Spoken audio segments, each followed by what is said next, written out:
Buccaneers and Pirates of Our Coasts. By Frank Richard Stockton. Tempting boys to be what they should be, giving them in wholesome form what they want, that is the purpose and power of scouting. To help parents and leaders of youth secure books boys like best that are also best for boys, the Boy Scouts of America organized Every Boy's Library. The books included, formerly sold at prices ranging from $1.50 to $2, but, by special arrangement with the several publishers interested, are now sold in the Every Boy's Library edition at $1 per volume. The books of Every Boy's Library were selected by the Library Commission of the Boy Scouts of America, consisting of George F. Bowerman, Librarian, Public Library of the District of Columbia; Harrison W. Craver, Director, Engineering Society's Library, New York City; Claude G. Leland, Superintendent, Bureau of Libraries, Board of Education, New York City; Edward F. Stevens, Librarian, Pratt Institute Free Library, Brooklyn, New York; and Franklin K. Matthews, Chief Scout Librarian. Only such books were chosen by the Commission as proved to be, by a nationwide canvass, most in demand by the boys themselves. Their popularity is further attested by the fact that in the Every Boy's Library edition, more than 1.25 million copies of these books have already been sold. We know so well, are reminded so often of the worth of the good book and great, that too often we fail to observe or understand the influence for good of a boy's recreational reading. Such books may influence him for good or ill as profoundly as his play activities, of which they are a vital part. The needful thing is to find stories in which the heroes have the characteristics boys so much admire: unquenchable courage, immense resourcefulness, absolute fidelity, conspicuous greatness. We believe the books of Every Boy's Library measurably well meet this challenge. Boy Scouts of America. Chief Scout Executive. Contents. Chapter. Page. I. The Bold Buccaneers. 1. 2. Some Masters in Piracy. 7. 3. Pupils in Piracy. 16. 4. Peter the Great. 23. The Story of a Pro Pirate. 31. 6. The Surprising Adventures of Bartholomew Portuguese. 39. 7. The Pirate Who Could Not Swim. 49. 8. How Bartholomew Rested Himself. 59. 9. A Pirate Author. 65. X. The Story of Rock, the Brazilian. 72. 11. A Buccaneer Boom. 89. 12. The Story of Illinois the Cruel. 94. 13. A Resurrected Pirate. 100. 14. Villainy on a Grand Scale. 109. 15. A Just Reward. 119.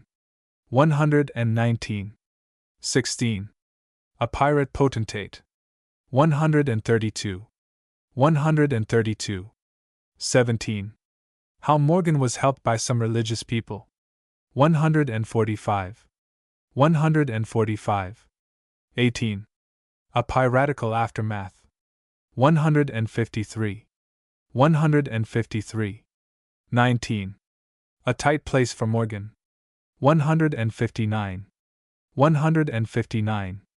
XX. The Story of a High-Minded Pirate. 171. 21.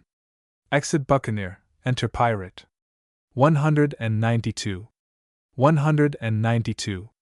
22. The Great Blackbeard Comes Upon the Stage. 200. 23. A True-Hearted Sailor Draws His Sword. 210. 24. A Greenhorn Under the Black Flag. 217. 25. Bonnet Again to the Front. 224. 224. 26.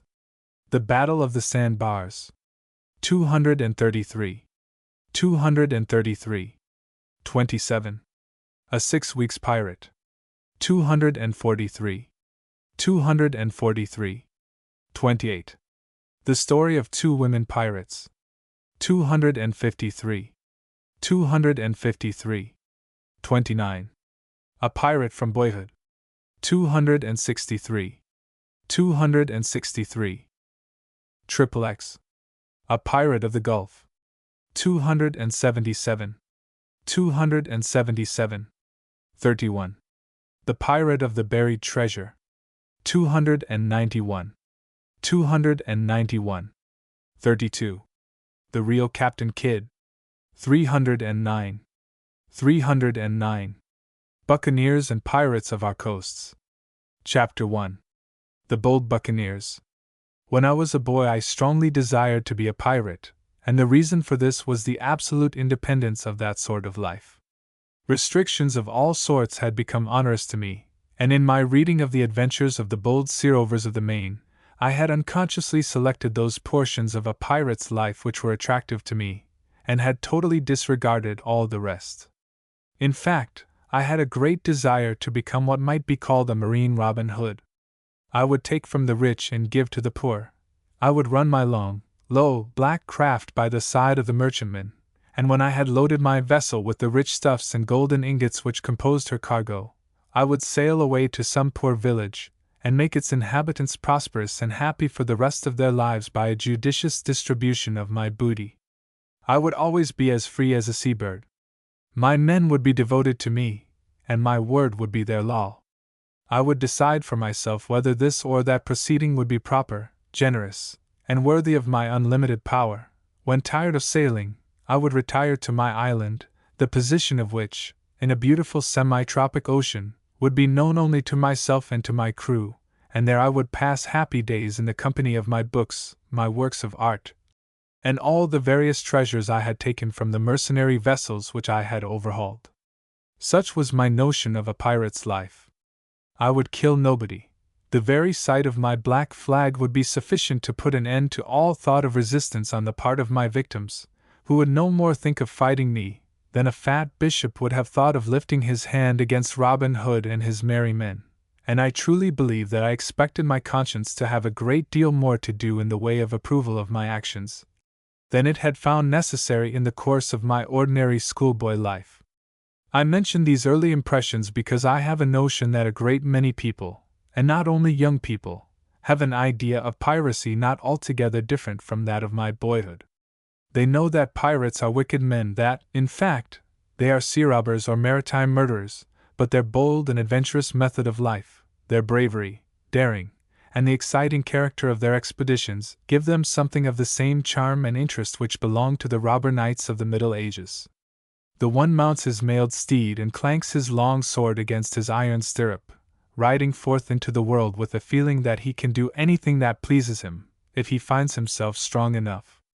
The other springs into his rakish craft, spreads his sails to the wind, and dashes over the sparkling main with the feeling that he can do anything he pleases, provided he be strong enough. The first pirates who made themselves known in American waters were the famous Buccaneers. These began their career in a very commonplace and unobjectionable manner, and the name by which they were known had originally no piratical significance. It was derived from the French word Buccaneer, signifying a dryer of beef. Some of the West India islands, especially San Domingo, were almost overrun with wild cattle of various kinds, and this was owing to the fact that the Spaniards had killed off nearly all the natives, and so had left the interior of the islands to the herds of cattle which had increased rapidly. There were a few settlements on the seacoast, but the Spaniards did not allow the inhabitants of these to trade with any nation but their own, and consequently the people were badly supplied with the necessaries of life.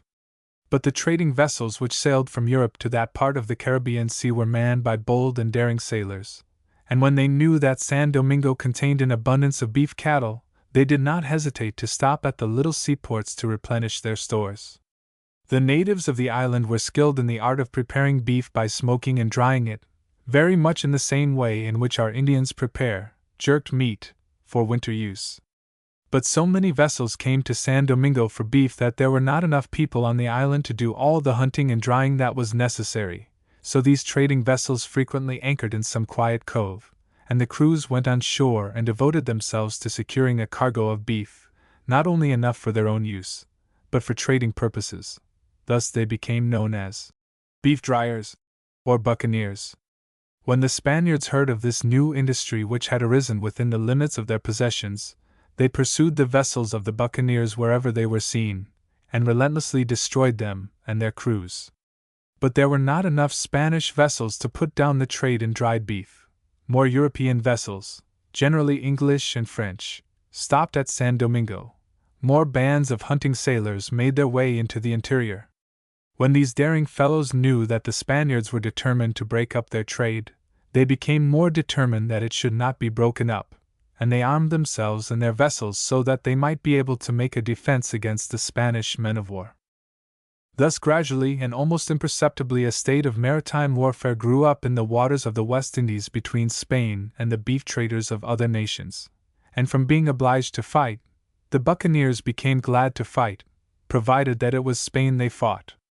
True to her policy of despotism and cruelty when dealing with her American possessions, Spain waged a bitter and bloody war against the buccaneers who dared to interfere with the commercial relations between herself and her West India colonies, and in return, the buccaneers were just as bitter and savage in their warfare against Spain. From defending themselves against Spanish attacks, they began to attack Spaniards whenever there was any chance of success, at first only upon the sea, but afterwards on land. The cruelty and ferocity of Spanish rule had brought them into existence, and it was against Spain and her possessions that the cruelty and ferocity which she had taught them were now directed. When the buccaneers had begun to understand each other and to effect organizations among themselves, they adopted a general name: the Brethren of the Coast. The outside world, especially the Spanish world, called them pirates, sea robbers, buccaneers, any title which would express their lawless character, but in their own denomination of themselves they expressed only their fraternal relations, and for the greater part of their career, they truly stood by each other like brothers. Chapter 2. Some Masters in Piracy. From the very earliest days of history there have been pirates, and it is, therefore, not at all remarkable that, in the early days of the history of this continent, sea robbers should have made themselves prominent. But the buccaneers of America differed in many ways from those pirates with whom the history of the Old World has made us acquainted. It was very seldom that an armed vessel set out from an European port for the express purpose of sea robbery in American waters. At first nearly all the noted buccaneers were traders. But the circumstances which surrounded them in the New World made of them pirates whose evil deeds have never been surpassed in any part of the globe. These unusual circumstances and amazing temptations do not furnish an excuse for the exceptionally wicked careers of the early American pirates. But we are bound to remember these causes or we could not understand the records of the settlement of the West Indies. The buccaneers were fierce and reckless fellows who pursued their daring occupation because it was profitable, because they had learned to like it, and because it enabled them to wreak a certain amount of vengeance upon the common enemy. But we must not assume that they inaugurated the piratical conquests and warfare which existed so long upon our eastern seacoasts.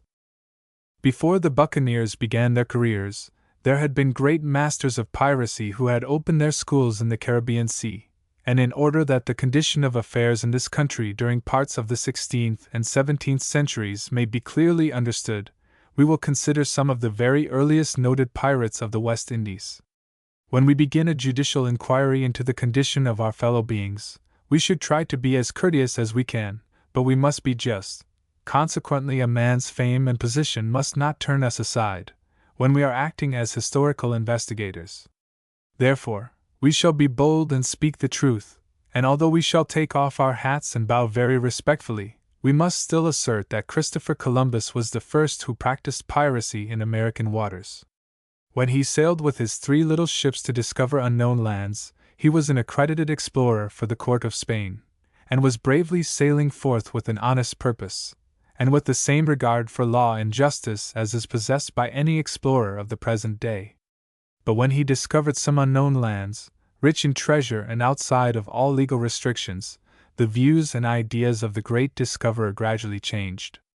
Being now beyond the boundaries of civilization, he also placed himself beyond the boundaries of civilized law. Robbery, murder, and the destruction of property, by the commanders of naval expeditions, who have no warrant or commission for their conduct, is the same as piracy, and when Columbus ceased to be a legalized explorer, and when, against the expressed wishes, and even the prohibitions, of the royal personages who had sent him out on this expedition, he began to devastate the countries he had discovered, and to enslave and exterminate their peaceable natives, then he became a master in piracy, from whom the Buccaneers afterward learned many a valuable lesson. It is not necessary for us to enter very deeply into the consideration of the policy of Columbus toward the people of the islands of the West Indies. His second voyage was nothing more than an expedition for the sake of plunder. He had discovered gold and other riches in the West Indies, and he had found that the people who inhabited the islands were simple-hearted, inoffensive creatures, who did not know how to fight and who did not want to fight. Therefore, it was so easy to sail his ships into the harbors of defenseless islands, to subjugate the natives, and to take away the products of their mines and soil, that he commenced a veritable course of piracy. The acquisition of gold and all sorts of plunder seemed to be the sole object of this Spanish expedition. Natives were enslaved, and subjected to the greatest hardships, so that they died in great numbers. At one time 300 of them were sent as slaves to Spain. A pack of bloodhounds, which Columbus had brought with him for the purpose, was used to hunt down the poor Indians when they endeavored to escape from the hands of the oppressors, and in every way the island of Haiti, the principal scene of the actions of Columbus, was treated as if its inhabitants had committed a dreadful crime by being in possession of the wealth which the Spaniards desired for themselves. Queen Isabella was greatly opposed to these cruel and unjust proceedings. She sent back to their native land the slaves which Columbus had shipped to Spain, and she gave positive orders that no more of the inhabitants were to be enslaved, and that they were all to be treated with moderation and kindness. But the Atlantic is a wide ocean, and Columbus, far away from his royal patron, paid little attention to her wishes and commands. Without going further into the history of this period, we will simply mention the fact that it was on account of his alleged atrocities that Columbus was superseded in his command, and sent back in chains to Spain. There was another noted personage of the 16th century who played the part of pirate in the New World, and thereby set a most shining example to the buccaneers of those regions. This was no other than Sir Francis Drake, one of England's greatest naval commanders. It is probable that Drake, when he started out in life, was a man of very law-abiding and orderly disposition, for he was appointed by Queen Elizabeth a naval chaplain, and it is said, though there is some doubt about this, that he was subsequently vicar of a parish. But by nature he was a sailor, and nothing else, and after having made several voyages in which he showed himself a good fighter, as well as a good commander, he undertook, in 1572, an expedition against the Spanish settlements in the West Indies, for which he had no legal warrant whatever. Spain was not at war with England, and when Drake sailed with 4 small ships into the port of the little town of Nombre de Dios in the middle of the night, the inhabitants of the town were as much astonished as the people of Perth Amboy would be if 4 armed vessels were to steam into Raritan Bay, and endeavor to take possession of the town. The peaceful Spanish townspeople were not at war with any civilized nation, and they could not understand why bands of armed men should invade their streets, enter the marketplace, fire their calivers, or muskets, into the air, and then sound a trumpet loud enough to wake up everybody in the place. Just outside of the town the invaders had left a portion of their men, and when these heard the trumpet in the marketplace, they also fired their guns. All this noise and hubbub so frightened the good people of the town, that many of them jumped from their beds, and without stopping to dress, fled away to the mountains. But all the citizens were not such cowards, and 14 or 15 of them armed themselves and went out to defend their town from the unknown invaders. Beginners in any trade or profession, whether it be the playing of the piano, the painting of pictures, or the pursuit of piracy, are often timid and distrustful of themselves. So it happened on this occasion with Francis Drake and his men, who were merely amateur pirates, and showed very plainly that they did not yet understand their business. When the 15 Spanish citizens came into the marketplace and found there the little body of armed Englishmen, they immediately fired upon them, not knowing or caring who they were. This brave resistance seems to have frightened Drake and his men almost as much as their trumpets and guns had frightened the citizens, and the English immediately retreated from the town. When they reached the place where they had left the rest of their party, they found that these had already run away and taken to the boats. Consequently, Drake and his brave men were obliged to take off some of their clothes and to wade out to the little ships.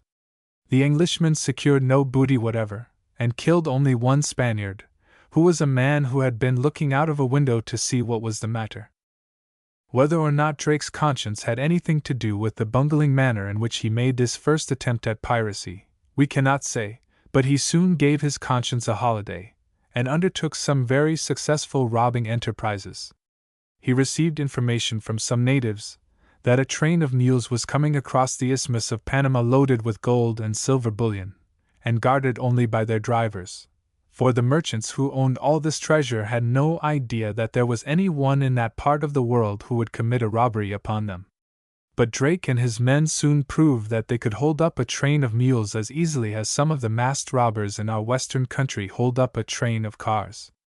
All the gold was taken, but the silver was too heavy for the amateur pirates to carry. 2 days after that, Drake and his men came to a place called the House of Crosses, where they killed 5 or 6 peaceable merchants, but were greatly disappointed to find no gold, although the house was full of rich merchandise of various kinds.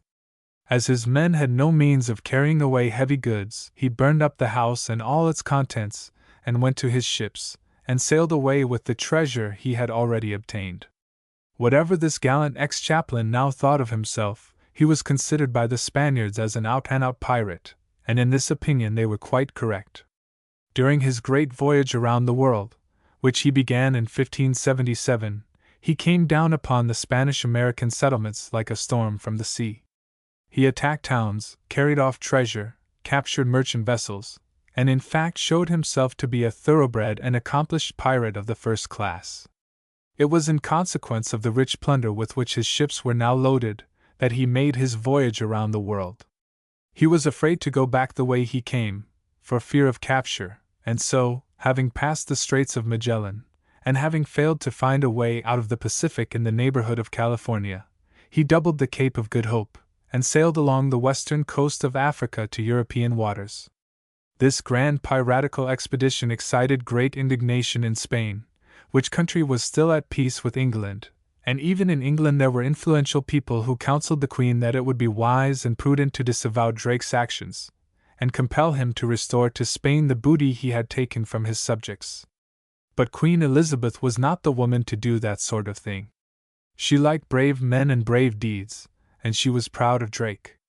Therefore, instead of punishing him, she honored him, and went to take dinner with him on board his ship, which lay at Deptford. So Columbus does not stand alone as a grand master of piracy. The famous Sir Francis Drake, who became vice-admiral of the fleet which defeated the Spanish Armada, was a worthy companion of the great Genoese. These notable instances have been mentioned because it would be unjust to take up the history of those resolute traders who sailed from England, France, and Holland to the distant waters of the Western world for the purpose of legitimate enterprise and commerce, and who afterwards became thoroughgoing pirates, without trying to make it clear that they had shining examples for their notable careers. Chapter 3. Pupils and Piracy. After the discoveries of Columbus, the Spanish mind seems to have been filled with the idea that the whole undiscovered world, wherever it might be, belonged to Spain, and that no other nation had any right whatever to discover anything on the other side of the Atlantic, or to make any use whatever of lands which had been discovered. In fact, the natives of the new countries, and the inhabitants of all old countries except her own, were considered by Spain as possessing no rights whatever. If the natives refused to pay tribute, or to spend their days toiling for gold for their masters, or if vessels from England or France touched at one of their settlements for purposes of trade, it was all the same to the Spaniards. A war of attempted extermination was waged alike against the peaceful inhabitants of Hispaniola, now Haiti, and upon the bearded and hardy seamen from northern Europe. Under this treatment, the natives weakened and gradually disappeared, but the Buccaneers became more and more numerous and powerful. The Buccaneers were not unlike that class of men known in our western country as cowboys. Young fellows of good families from England and France, often determined to embrace a life of adventure, and possibly profit, and sailed out to the West Indies to get gold and hides, and to fight Spaniards. Frequently they dropped their family names and assumed others more suitable to roving freebooters, and like the bold young fellows who ride over our western plains, driving cattle and shooting Indians, they adopted a style of dress as free and easy, but probably not quite so picturesque, as that of the cowboy. They soon became a very rough set of fellows, in appearance as well as action, endeavoring in every way to let the people of the Western world understand that they were absolutely free and independent of the manners and customs, as well as of the laws of their native countries. So well was this independence understood, that when the Buccaneers became strong enough to inflict some serious injury upon the settlements in the West Indies, and the Spanish court remonstrated with Queen Elizabeth on account of what had been done by some of her subjects, she replied that she had nothing to do with these Buccaneers, who, although they had been born in England, had ceased for the time to be her subjects, and the Spaniards must defend themselves against them just as if they were an independent nation. But it is impossible for men who have been brought up in civilized society, and who have been accustomed to obey laws, to rid themselves entirely of all ideas of propriety and morality, as soon as they begin a life of lawlessness. So it happened that many of the Buccaneers could not divest themselves of the notions of good behavior to which they had been accustomed from youth. For instance, we are told of a captain of Buccaneers, who, landing at a settlement on a Sunday, took his crew to church. As it is not at all probable that any of the buccaneering vessels carried chaplains, opportunities of attending services must have been rare. This captain seems to have wished to show that pirates in church know what they ought to do just as well as other people. It was for this reason that, when one of his men behaved himself in an improper and disorderly manner during the service, this proper-minded captain arose from his seat and shot the offender dead. There was a Frenchman of that period who must have been a warm-hearted philanthropist, because, having read accounts of the terrible atrocities of the Spaniards in the western lands, he determined to leave his home and his family, and become a buccaneer, in order that he might do what he could for the suffering natives in the Spanish possessions. He entered into the great work which he had planned for himself with such enthusiasm and zeal, that in the course of time he came to be known as the Exterminator. And if there had been more people of his philanthropic turn of mind, there would soon have been no inhabitants whatever upon the islands from which the Spaniards had driven out the Indians. There was another person of that day, also a Frenchman, who became deeply involved in debt in his own country, and feeling that the principles of honor forbade him to live upon and enjoy what was really the property of others, he made up his mind to sail across the Atlantic and become a buccaneer. He hoped that if he should be successful in his new profession, and should be enabled to rob Spaniards for a term of years, he could return to France, pay off all his debts, and afterward live the life of a man of honor and respectability. Other ideas which the Buccaneers brought with them from their native countries soon showed themselves when these daring sailors began their lives as regular pirates. Among these, the idea of organization was very prominent. Of course, it was hard to get a number of free and untrammeled crews to unite and obey the commands of a few officers. But in time the Buccaneers had recognized leaders, and laws were made for concerted action. In consequence of this, the Buccaneers became a formidable body of men, sometimes superior to the Spanish naval and military forces. It must be remembered that the Buccaneers lived in a very peculiar age. So far as the history of America is concerned, it might be called the age of blood and gold. In the newly discovered countries there were no laws which European nations or individuals cared to observe.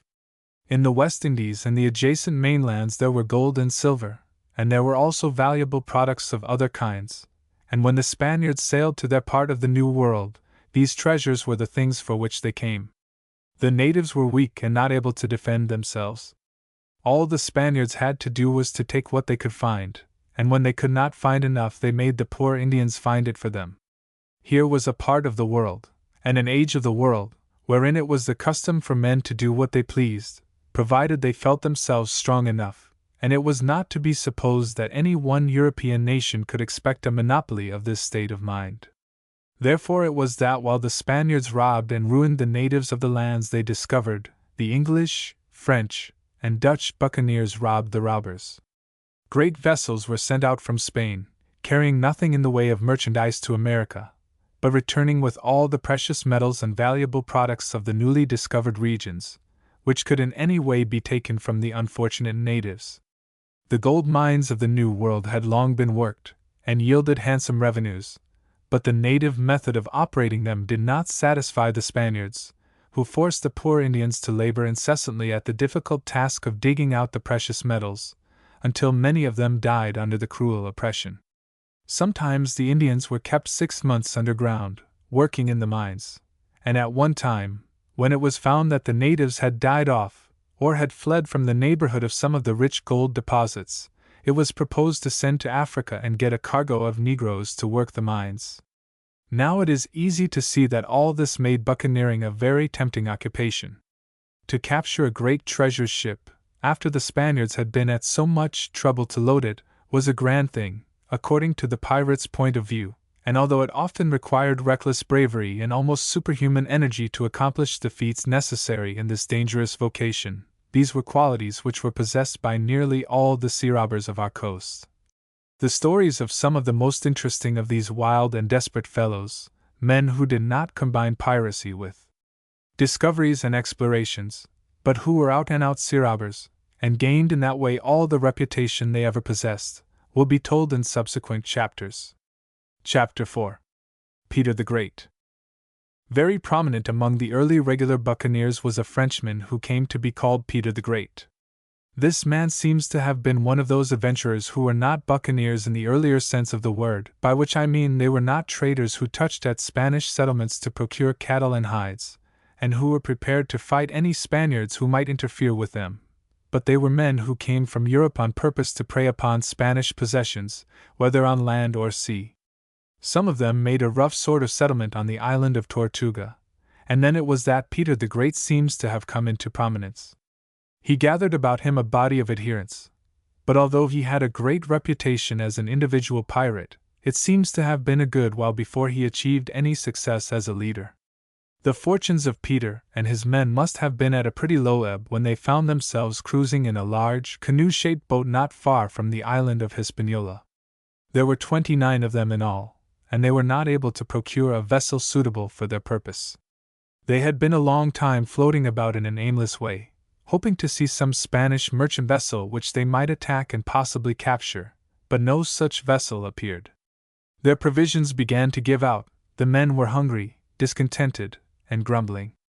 In fact, they were in almost as bad a condition as were the sailors of Columbus just before they discovered signs of land, after their long and weary voyage across the Atlantic. When Peter and his men were almost on the point of despair, they perceived, far away upon the still waters, a large ship.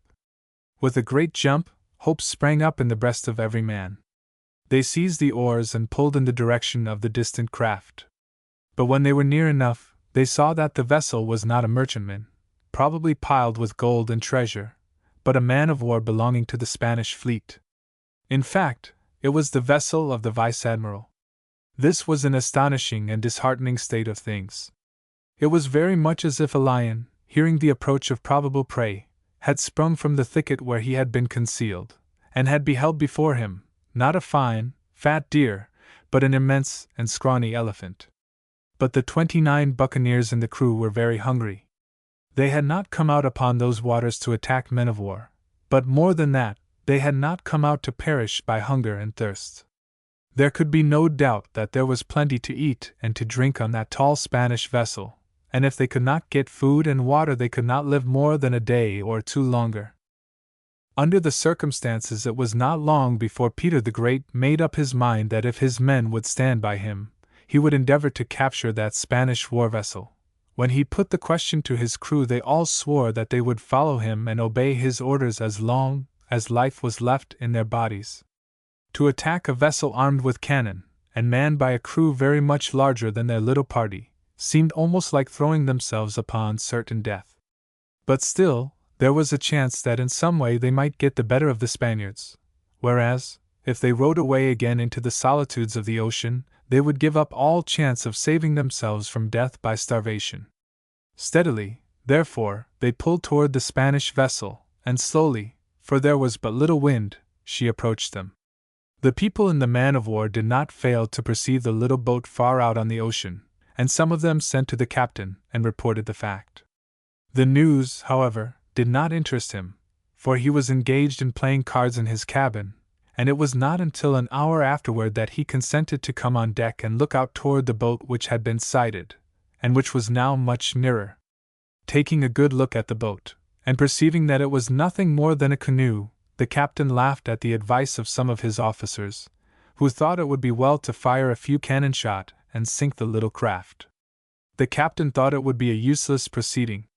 He did not know anything about the people in the boat, and he did not very much care, but he remarked that if they should come near enough, it might be a good thing to put out some tackle and haul them and their boat on deck, after which they might be examined and questioned whenever it should suit his convenience.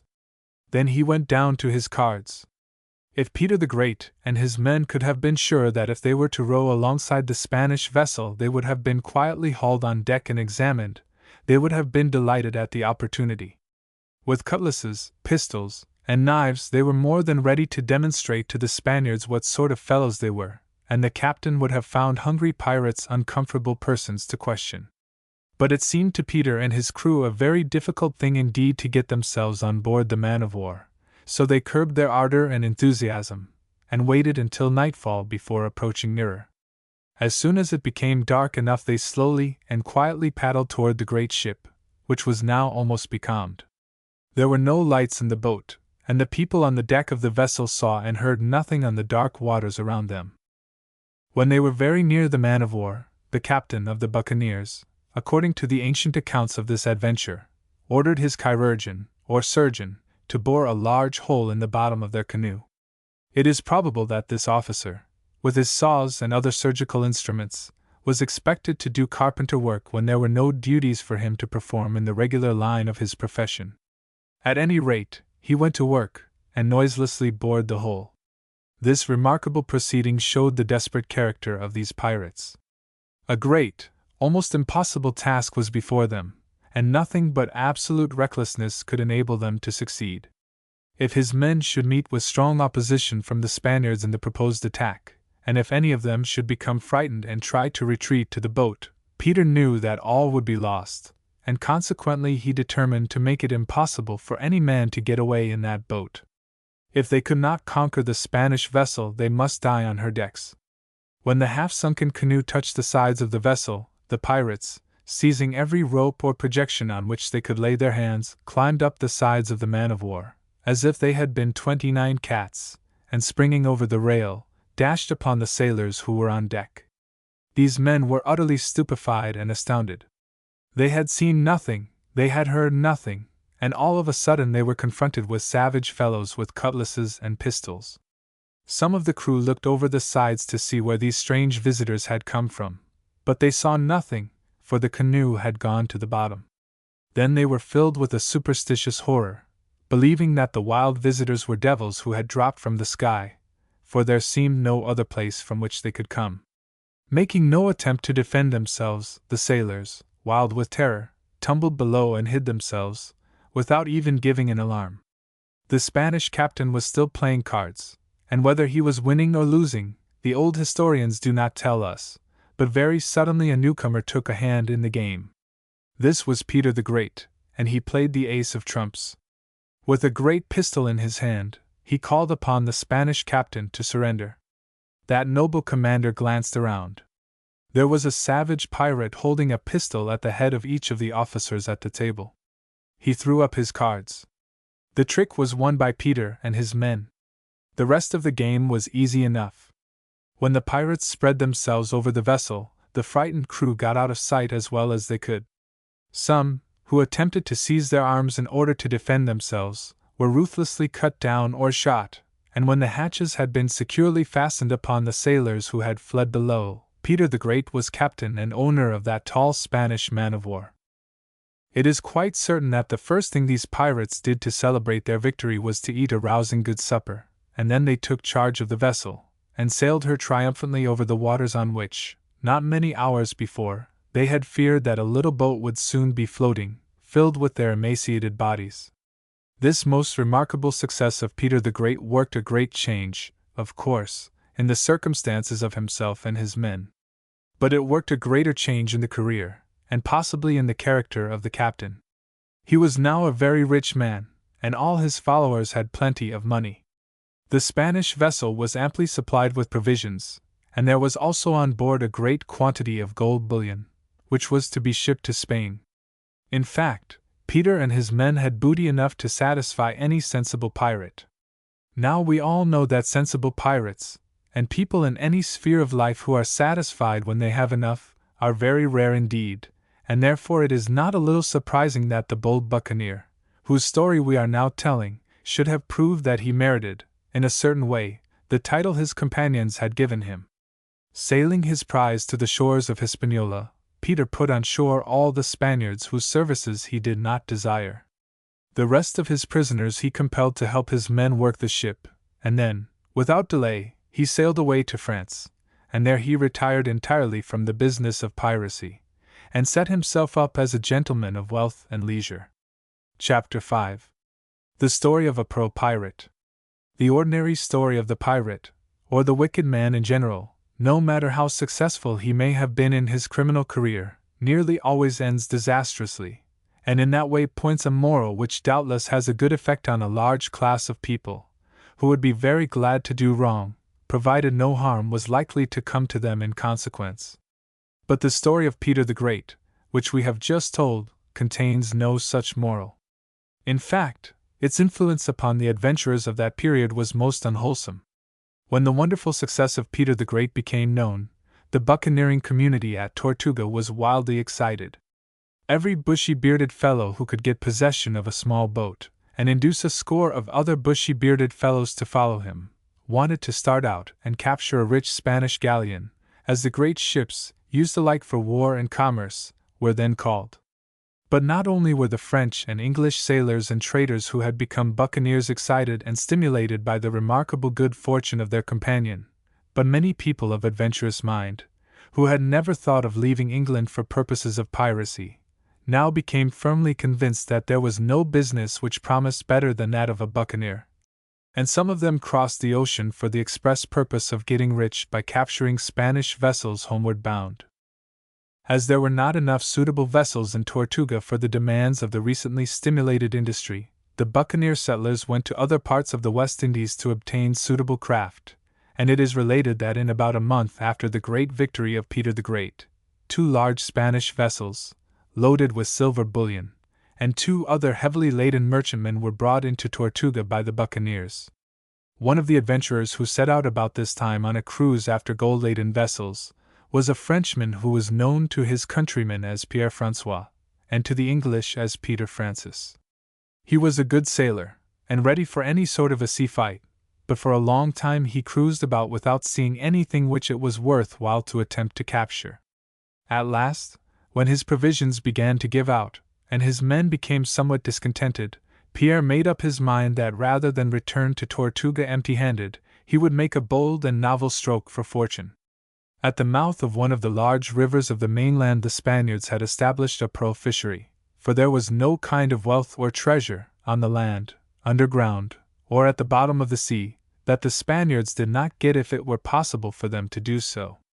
Every year, at the proper season, a dozen or more vessels came to this pearl bank, attended by a man-of-war to protect them from molestation. Pierre knew all about this, and as he could not find any Spanish merchantmen to rob, he thought he would go down and see what he could do with the pearl fishers. This was something the buccaneers had not yet attempted, but no one knows what he can do until he tries, and it was very necessary that this buccaneer captain should try something immediately. When he reached the coast near the mouth of the river, he took the masts out of his little vessel, and rowed quietly toward the pearl fishing fleet, as if he had intended to join them on some entirely peaceable errand, and in fact, there was no reason whatever why the Spaniards should suppose that a boat full of buccaneers should be rowing along that part of the coast. The pearl fishing vessels were all at anchor, and the people on board were quietly attending to their business. Out at sea, some distance from the mouth of the river, the man-of-war was lying becalmed. The native divers who went down to the bottom of the sea to bring up the shellfish which contained the pearls, plunged into the water, and came up wet and shining in the sun, with no fear whatever of any sharks which might be swimming about in search of a dinner, and the people on the vessels opened the oysters and carefully searched for pearls, feeling as safe from harm as if they were picking olives in their native groves. But something worse than a shark was quietly making its way over those tranquil waters, and no banditti who ever descended from Spanish mountains upon the quiet peasants of a village equaled in ferocity the savage fellows who were crouching in the little boat belonging to Pierre of Tortuga. This innocent-looking craft, which the pro-fishers probably thought was loaded with fruit or vegetables which somebody from the mainland desired to sell, was permitted, without being challenged or interfered with, to row up alongside the largest vessel of the fleet, on which there were some armed men and a few cannon. As soon as Pierre's boat touched the Spanish vessel, the buccaneers sprang on board with their pistols and cutlasses, and a savage fight began. The Spaniards were surprised, but there were a great many more of them than there were pirates, and they fought hard. However, the man who makes the attack, and who is at the same time desperate and hungry, has a great advantage, and it was not long before the buccaneers were masters of the vessel. Those of the Spaniards who were not killed were forced into the service of their captors, and Pierre found himself in command of a very good vessel. Now it so happened that the man-of-war was so far away that she knew nothing of this fight on board one of the fleet which she was there to watch, and if she had known of it, she would not have been able to give any assistance, for there was no wind by which she could sail to the mouth of the river. Therefore, so far as she was concerned, Pierre considered himself safe. But although he had captured a Spanish ship, he was not so foolish as to haul down her flag, and run up his own in her place. He had had very good success so far, but he was not satisfied. It was quite probable that there was a rich store of pearls on board the vessel he had taken, but on the other vessels of the fleet there were many more pearls, and these he wanted if he could get them. In fact, he conceived the grand idea of capturing the whole fleet. But it would be impossible for Pierre to attempt anything on such a magnificent scale until he had first disposed of the man-of-war, and as he had now a good strong ship, with a much larger crew than that with which he had set out, for the Spanish prisoners would be obliged to man the guns and help in every way to fight their countrymen, Pierre determined to attack the man-of-war. A land wind began to blow, which enabled him to make very fair headway out to sea. The Spanish colors were flying from his topmast, and he hoped to be able, without being suspected of any evil designs, to get so near to the man-of-war that he might run alongside and boldly board her. But something now happened which Pierre could not have expected. When the commander of the war vessel perceived that one of the fleet under his charge was leaving her companions and putting out to sea, he could imagine no reason for such extraordinary conduct, except that she was taking advantage of the fact that the wind had not yet reached his vessel, and was trying to run away with the pearls she had on board. From these ready suspicions we may imagine that, at that time, the robbers who robbed robbers were not all buccaneers.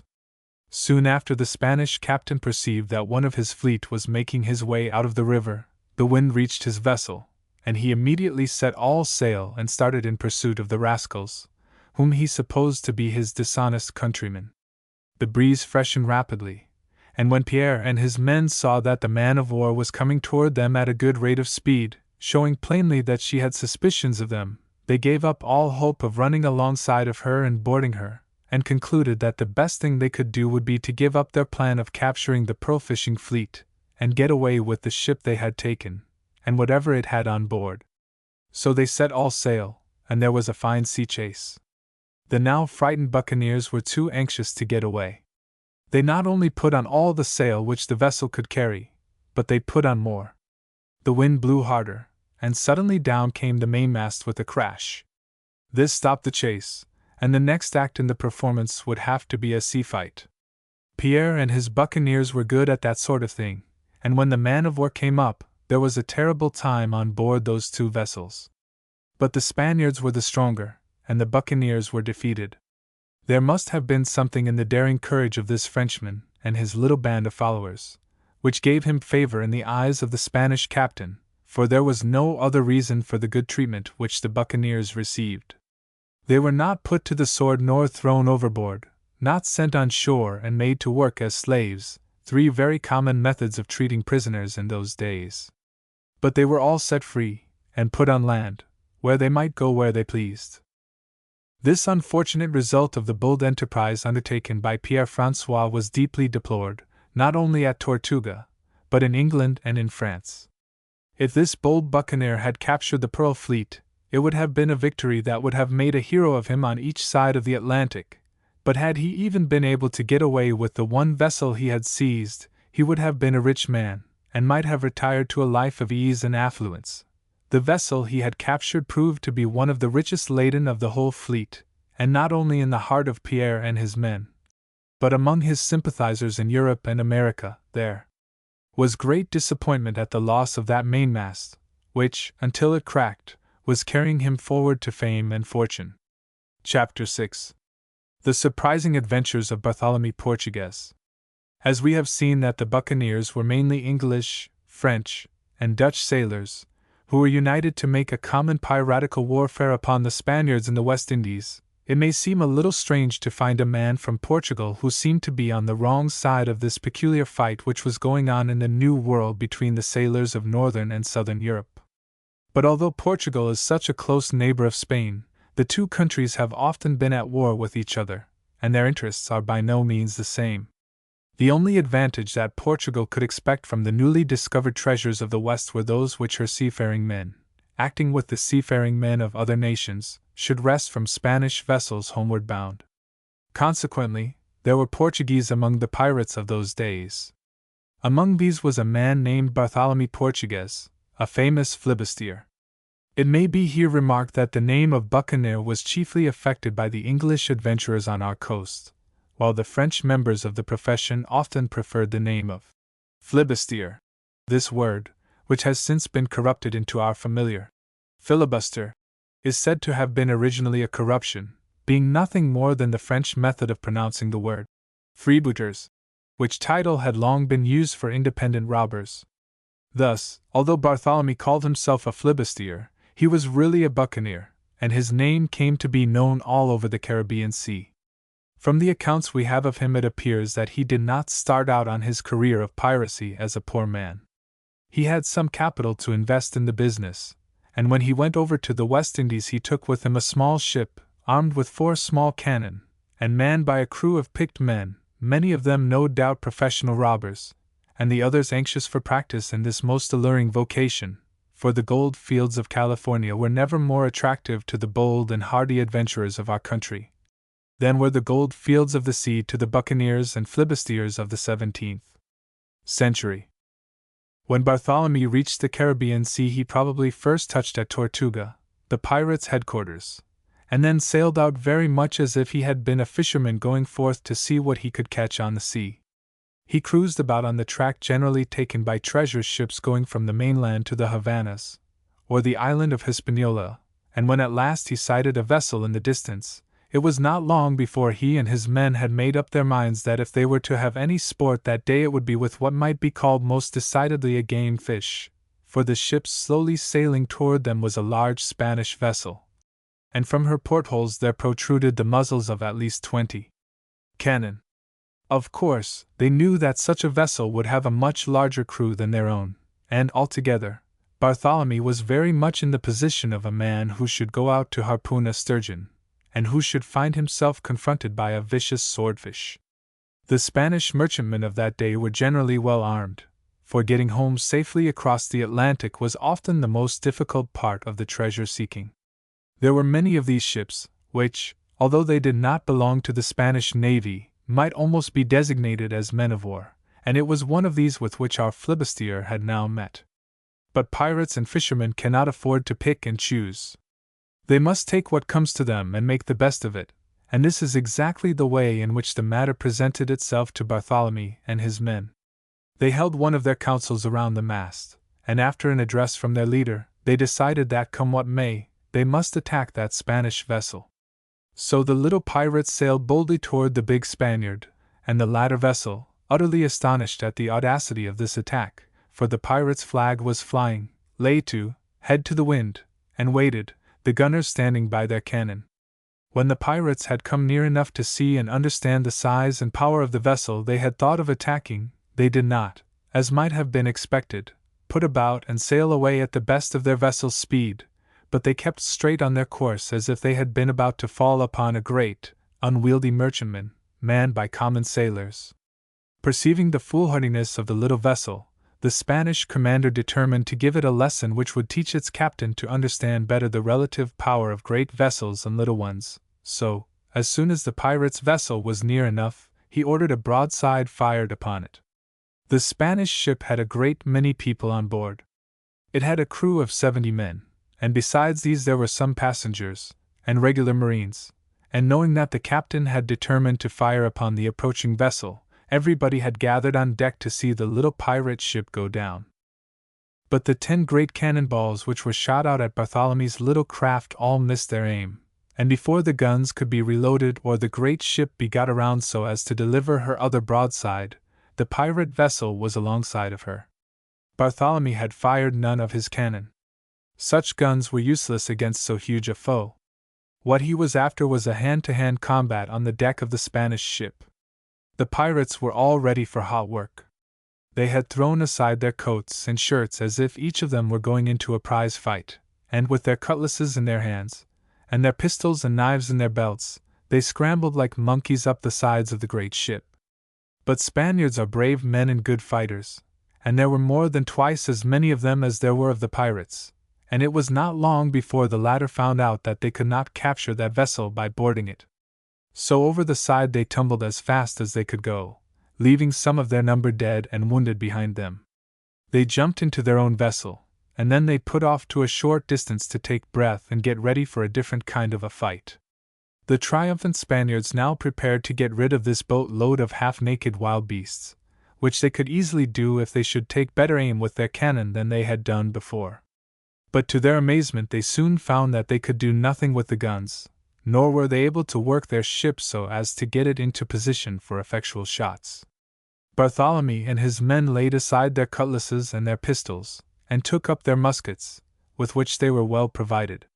Their vessel lay within a very short range of the Spanish ship, and whenever a man could be seen through the portholes, or showed himself in the rigging or anywhere else where it was necessary to go in order to work the ship, he made himself a target for the good aim of the pirates. The pirate vessel could move about as it pleased, for it required but a few men to manage it, and so it kept out of the way of the Spanish guns, and its best marksmen, crouching close to the deck, fired and fired whenever a Spanish head was to be seen. For 5 long hours this unequal contest was kept up. It might have reminded one of a man with a slender rod and a long, delicate line, who had hooked a big salmon.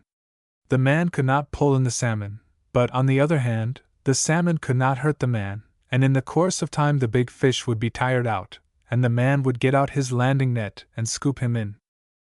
Now Bartholomew thought he could scoop in the Spanish vessel. So many of her men had been shot that the 2 crews would be more nearly equal. So, boldly, he ran his vessel alongside the big ship and again boarded her. Now there was another great fight on the decks. The Spaniards had ceased to be triumphant, but they had become desperate, and in the furious combat 10 of the pirates were killed and 4 wounded. But the Spaniards fared worse than that. More than half of the men who had not been shot by the pirates went down before their cutlasses and pistols, and it was not long before Bartholomew had captured the great Spanish ship. It was a fearful and a bloody victory he had gained. A great part of his own men were lying dead or helpless on the deck, and of the Spaniards only 40 were left alive, and these, it appears from the accounts, must have been nearly all wounded or disabled. It was a common habit among the Buccaneers, as well as among the Spaniards, to kill all prisoners who were not able to work for them, but Bartholomew does not seem to have arrived at the stage of depravity necessary for this. So he determined not to kill his prisoners, but he put them all into a boat and let them go where they pleased, while he was left with 15 men to work a great vessel which required a crew of 5 times that number. But the men who could conquer and capture a ship against such enormous odds felt themselves fully capable of working her, even with their little crew. Before doing anything in the way of navigation, they cleared the decks of the dead bodies, taking from them all watches, trinkets, and money, and then went below to see what sort of a prize they had gained. They found it a very good one indeed. There were 75,000 crowns in money, besides a cargo of cocoa worth 5,000 more, and this, combined with the value of the ship and all its fittings, was a great fortune for those days. When the victorious pirates had counted their gains and had mended the sails and rigging of their new ship, they took what they wanted out of their own vessel, and left her to sink or to float as she pleased, and then they sailed away in the direction of the island of Jamaica.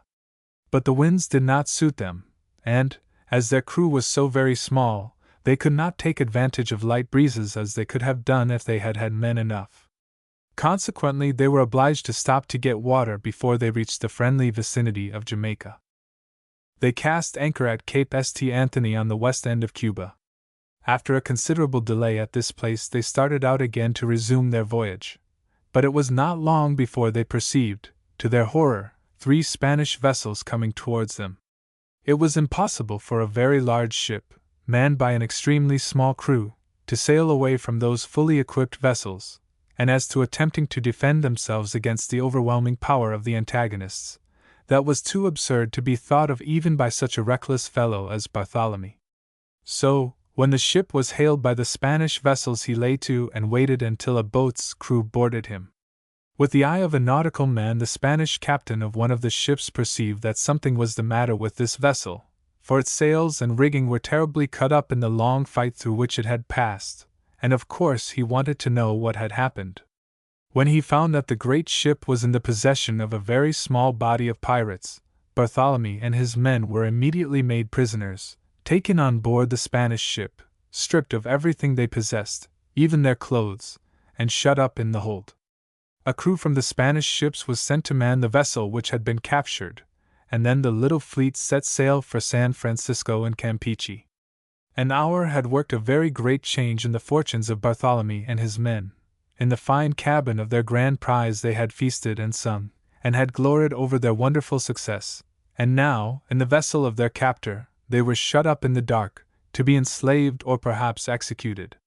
But it is not likely that any one of them either despaired or repented. These are sentiments very little in use by pirates. Chapter 7. The Pirate Who Could Not Swim. When the little fleet of Spanish vessels, including the one which had been captured by Bartholomew Portuguez and his men, were on their way to Campeche, they met with very stormy weather, so that they were separated, and the ship which contained Bartholomew and his companions arrived first at the port for which they were bound. The captain, who had Bartholomew and the others in charge, did not know what an important capture he had made. He supposed that these pirates were ordinary buccaneers, and it appears that it was his intention to keep them as his own private prisoners, for, as they were all very able-bodied men, they would be extremely useful on a ship. But when his vessel was safely moored, and it became known in the town that he had a company of pirates on board, a great many people came from shore to see these savage men, who were probably looked upon very much as if they were a menagerie of wild beasts brought from foreign lands. Among the sightseers who came to the ship was a merchant of the town who had seen Bartholomew before, and who had heard of his various exploits. He therefore went to the captain of the vessel and informed him that he had on board one of the very worst pirates in the whole world, whose wicked deeds were well known in various parts of the West Indies, and who ought immediately to be delivered up to the civil authorities. This proposal, however, met with no favor from the Spanish captain, who had found Bartholomew a very quiet man, and could see that he was a very strong one, and he did not at all desire to give up such a valuable addition to his crew. But the merchant grew very angry, for he knew that Bartholomew had inflicted great injury on Spanish commerce, and as the captain would not listen to him, he went to the governor of the town and reported the case. When this dignitary heard the story, he immediately sent a party of officers to the ship, and commanded the captain to deliver the pirate leader into their charge. The other men were left where they were, but Bartholomew was taken away and confined in another ship. The merchant, who seemed to know a great deal about him, informed the authorities that this terrible pirate had been captured several times, but that he had always managed to escape, and therefore he was put in irons, and preparations were made to execute him on the next day, for, from what he had heard, the governor considered that this pirate was no better than a wild beast. and that he should be put to death without even the formality of a trial. But there was a Spanish soldier on board the ship who seemed to have had some pity, or perhaps some admiration, for the daring pirate, and he thought that if he were to be hung the next day it was no more than right to let him know it, so that when he went in to take some food to Bartholomew he told him what was to happen. Now this pirate captain was a man who always wanted to have a share in what was to happen, and he immediately racked his brain to find out what he could do in this case. He had never been in a more desperate situation, but he did not lose heart, and immediately set to work to free himself from his irons, which were probably very clumsy affairs. At last, caring little how much he scratched and tore his skin, he succeeded in getting rid of his fetters, and could move about as freely as a tiger in a cage. To get out of this cage was Bartholomew's first object. It would be comparatively easy, because in the course of time someone would come into the hold, and the athletic buccaneer thought that he could easily get the better of whoever might open the hatch. But the next act in this truly melodramatic performance would be a great deal more difficult, for in order to escape from the ship it would be absolutely necessary for Bartholomew to swim to shore, and he did not know how to swim, which seems a strange failing in a hardy sailor with so many other nautical accomplishments. In the rough hold where he was shut up, our pirate, peering about, anxious and earnest, discovered 2 large earthen jars in which wine had been brought from Spain, and with these he determined to make a sort of life-preserver. He found some pieces of oiled cloth, which he tied tightly over the open mouths of the jars and fastened them with cords. He was satisfied that this unwieldy contrivance would support him in the water. Among other things he had found in his rummagings about the hold was an old knife, and with this in his hand he now sat waiting for a good opportunity to attack his sentinel. This came soon after nightfall. A man descended with a lantern to see that the prisoner was still secure. Let us hope that it was not the soldier who had kindly informed him of his fate, and as soon as he was fairly in the hold Bartholomew sprang upon him. There was a fierce struggle, but the pirate was quick and powerful, and the sentinel was soon dead. Then, carrying his 2 jars, Bartholomew climbed swiftly and noiselessly up the short ladder, came out on deck in the darkness, made a rush toward the side of the ship, and leaped overboard. For a moment he sank below the surface, but the 2 airtight jars quickly rose and bore him up with them. There was a bustle on board the ship, there was some random firing of muskets in the direction of the splashing which the watch had heard, but none of the balls struck the pirate or his jars, and he soon floated out of sight and hearing. Kicking out with his legs, and paddling as well as he could with one hand while he held on to the jars with the other, he at last managed to reach the land, and ran as fast as he could into the dark woods beyond the town. Bartholomew was now greatly in fear that, when his escape was discovered, he would be tracked by bloodhounds, for these dogs were much used by the Spaniards in pursuing escaping slaves or prisoners, and he therefore did not feel safe in immediately making his way along the coast, which was what he wished to do. If the hounds should get upon his trail, he was a lost man. The desperate pirate, therefore, determined to give the bloodhounds no chance to follow him, and for 3 days he remained in a marshy forest, in the dark recesses of which he could hide, and where the water, which covered the ground, prevented the dogs from following his scent. He had nothing to eat except a few roots of water plants, but he was accustomed to privation, and these kept him alive. Often he heard the hounds baying on the dry land adjoining the marsh, and sometimes he saw at night distant torches, which he was sure were carried by men who were hunting for him. But at last the pursuit seemed to be given up, and hearing no more dogs and seeing no more flickering lights, Bartholomew left the marsh and set out on his long journey down the coast. The place he wished to reach was called Golfo Triste, which was 40 leagues away, but where he had reason to suppose he would find some friends. When he came out from among the trees, he mounted a small hill and looked back upon the town. The public square was lighted, and there in the middle of it he saw the gallows which had been erected for his execution, and this sight, doubtless, animated him very much during the first part of his journey. The terrible trials and hardships which Bartholomew experienced during his tramp along the coast were such as could have been endured only by one of the strongest and toughest of men. He had found in the marsh an old gourd, or calabash, which he had filled with fresh water, for he could expect nothing but sea water during his journey, and as for solid food he had nothing but the raw shellfish which he found upon the rocks.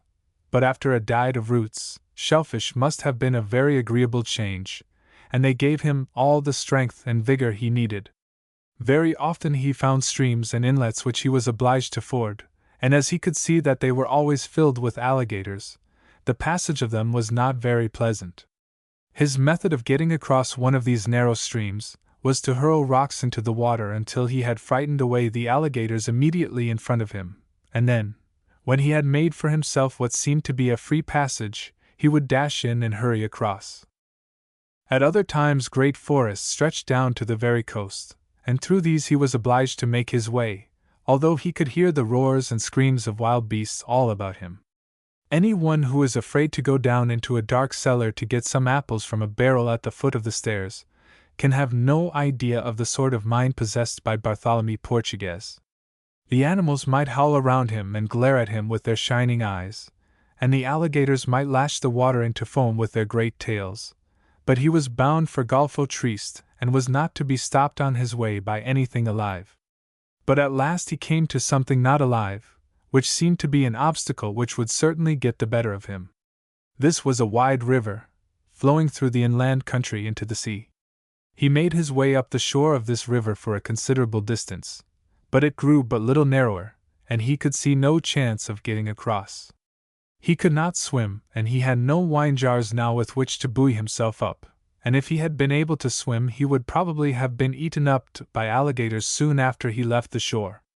But a man in his situation would not be likely to give up readily. He had done so much that he was ready to do more if he could only find out what to do. Now a piece of good fortune happened to him, although to an ordinary traveler it might have been considered a matter of no importance whatever. On the edge of the shore, where it had floated down from some region higher up the river, Bartholomew perceived an old board, in which there were some long and heavy rusty nails. Greatly encouraged by this discovery, the indefatigable traveler set about a work which resembled that of the old woman who wanted a needle, and who began to rub a crowbar on a stone in order to reduce it to the proper size. Bartholomew carefully knocked all the nails out of the board, and then finding a large flat stone, he rubbed down one of them until he had formed it into the shape of a rude knife blade, which he made as sharp as he could. Then with these tools he undertook the construction of a raft, working away like a beaver, and using the sharpened nails instead of his teeth. He cut down a number of small trees, and when he had enough of these slender trunks he bound them together with reeds and osiers, which he found on the river bank. So, after infinite labor and trial, he constructed a raft which would bear him on the surface of the water. When he had launched this he got upon it, gathering up his legs so as to keep out of reach of the alligators, and with a long pole pushed himself off from shore. Sometimes paddling and sometimes pushing his pole against the bottom, he at last got across the river and took up his journey upon dry land. But our pirate had not progressed very far upon the other side of the river before he met with a new difficulty of a very formidable character. This was a great forest of mangrove trees, which grow in muddy and watery places and which have many roots, some coming down from the branches, and some extending themselves in a hopeless tangle in the water and mud. It would have been impossible for even a stork to walk through this forest, but as there was no way of getting around it, Bartholomew determined to go through it. Even if he could not walk, no athlete of the present day, no matter if he should be a most accomplished circus man, could reasonably expect to perform the feat which this bold pirate successfully accomplished. For 5 or 6 leagues he went through that mangrove forest, never once setting his foot upon the ground, by which is meant mud, water, and roots, but swinging himself by his hands and arms, from branch to branch, as if he had been a great ape, only resting occasionally, drawing himself upon a stout limb where he might sit for a while and get his breath. If he had slipped while he was swinging from one limb to another, and had gone down into the mire and roots beneath him, it is likely that he would never have been able to get out alive. But he made no slips. He might not have had the agility and grace of a trapeze performer, but his grasp was powerful and his arms were strong, and so he swung and clutched and swung, until he had gone entirely through the forest and had come out on the open coast. Chapter 8. How Bartholomew rested himself. It was full 2 weeks from the time that Bartholomew began his most adventurous and difficult journey before he reached the little town of Golfo Triste, where, as he had hoped, he found some of his buccaneer friends. Now that his hardships and dangers were over, and when, instead of roots and shellfish, he could sit down to good, plentiful meals, and stretch himself upon a comfortable bed, it might have been supposed that Bartholomew would have given himself a long rest, but this hardy pirate had no desire for a vacation at this time. Instead of being worn out and exhausted by his amazing exertions and semi-starvation, he arrived among his friends vigorous and energetic and exceedingly anxious to recommence business as soon as possible. He told them of all that had happened to him, what wonderful good fortune had come to him, and what terrible bad fortune had quickly followed it, and when he had related his adventures and his dangers he astonished even his piratical friends by asking them to furnish him with a small vessel and about 20 men, in order that he might go back and revenge himself, not only for what had happened to him, but for what would have happened if he had not taken his affairs into his own hands. To do daring and astounding deeds is part of the business of a pirate, and although it was an uncommonly bold enterprise that Bartholomew contemplated, he got his vessel and he got his men, and away he sailed. After a voyage of about 8 days he came in sight of the little seaport town, and sailing slowly along the coast, he waited until nightfall before entering the harbor. Anchored at a considerable distance from shore was the great Spanish ship on which he had been a prisoner, and from which he would have been taken and hung in the public square. The sight of the vessel filled his soul with a savage fury known only to pirates and bulldogs. As the little vessel slowly approached the great ship, the people on board the latter thought it was a trading vessel from shore, and allowed it to come alongside, such small craft seldom coming from the sea. But the moment Bartholomew reached the ship he scrambled up its side almost as rapidly as he had jumped down from it with his 2 wine jars a few weeks before, and every one of his crew, leaving their own vessel to take care of itself, scrambled up after him. Nobody on board was prepared to defend the ship. It was the same old story. Resting quietly in a peaceful harbor, what danger had they to expect? As usual, the pirates had everything their own way.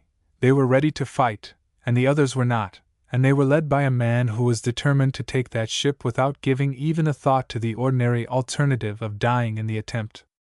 The affair was more of a massacre than a combat, and there were people on board who did not know what was taking place until the vessel had been captured.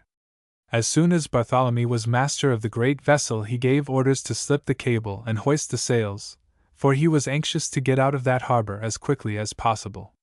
The fight had apparently attracted no attention in the town, but there were ships in the port whose company the bold Buccaneer did not at all desire, and as soon as possible he got his grand prize under way and went sailing out of the port. Now, indeed, was Bartholomew triumphant. The ship he had captured was a finer one and a richer one than that other vessel which had been taken from him. It was loaded with valuable merchandise, and we may here remark that for some reason or other all Spanish vessels of that day which were so unfortunate as to be taken by pirates, seemed to be richly laden. If our bold pirate had sung wild pirate songs, as he passed the flowing bowl while carousing with his crew in the cabin of the Spanish vessel he had first captured, he now sang wilder songs, and passed more flowing bowls, for this prize was a much greater one than the first. If Bartholomew could have communicated his great good fortune to the other buccaneers in the West Indies, there would have been a boom in piracy which would have threatened great danger to the honesty and integrity of the seafaring men of that region. But nobody, not even a pirate, has any way of finding out what is going to happen next, and if Bartholomew had had an idea of the fluctuations which were about to occur in the market in which he had made his investments, he would have been in a great hurry to sell all his stock very much below par. The fluctuations referred to occurred on the ocean, near the island of Pinos, and came in the shape of great storm waves, which blew the Spanish vessel with all its rich cargo, and its triumphant pirate crew, high up upon the cruel rocks, and wrecked it absolutely and utterly. Bartholomew and his men barely managed to get into a little boat, and row themselves away. All the wealth and treasure which had come to them with the capture of the Spanish vessel, all the power which the possession of that vessel gave them, and all the wild joy which came to them with riches and power, were lost to them in as short a space of time as it had taken to gain them. In the way of well-defined and conspicuous ups and downs, few lives surpassed that of Bartholomew Portuguese. But after this he seems, in the language of the old English song, all in the downs. He had many adventures after the desperate affair in the Bay of Campeche, but they must all have turned out badly for him, and consequently, very well, it is probable, for divers and sundry Spanish vessels, and for the rest of his life he bore the reputation of an unfortunate pirate. He was one of those men whose success seemed to have depended entirely upon his own exertions. If there happened to be the least chance of his doing anything, he generally did it.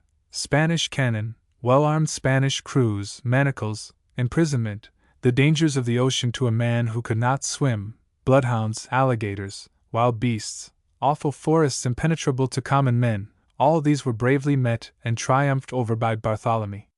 But when he came to ordinary good fortune, such as any pirate might expect, Bartholomew the Portuguese found that he had no chance at all. But he was not a common pirate, and was, therefore, obliged to be content with his uncommon career. He eventually settled in the island of Jamaica, but nobody knows what became of him.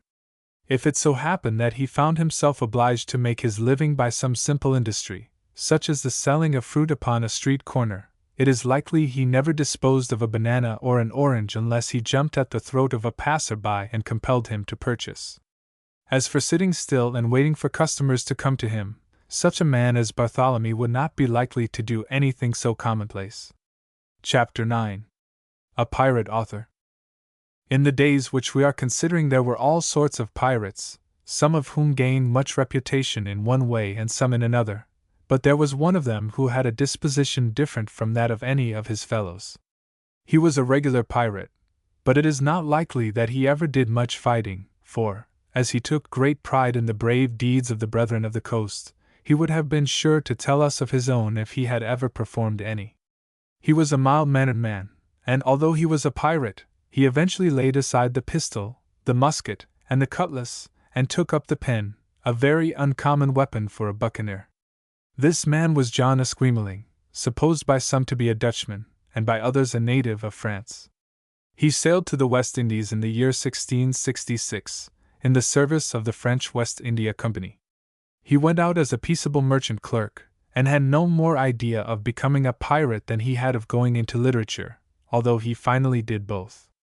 At that time the French West India Company had a colonial establishment on the island of Tortuga, which was principally inhabited, as we have seen before, by buccaneers in all their various grades and stages, from beef dryers to pirates. The French authorities undertook to supply these erratic people with the goods and provisions which they needed, and built storehouses with everything necessary for carrying on the trade. There were plenty of purchasers, for the buccaneers were willing to buy everything which could be brought from Europe. They were fond of good wine, good groceries, good firearms, and ammunition, fine cutlasses, and very often good clothes, in which they could disport themselves when on shore. But they had peculiar customs and manners, and although they were willing to buy as much as the French traders had to sell, they could not be prevailed upon to pay their bills. A pirate is not the sort of a man who generally cares to pay his bills. When he gets goods in any way, he wants them charged to him, and if that charge includes the features of robbery and murder, he will probably make no objection. But as for paying good money for what is received, that is quite another thing. That this was the state of feeling on the island of Tortuga was discovered before very long by the French mercantile agents, who then applied to the mother country for assistance in collecting the debts due them, and a body of men, who might be called collectors, or deputy sheriffs, was sent out to the island. But although these officers were armed with pistols and swords, as well as with authority, they could do nothing with the buccaneers, and after a time the work of endeavoring to collect debts from pirates was given up. And as there was no profit in carrying on business in this way, the mercantile agency was also given up, and its officers were ordered to sell out everything they had on hand, and come home. There was, therefore, a sale, for which cash payments were demanded, and there was a great bargain day on the island of Tortuga.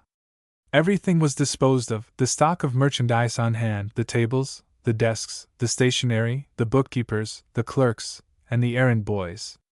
The living items of the stock on hand were considered to be property just as if they had been any kind of merchandise, and were sold as slaves. Now poor John Esquemeling found himself in a sad condition. He was bought by one of the French officials who had been left on the island, and he described his new master as a veritable fiend. He was worked hard, half-fed, treated cruelly in many ways, and to add to his misery, his master tantalized him by offering to set him free upon the payment of a sum of money equal to about $300. He might as well have been asked to pay $3,000 or $3,000,000, for he had not a penny in the world. At last he was so fortunate as to fall sick, and his master, as avaricious as he was cruel, fearing that this creature he owned might die, and thus be an entire loss to him, sold him to a surgeon, very much as one would sell a sick horse to a veterinary surgeon, on the principle that he might make something out of the animal by curing him. His new master treated Esquemeling very well, and after he had taken medicine and food enough to set him upon his legs, and had worked for the surgeon about a year, that kind master offered him his liberty if he would promise, as soon as he could earn the money, to pay him $100, which would be a profit to his owner, who had paid but $70 for him. This offer, of course, Esquemeling accepted with delight, and having made the bargain, he stepped forth upon the warm sands of the island of Tortuga a free and happy man. But he was as poor as a church mouse. He had nothing in the world but the clothes on his back, and he saw no way in which he could make money enough to keep himself alive until he had paid for himself. He tried various ways of support, but there was no opening for a young business man in that section of the country, and at last he came to the conclusion that there was only one way by which he could accomplish his object, and he therefore determined to enter into the wicked order of pirates or robbers at sea.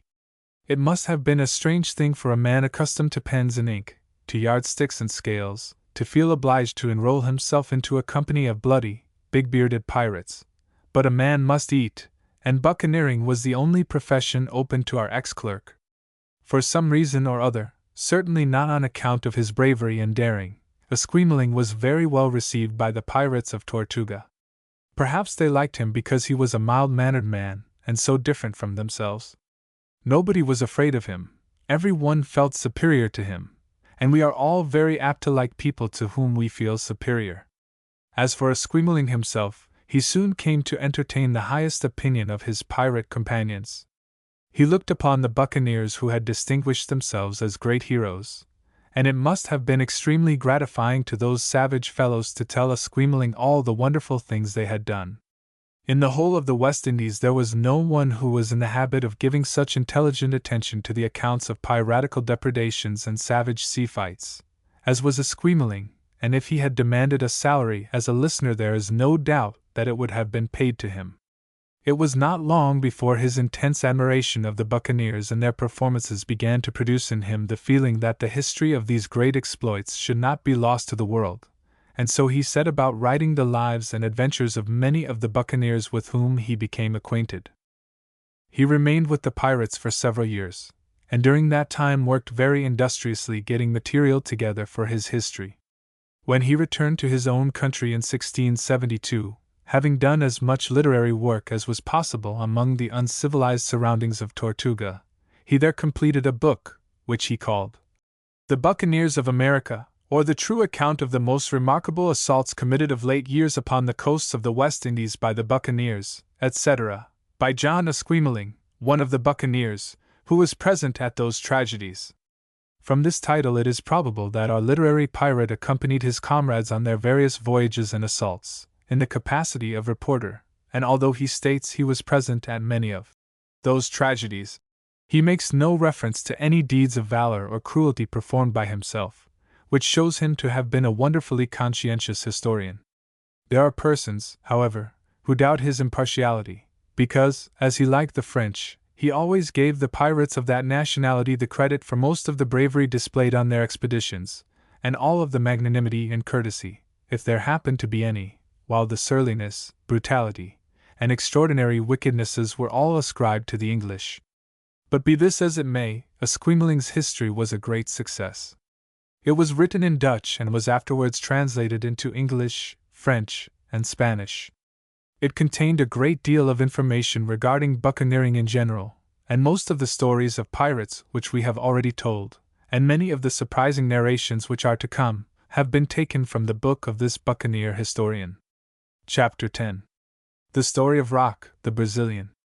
Having given the history of a very plain and quiet buccaneer, who was a reporter and writer, and who, if he were now living, would be eligible as a member of an authors' club, we will pass to the consideration of a regular out-and-out pirate, one from whose masthead would have floated the black flag with its skull and crossbones if that emblematic piece of bunting had been in use by the pirates of the period. This famous buccaneer was called Rock, because he had to have a name, and his own was unknown, and the Brazilian, because he was born in Brazil, though of Dutch parents. Unlike most of his fellow practitioners, he did not gradually become a pirate. From his early youth he never had an intention of being anything else. As soon as he grew to be a man he became a bloody buccaneer, and at the first opportunity he joined a pirate crew, and had made but a few voyages when it was perceived by his companions that he was destined to become a most remarkable sea robber. He was offered the command of a ship with a well-armed crew of marine savages, and in a very short time after he had set out on his first independent cruise he fell in with a Spanish ship loaded with silver bullion. Having captured this, he sailed with his prize to Jamaica, which was one of the great resorts of the English buccaneers. There his success delighted the community. His talents for the conduct of great piratical operations soon became apparent, and he was generally acknowledged as the head pirate of the West Indies. He was now looked upon as a hero even by those colonists who had no sympathy with pirates, and as for Esquemeling, he simply worshipped the great Brazilian desperado. If he had been writing the life and times of Alexander the Great, Julius Caesar, or Mr. Gladstone, he could not have been more enthusiastic in his praises. And as in the Arabian Nights the Rock is described as the greatest of birds, so, in the eyes of the buccaneer biographer, this Rock was the greatest of pirates. But it was not only in the mind of the historian that Rock now became famous. The better he became known, the more general was the fear and respect felt for him, and we are told that the mothers of the islands used to put their children to sleep by threatening them with the terrible Rock if they did not close their eyes. This story, however, I regard with a great deal of doubt. It has been told of Saladin and many other wicked and famous men, but I do not believe it is an easy thing to frighten a child into going to sleep. If I found it necessary to make a youngster take a nap, I should say nothing of the condition of affairs in Cuba or of the persecutions of the Armenians. This renowned pirate from Brazil must have been a terrible fellow to look at. He was strong and brawny, his face was short and very wide, with high cheekbones, and his expression probably resembled that of a pug dog. His eyebrows were enormously large and bushy, and from under them he glared at his mundane surroundings. He was not a man whose spirit could be quelled by looking him steadfastly in the eye. It was his custom in the daytime to walk about, carrying a drawn cutlass, resting easily upon his arm, edge up, very much as a fine gentleman carries his high silk hat, and any one who should impertinently stare or endeavor to quell his high spirits in any other way, would probably have felt the edge of that cutlass descending rapidly through his physical organism. He was a man who insisted upon being obeyed, and if any one of his crew behaved improperly, or was even found idle, this strict and inexorable master would cut him down where he stood. But although he was so strict and exacting during the business sessions of his piratical year, by which I mean when he was cruising around after prizes, he was very much more disagreeable when he was taking a vacation. On his return to Jamaica after one of his expeditions, it was his habit to give himself some relaxation after the hardships and dangers through which he had passed, and on such occasions it was a great comfort to Rock to get himself thoroughly drunk. With his cutlass waving high in the air, he would rush out into the street and take a whack at every one whom he met. As far as was possible, the citizens allowed him to have the street to himself, and it was not at all likely that his visits to Jamaica were looked forward to with any eager anticipations. Rock, it may be said, was not only a bloody pirate, but a blooded one. He was thoroughbred. From the time he had been able to assert his individuality he had been a pirate, and there was no reason to suppose that he would ever reform himself into anything else. There were no extenuating circumstances in his case. In his nature there was no ally, nor moderation, nor forbearance. The appreciative Esquemeling, who might be called the Boswell of the Buccaneers, could never have met his hero Rock, when that bushy-bearded pirate was running amok in the streets, but if he had, it is not probable that his book would have been written. He assures us that when Rock was not drunk he was esteemed, but at the same time feared. But there are various ways of gaining esteem, and Rock's method certainly succeeded very well in the case of his literary associate. As we have seen, the hatred of the Spaniards by the Buccaneers began very early in the settlement of the West Indies, and in fact, it is very likely that if there had been no Spaniards there would never have been any Buccaneers. But in all the instances of ferocious enmity toward the Spaniards there has been nothing to equal the feelings of Rock, the Brazilian, upon that subject. His dislike to everything Spanish arose, he declared, from cruelties which had been practiced upon his parents by people of that nation, and his main principle of action throughout all his piratical career seems to have been that there was nothing too bad for a Spaniard. The object of his life was to wage bitter war against Spanish ships and Spanish settlements. He seldom gave any quarter to his prisoners, and would often subject them to horrible tortures in order to make them tell where he could find the things he wanted. There is nothing horrible that has ever been written or told about the buccaneer life, which could not have been told about Rock, the Brazilian. He was a typical pirate. Rock was very successful in his enterprises, and took a great deal of valuable merchandise to Jamaica, but although he and his crew were always rich men when they went on shore, they did not remain in that condition very long. The buccaneers of that day were all very extravagant, and moreover, they were great gamblers, and it was not uncommon for them to lose everything they possessed before they had been on shore a week. Then there was nothing for them to do but to go on board their vessels and put out to sea in search of some fresh prize. So far Rock's career had been very much like that of many other companions of the coast, differing from them only in respect to intensity and force. But he was a clever man with ideas, and was able to adapt himself to circumstances. He was cruising about Campeche without seeing any craft that was worth capturing, when he thought that it would be very well for him to go out on a sort of marine scouting expedition and find out whether or not there were any Spanish vessels in the bay which were well laden, and which were likely soon to come out. So, with a small boat filled with some of his trusty men, he rowed quietly into the port to see what he could discover. If he had had a squeamling with him, and had sent that mild-mannered observer into the harbor to investigate into the state of affairs, and come back with a report, it would have been a great deal better for the pirate captain, but he chose to go himself, and he came to grief. No sooner did the people on the ships lying in the harbor behold a boat approaching with a big-browed, broad-jawed mariner sitting in the stern, and with a good many more broad-backed, hairy mariners than were necessary, pulling at the oars, than they gave the alarm. The well-known pirate was recognized, and it was not long before he was captured. Rock must have had a great deal of confidence in his own powers, or perhaps he relied somewhat upon the fear which his very presence evoked.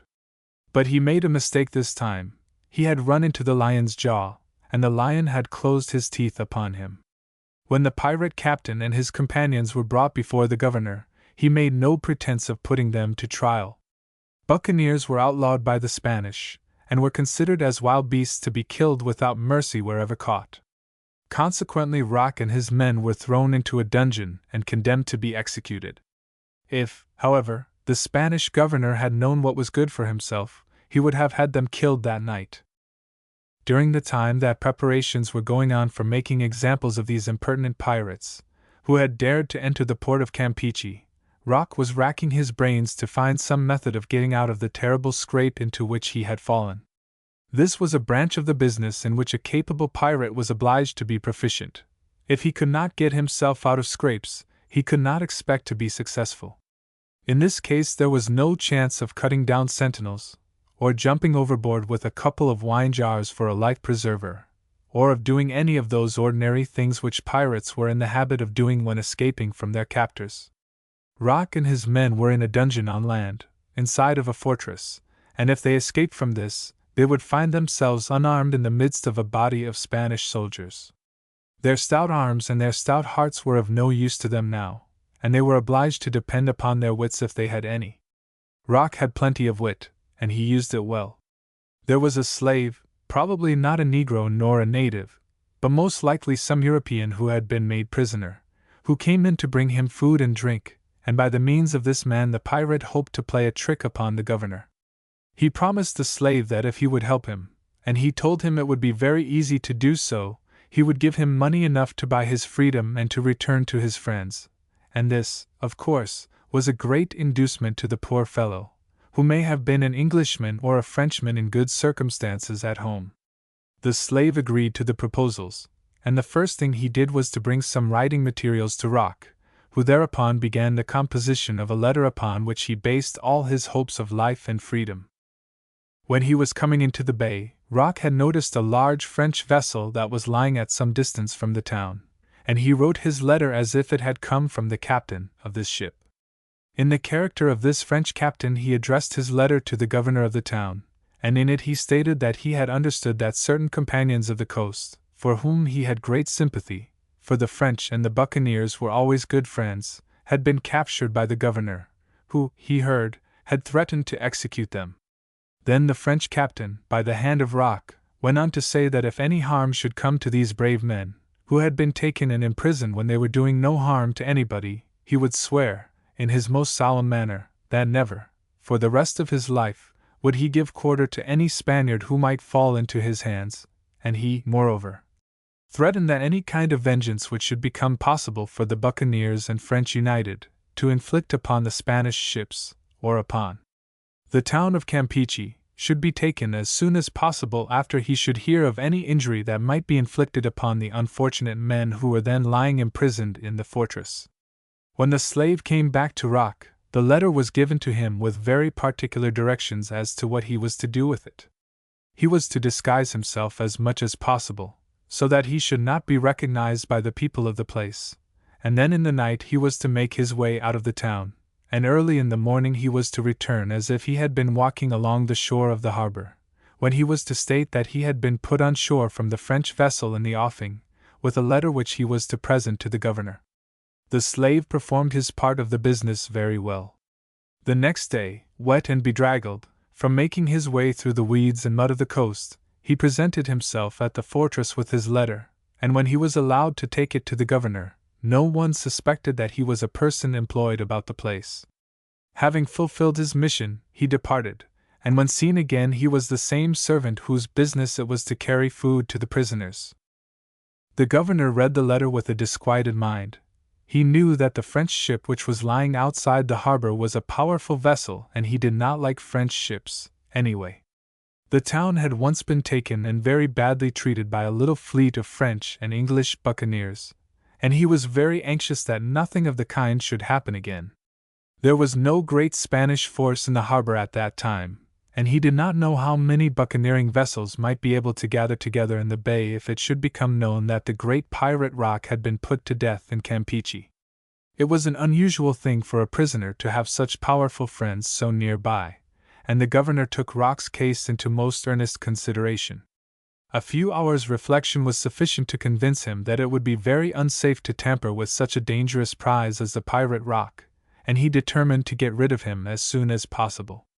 He felt himself in the position of a man who has stolen a baby bear, and who hears the roar of an approaching parent through the woods, to throw away the cub and walk off, as though he had no idea there were any bears in that forest would be the inclination of a man so situated, and to get rid of the great pirate without provoking the vengeance of his friends was the natural inclination of the governor.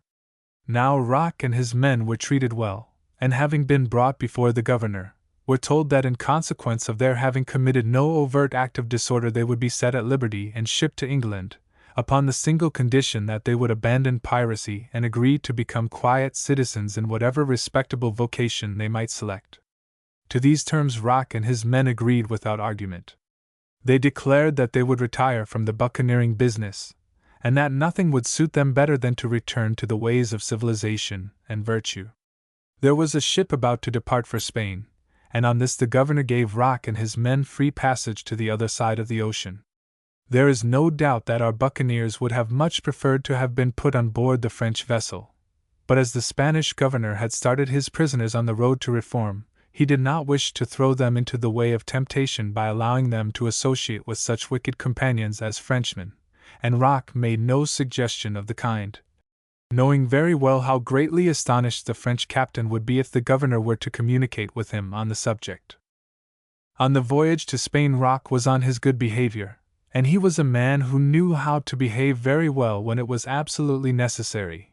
No doubt there must have been many dull days on board ship when he would have been delighted to gamble, to get drunk, and to run amok up and down the deck.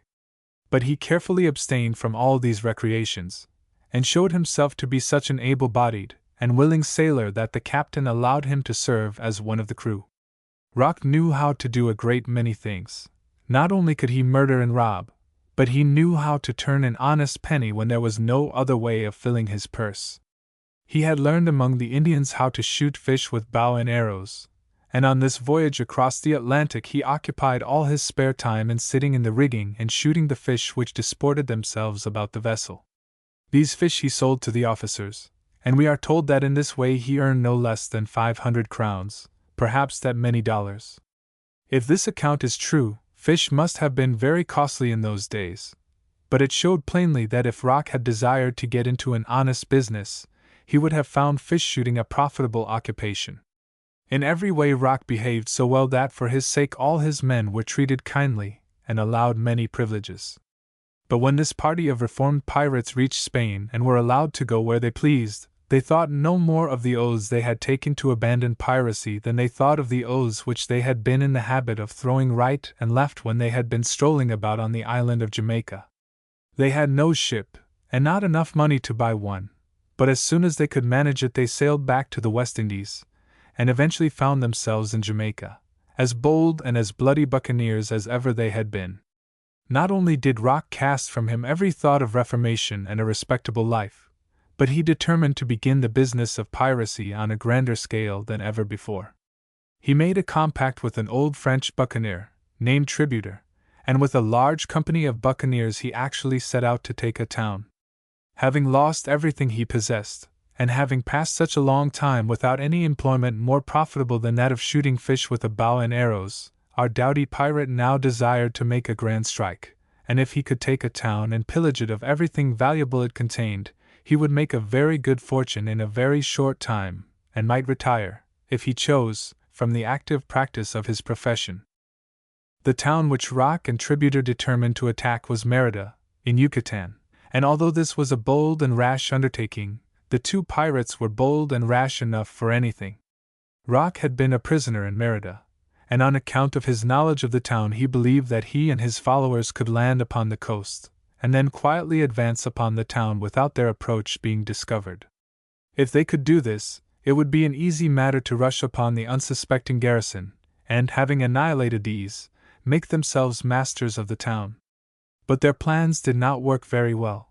They were discovered by some Indians, after they had landed, who hurried to Merida and gave notice of the approach of the buccaneers. Consequently, when Rock and his companions reached the town they found the garrison prepared for them, cannons loaded, and all the approaches guarded. Still the pirates did not hesitate. They advanced fiercely to the attack just as they were accustomed to do when they were boarding a Spanish vessel, but they soon found that fighting on land was very different from fighting at sea. In a marine combat it is seldom that a party of boarders is attacked in the rear by the enemy, although on land such methods of warfare may always be expected, but Rock and Tributer did not expect anything of the kind, and they were, therefore, greatly dismayed when a party of horsemen from the town, who had made a wide detour through the woods, suddenly charged upon their rear. Between the guns of the garrison and the sabers of the horsemen the buccaneers had a very hard time, and it was not long before they were completely defeated. Tributer and a great many of the pirates were killed or taken, and Rock, the Brazilian, had a terrible fall. This most memorable fall occurred in the estimation of John Esquemeling, who knew all about the attack on Merida, and who wrote the account of it. But he had never expected to be called upon to record that his great hero, Rock, the Brazilian, saved his life, after the utter defeat of himself and his companions, by ignominiously running away. The loyal chronicler had as firm a belief in the absolute inability of his hero to fly from danger as was shown by the Scottish Douglas, when he stood, his back against a mass of stone, and invited his enemies to come one, come all. The bushy-browed pirate of the drawn cutlass had so often expressed his contempt for a soldier who would even surrender, to say nothing of running away, that Esquemeling could scarcely believe that Rock had retreated from his enemies, deserted his friends, and turned his back upon the principles which he had always so truculently proclaimed. But this downfall of a hero simply shows that Esquemeling, although he was a member of the piratical body, and was proud to consider himself a buccaneer, did not understand the true nature of a pirate. Under the brutality, the cruelty, the dishonesty, and the recklessness of the sea robbers of those days, there was nearly always meanness and cowardice. Rock, as we have said in the beginning of this sketch, was a typical pirate. Under certain circumstances he showed himself to have all those brave and savage qualities which Esquemeling esteemed and revered, and under other circumstances he showed those other qualities which Esquemeling despised, but which are necessary to make up the true character of a pirate. The historian John seems to have been very much cut up by the manner in which his favorite hero had rounded off his piratical career, and after that he entirely dropped Rock from his chronicles. This out-and-out pirate was afterwards living in Jamaica, and probably engaged in new enterprises, but Esquemeling would have nothing more to do with him nor with the history of his deeds. Chapter 11. A Buccaneer Boom. The condition of affairs in the West Indies was becoming very serious in the eyes of the Spanish rulers. They had discovered a new country, they had taken possession of it, and they had found great wealth of various kinds, of which they were very much in need. This wealth was being carried to Spain as fast as it could be taken from the unfortunate natives and gathered together for transportation, and everything would have gone on very well indeed had it not been for the most culpable and unwarranted interference of that lawless party of men, who might almost be said to amount to a nationality, who were continually on the alert to take from Spain everything she could take from America.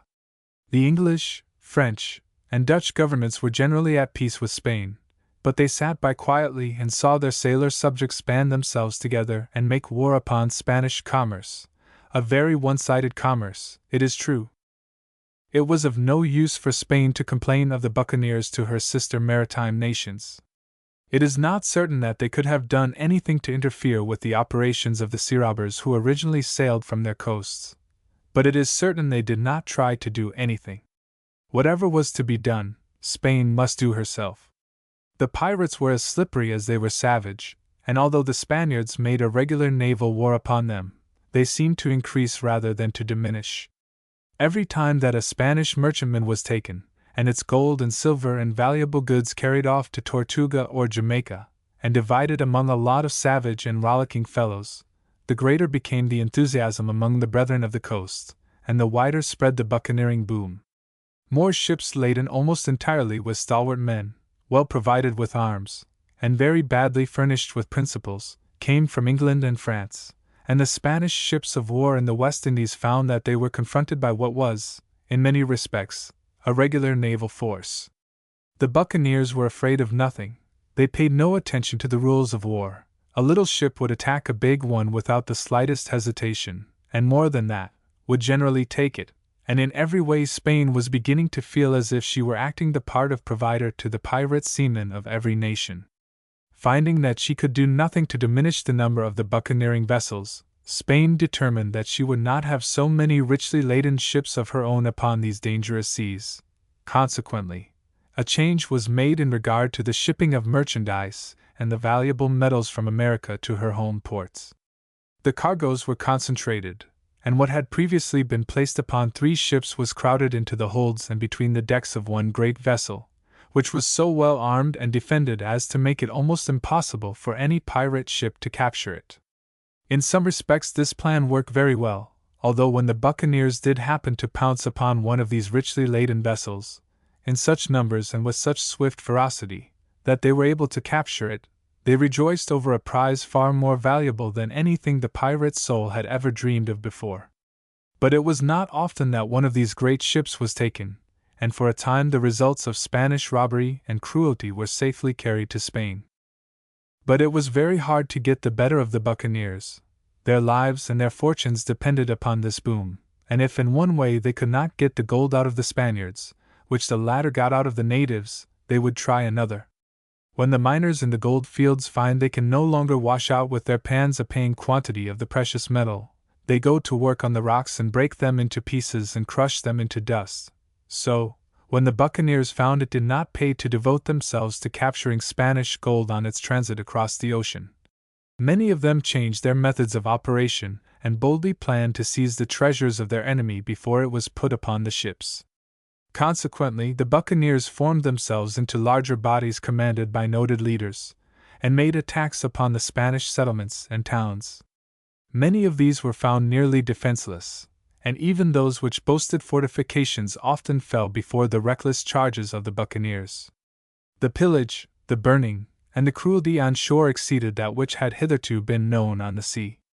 There is generally a great deal more in a town than there is in a ship, and the Buccaneers proved themselves to be among the most outrageous, exacting, and cruel conquerors ever known in the world. They were governed by no laws of warfare. Whatever they chose to do they did. They respected nobody, not even themselves, and acted like wild beasts, without the disposition which is generally shown by a wild beast, to lie down and go to sleep when he has had enough. There were times when it seemed as though it would be safer for a man who had a regard for his life and comfort to sail upon a pirate ship instead of a Spanish galleon, or to take up his residence in one of the uncivilized communities of Tortuga or Jamaica, instead of settling in a well-ordered Spanish-American town with its mayor, its officials, and its garrison. It was a very strange nation of marine bandits which had thus sprung into existence on these faraway waters.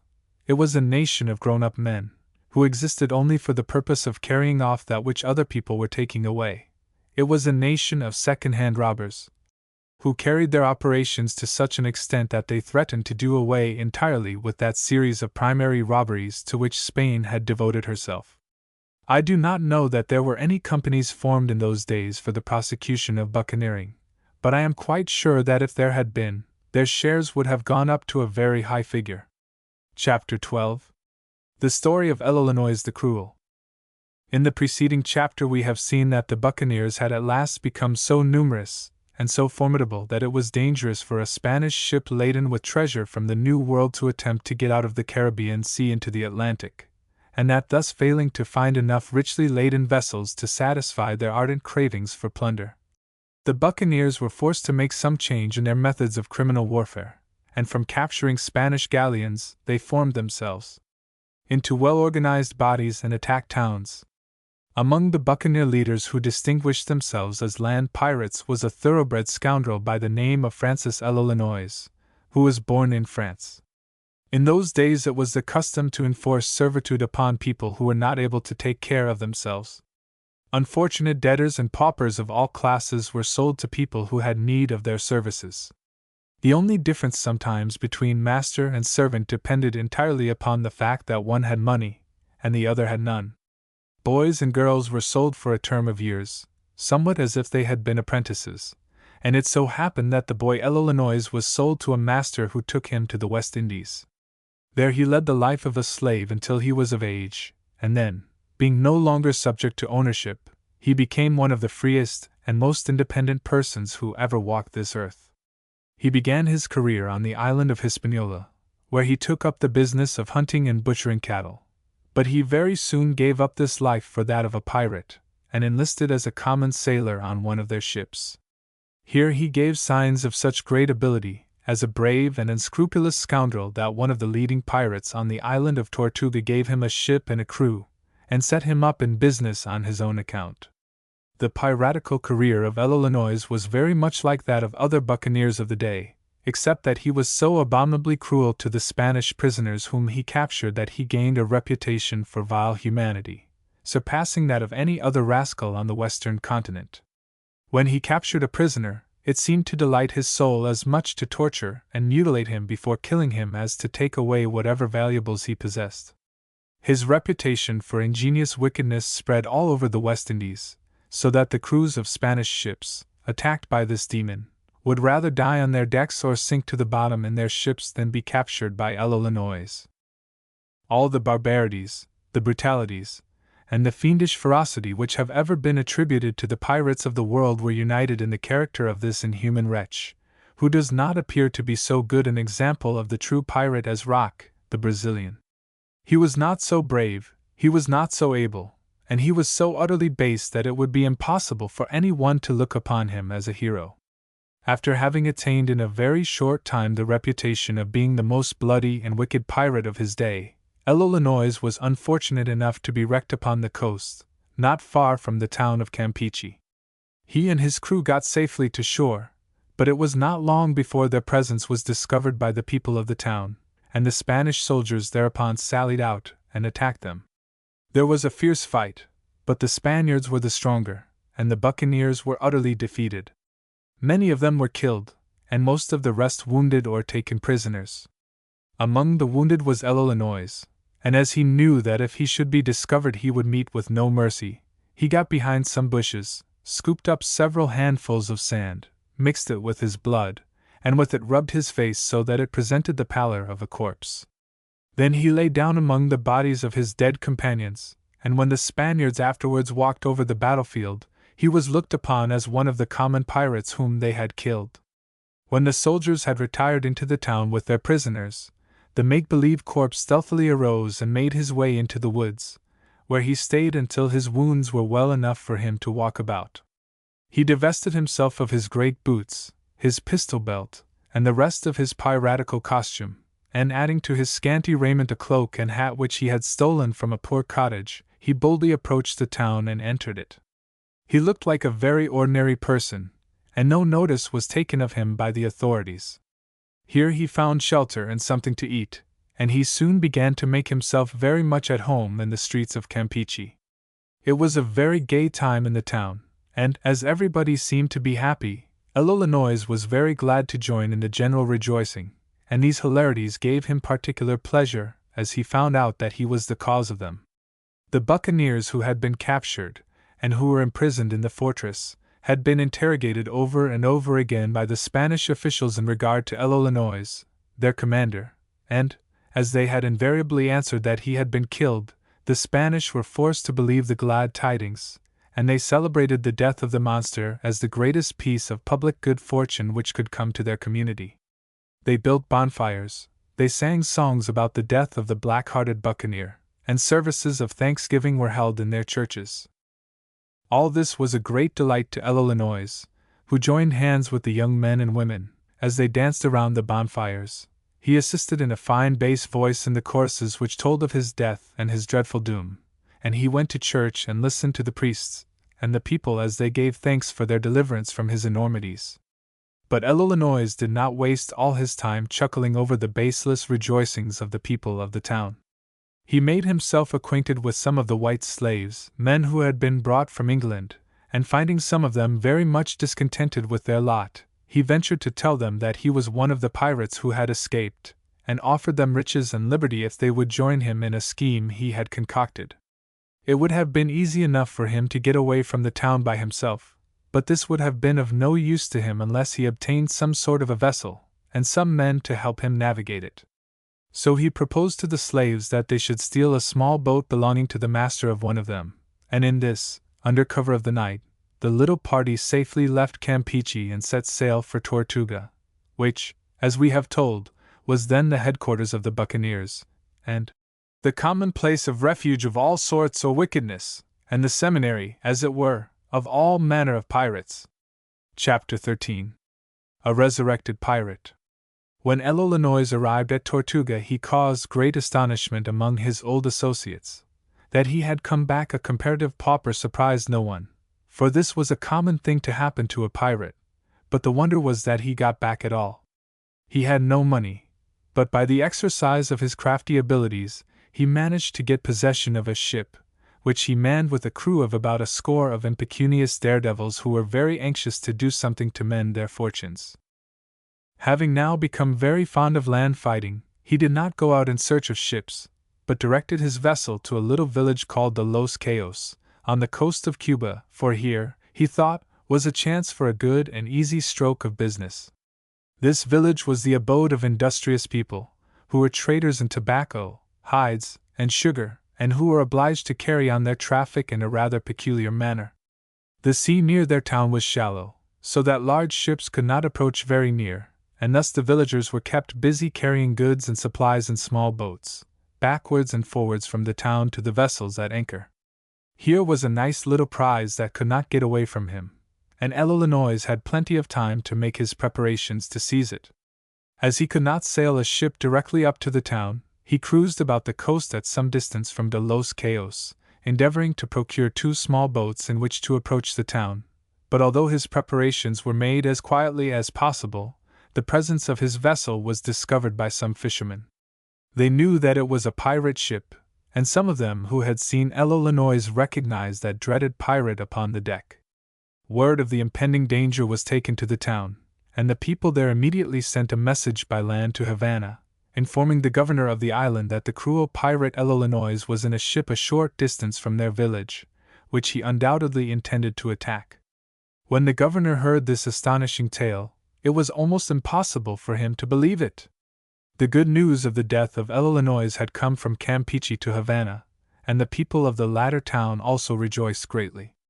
To be now told that this scourge of the West Indies was alive, and was about to fall upon a peaceful little village on the island over which he ruled, filled the governor with rage as well as amazement, and he ordered a well-armed ship, with a large crew of fighting men, to sail immediately for de Los Cayos, giving the captain express orders that he was not to come back until he had obliterated from the face of the earth the whole of the wretched gang with the exception of the leader. This extraordinary villain was to be brought to Havana to be treated as the governor should see fit. In order that his commands should be executed promptly and effectually, the governor sent a big Negro slave in the ship, who was charged with the duty of hanging every one of the pirates except Illinois. By the time the war vessel had arrived at de Los Cayos, Illinois had made his preparation to attack the place. He had procured 2 large canoes, and in these he had intended to row up to the town and land with his men. But now there was a change in the state of affairs, and he was obliged to alter his plans. The ordinary person in command of 2 small boats, who should suddenly discover that a village which he supposed almost defenseless, was protected by a large man-of-war, with cannon and a well-armed crew, would have altered his plans so completely that he would have left that part of the coast of Cuba with all possible expedition. But the pirates of that day seemed to pay very little attention to the element of odds. If they met an enemy who was weak, they would fall upon him, and if they met with one who was a good deal stronger than themselves, they would fall upon him all the same. When the time came to fight, they fought. Of course, Illinois could not now row leisurely up to the town and begin to pillage it as he had intended, but no intention of giving up his project entered his mind. As the Spanish vessel was in his way, he would attack her and get her out of his way if the thing could be done. In this new state of affairs he was obliged to use stratagem, and he also needed a larger force than he had with him, and he therefore captured some men who were fishing along the coast and put them into his canoes to help work the oars. Then by night he proceeded slowly in the direction of the Spanish vessel. The man-of-war was anchored not very far from the town, and when about 2 o'clock in the morning the watch on deck saw some canoes approaching, they supposed them to be boats from shore, for, as has been said, such vessels were continually plying about those shallow waters. The canoes were hailed, and after having given an account of themselves they were asked if they knew anything about the pirate ship upon the coast. Illinois understood very well that it would not do for him or his men to make answer to these inquiries, for their speech would have shown they did not belong to those parts. Therefore he made one of his prisoner fishermen answer that they had not seen a pirate vessel, and if there had been one there, it must have sailed away when its captain heard the Spanish ship was coming. Then the canoes were allowed to go their way, but their way was a very different one from any which could have been expected by the captain of the ship. They rowed off into the darkness instead of going toward the town, and waited until nearly daybreak. Then they boldly made for the man-of-war, one canoe attacking her on one side and the other on the other. Before the Spanish could comprehend what had happened, there were more than 20 pirates upon their decks, the dreaded Illinois at their head. In such a case as this cannon were of no use, and when the crew tried to rush upon deck, they found that cutlasses and pistols did not avail very much better. The pirates had the advantage. They had overpowered the watch, and were defending the deck against all comers from below. It requires a very brave sailor to stick his head out of a hatchway when he sees 3 or 4 cutlasses ready to split it open. But there was some stout fighting on board. The officers came out of their cabins, and some of the men were able to force their way out into the struggle.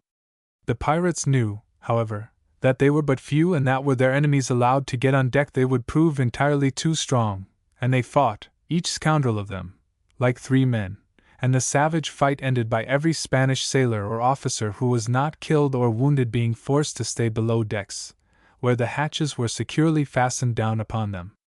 L'Illinois now stood a proud victor on the deck of his prize, and being a man of principle, he determined to live up to the distinguished reputation which he had acquired in that part of the world. Baring his muscular and hairy right arm, he clutched the handle of his sharp and heavy cutlass and ordered the prisoners to be brought up from below, one at a time, and conducted to the place where he stood. He wished to give Spain a lesson which would make her understand that he was not to be interfered with in the execution of his enterprises, and he determined to allow himself the pleasure of personally teaching this lesson. As soon as a prisoner was brought to L'Illinois, he struck off his head, and this performance he continued, beginning with number 1, and going on until he had counted 90. The last one brought to him was the Negro slave. This man, who was not a soldier, was desperately frightened and begged piteously for his life. L'Illinois, finding that the man was willing to tell everything he knew, questioned him about the sending of this vessel from Havana, and when the poor fellow had finished by telling that he had come there, not of his own accord, but simply for the purpose of obeying his master, to hang all the pirates except their leader, that great buccaneer laughed, and finding he could get nothing more from the Negro, cut off his head likewise, and his body was tumbled into the sea after those of his companions. Now there was not a Spaniard left on board the great ship except 1 man, who had been preserved from the fate of the others because L'Illinois had some correspondence to attend to, and he needed a messenger to carry a letter. The pirate captain went into the cabin, where he found writing materials ready to his hand, and there he composed a letter to the governor of Havana, a part of which read as follows: I shall never henceforward give quarter unto any Spaniard whatsoever, and I have great hopes that I shall execute on your own person the very same punishment I have done to them you sent against me. Thus I have retaliated the kindness you designed unto me and my companions. When this message was received by the dignified official who filled the post of governor of Cuba, he stormed and fairly foamed at the mouth. To be utterly foiled and discomfited by this resurrected pirate, and to be afterwards addressed in terms of such unheard of insolence and abuse, was more than he could bear, and in the presence of many of his officials and attendants, he swore a terrible oath that after that hour he would never again give quarter to any buccaneer, no matter when or where he was captured, or what he might be doing at the time. Every man of the wretched band should die as soon as he could lay hands upon him. But when the inhabitants of Havana and the surrounding villages heard of this terrible resolution of their governor, they were very much disturbed. They lived in constant danger of attack, especially those who were engaged in fishing or maritime pursuits, and they feared that when it became known that no buccaneer was to receive quarter, the Spanish colonists would be treated in the same way, no matter where they might be found and taken. Consequently, it was represented to the governor that his plan of vengeance would work most disastrously for the Spanish settlers, for the buccaneers could do far more damage to them than he could possibly do to these dreadful brethren of the coast, and that, unless he wished to bring upon them troubles greater than those of famine or pestilence, they begged that he would retract his oath. When the high dignitary had cooled down a little, he saw that there was a good deal of sense in what the representative of the people had said to him, and he consequently felt obliged, in consideration of the public safety, to take back what he had said, and to give up the purpose, which would have rendered unsafe the lives of so many peaceable people. L'Illinois was now the possessor of a fine vessel which had not been in the least injured during the battle in which it had been won. But his little crew, some of whom had been killed and wounded, was insufficient to work such a ship upon an important cruise on the high seas, and he also discovered, much to his surprise, that there were very few provisions on board, for when the vessel was sent from Havana it was supposed she would make but a very short cruise.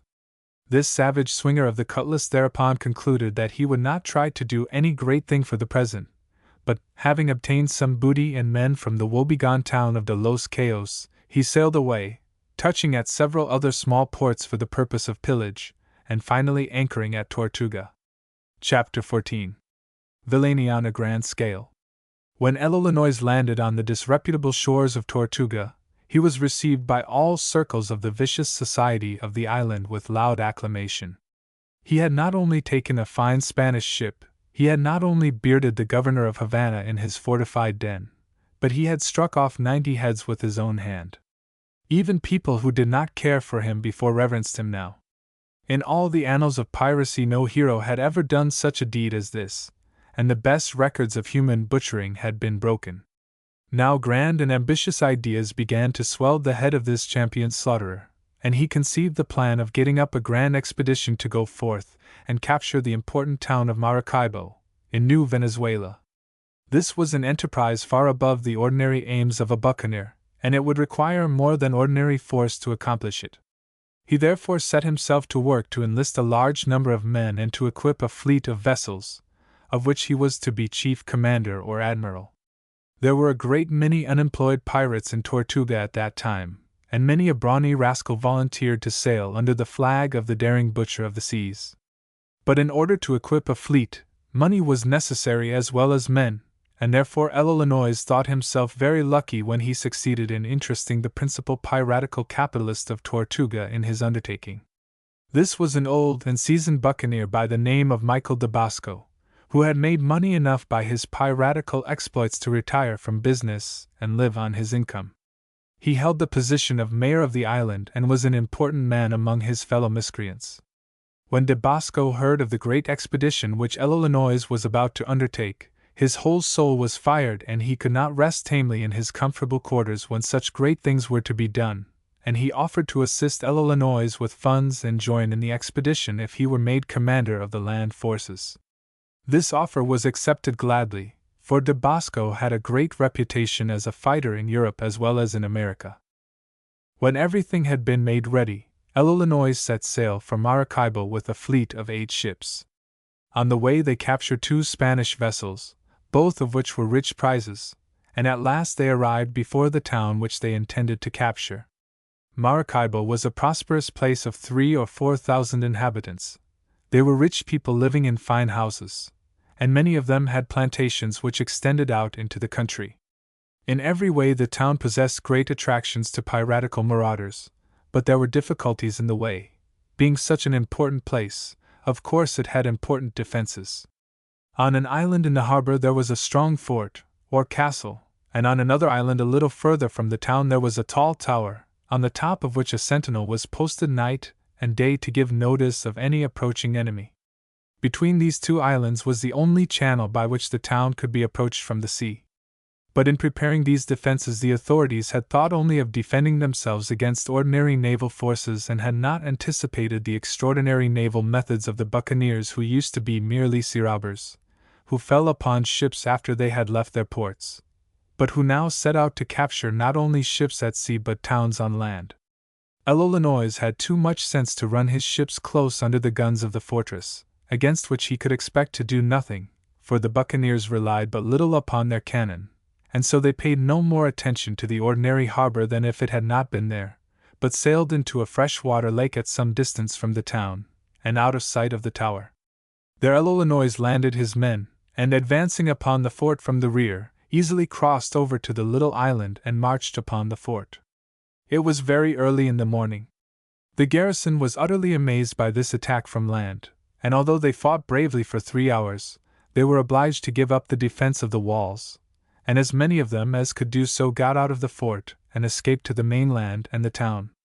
Illinois now took possession of the fort, and then, with the greater part of his men, he returned to his ships, brought them around to the entrance of the bay, and then boldly sailed with his whole fleet under the very noses of the cannon, and anchored in the harbor in front of the town. When the citizens of Maracaibo heard from the escaping garrison that the fort had been taken, they were filled with horror and dismay, for they had no further means of defense. They knew that the pirates had come there for no other object than to rob, pillage, and cruelly treat them, and consequently as many as possible hurried away into the woods and the surrounding country with as many of their valuables as they could carry. They resembled the citizens of a town attacked by the cholera or the plague, and in fact, they would have preferred a most terrible pestilence to this terrible scourge of piracy from which they were about to suffer. As soon as Illinois and his wild pirates had landed in the city, they devoted themselves entirely to eating and drinking and making themselves merry. They had been on short commons during the latter part of their voyage, and they had a royal time with the abundance of food and wine which they found in the houses of the town. The next day, however, they set about attending to the business which had brought them there, and parties of pirates were sent out into the surrounding country to find the people who had run away and to take from them the treasures they had carried off. But although a great many of the poor, miserable, unfortunate citizens were captured and brought back to the town, there was found upon them very little money, and but few jewels or ornaments of value. And now Illinois began to prove how much worse his presence was than any other misfortune which could have happened to the town. He tortured the poor prisoners, men, women, and children, to make them tell where they had hidden their treasures, sometimes hacking one of them with his sword, declaring at the same time that if he did not tell where his money was hidden he would immediately set to work to cut up his family and his friends. The cruelties inflicted upon the inhabitants by this vile and beastly pirate and his men were so horrible that they could not be put into print. Even John Esquemeling, who wrote the account of it, had not the heart to tell everything that had happened. But after 2 weeks of horror and torture, the pirates were able to get but comparatively little out of the town, and they therefore determined to go somewhere else, where they might do better. At the southern end of Lake Maracaibo, about 40 leagues from the town which the pirates had just desolated and ruined, lay Gibraltar, a good-sized and prosperous town, and for this place Illinois and his fleet now set sail. But they were not able to approach unsuspected and unseen, for news of their terrible doings had gone before them, and their coming was expected. When they drew near the town they saw the flag flying from the fort, and they knew that every preparation had been made for defense. To attack such a place as this was a rash undertaking. The Spaniards had perhaps 1,000 soldiers, and the pirates numbered but 380, but Illinois did not hesitate. As usual, he had no thought of bombardment, or any ordinary method of naval warfare, but at the first convenient spot he landed all his men, and having drawn them up in a body, he made them an address. He made them understand clearly the difficult piece of work which was before them, but he assured them that pirates were so much in the habit of conquering Spaniards that if they would all promise to follow him and do their best, he was certain he could take the town. He assured them that it would be an ignoble thing to give up such a grand enterprise as this simply because they found the enemy strong and so well prepared to meet them, and ended by stating that if he saw a man flinch or hold back for a second, he would pistol him with his own hand. Whereupon the pirates all shook hands and promised they would follow Illinois wherever he might lead them. This they truly did, and Illinois, having a very imperfect knowledge of the proper way to the town, led them into a wild bog, where this precious pack of rascals soon found themselves up to their knees in mud and water, and in spite of all the cursing and swearing which they did, they were not able to press through the bog or get out of it.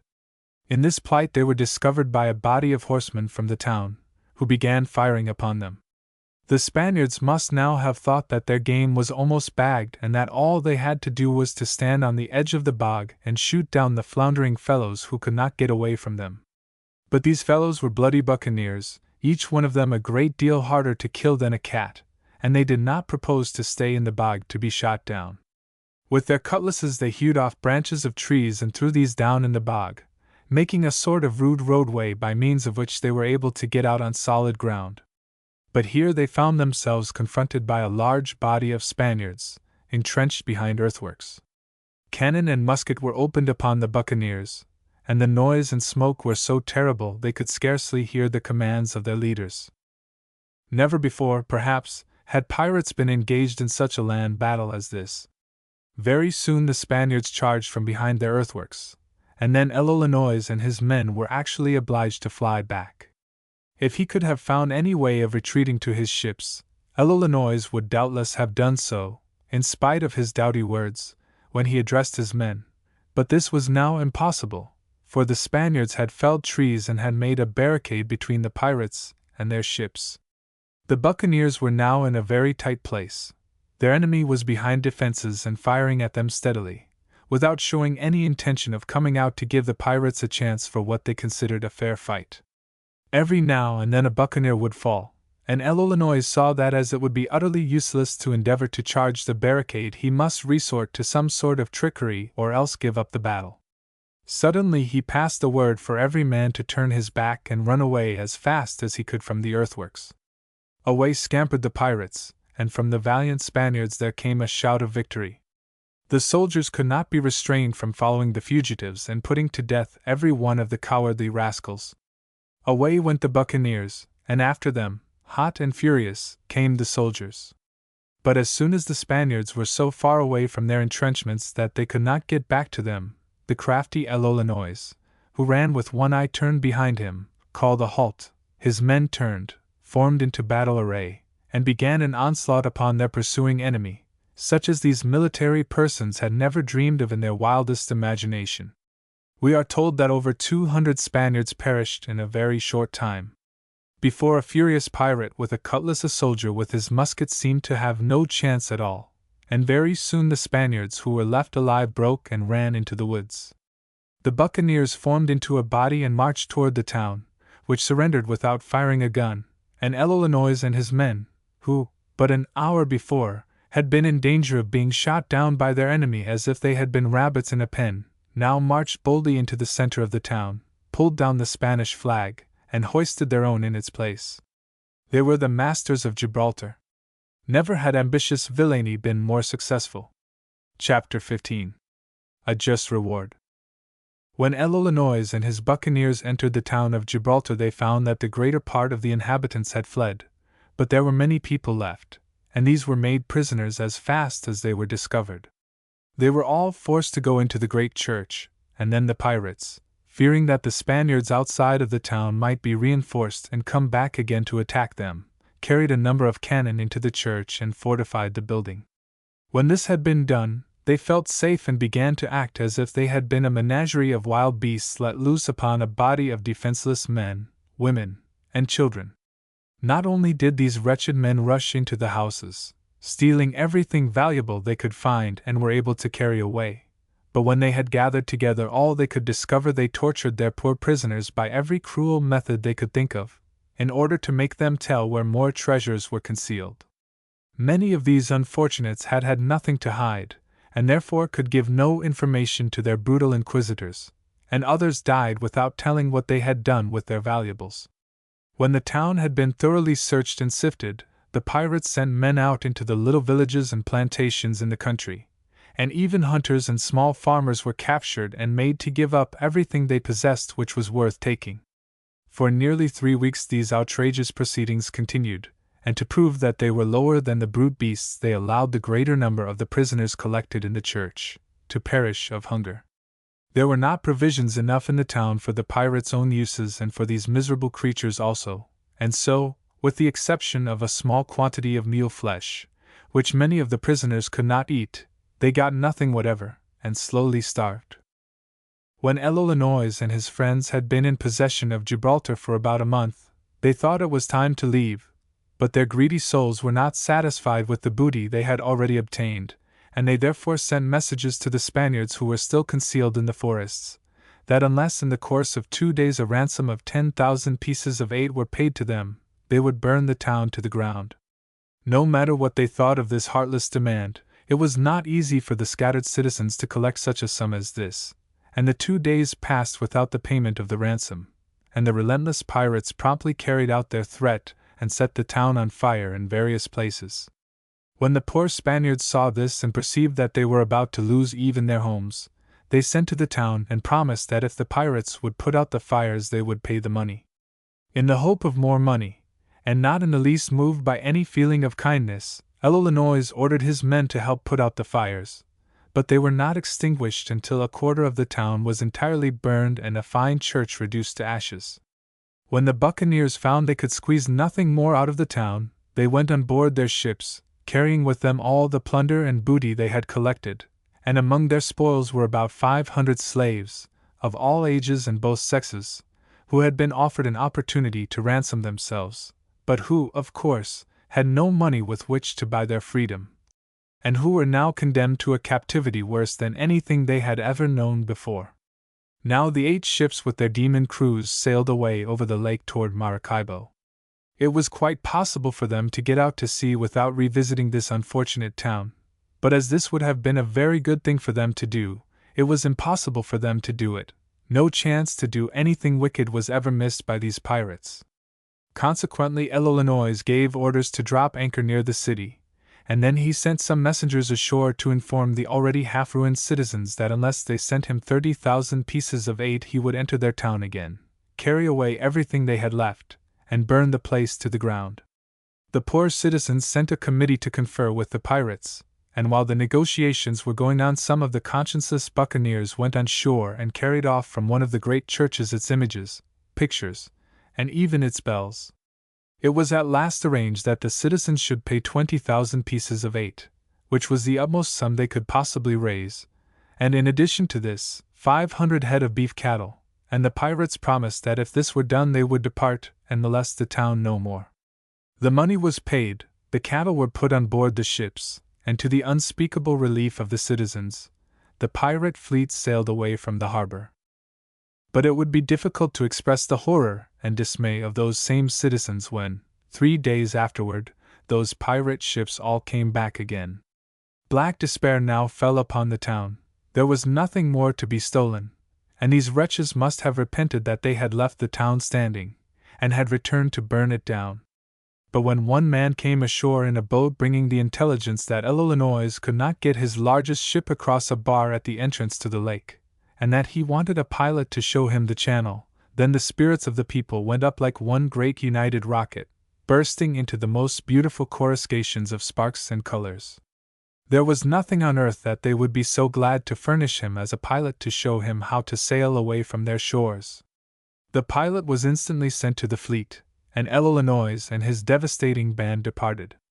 They did not go directly to Tortuga, but stopped at a little island near Hispaniola, which was inhabited by French buccaneers, and this delay was made entirely for the purpose of dividing the booty. It seems strange that any principle of right and justice should have been regarded by these dishonest knaves, even in their relations to each other, but they had rigid rules in regard to the division of their spoils, and according to these curious regulations the whole amount of plunder was apportioned among the officers and crews of the different ships. Before the regular allotment of shares was made, the claims of the wounded were fully satisfied according to their established code.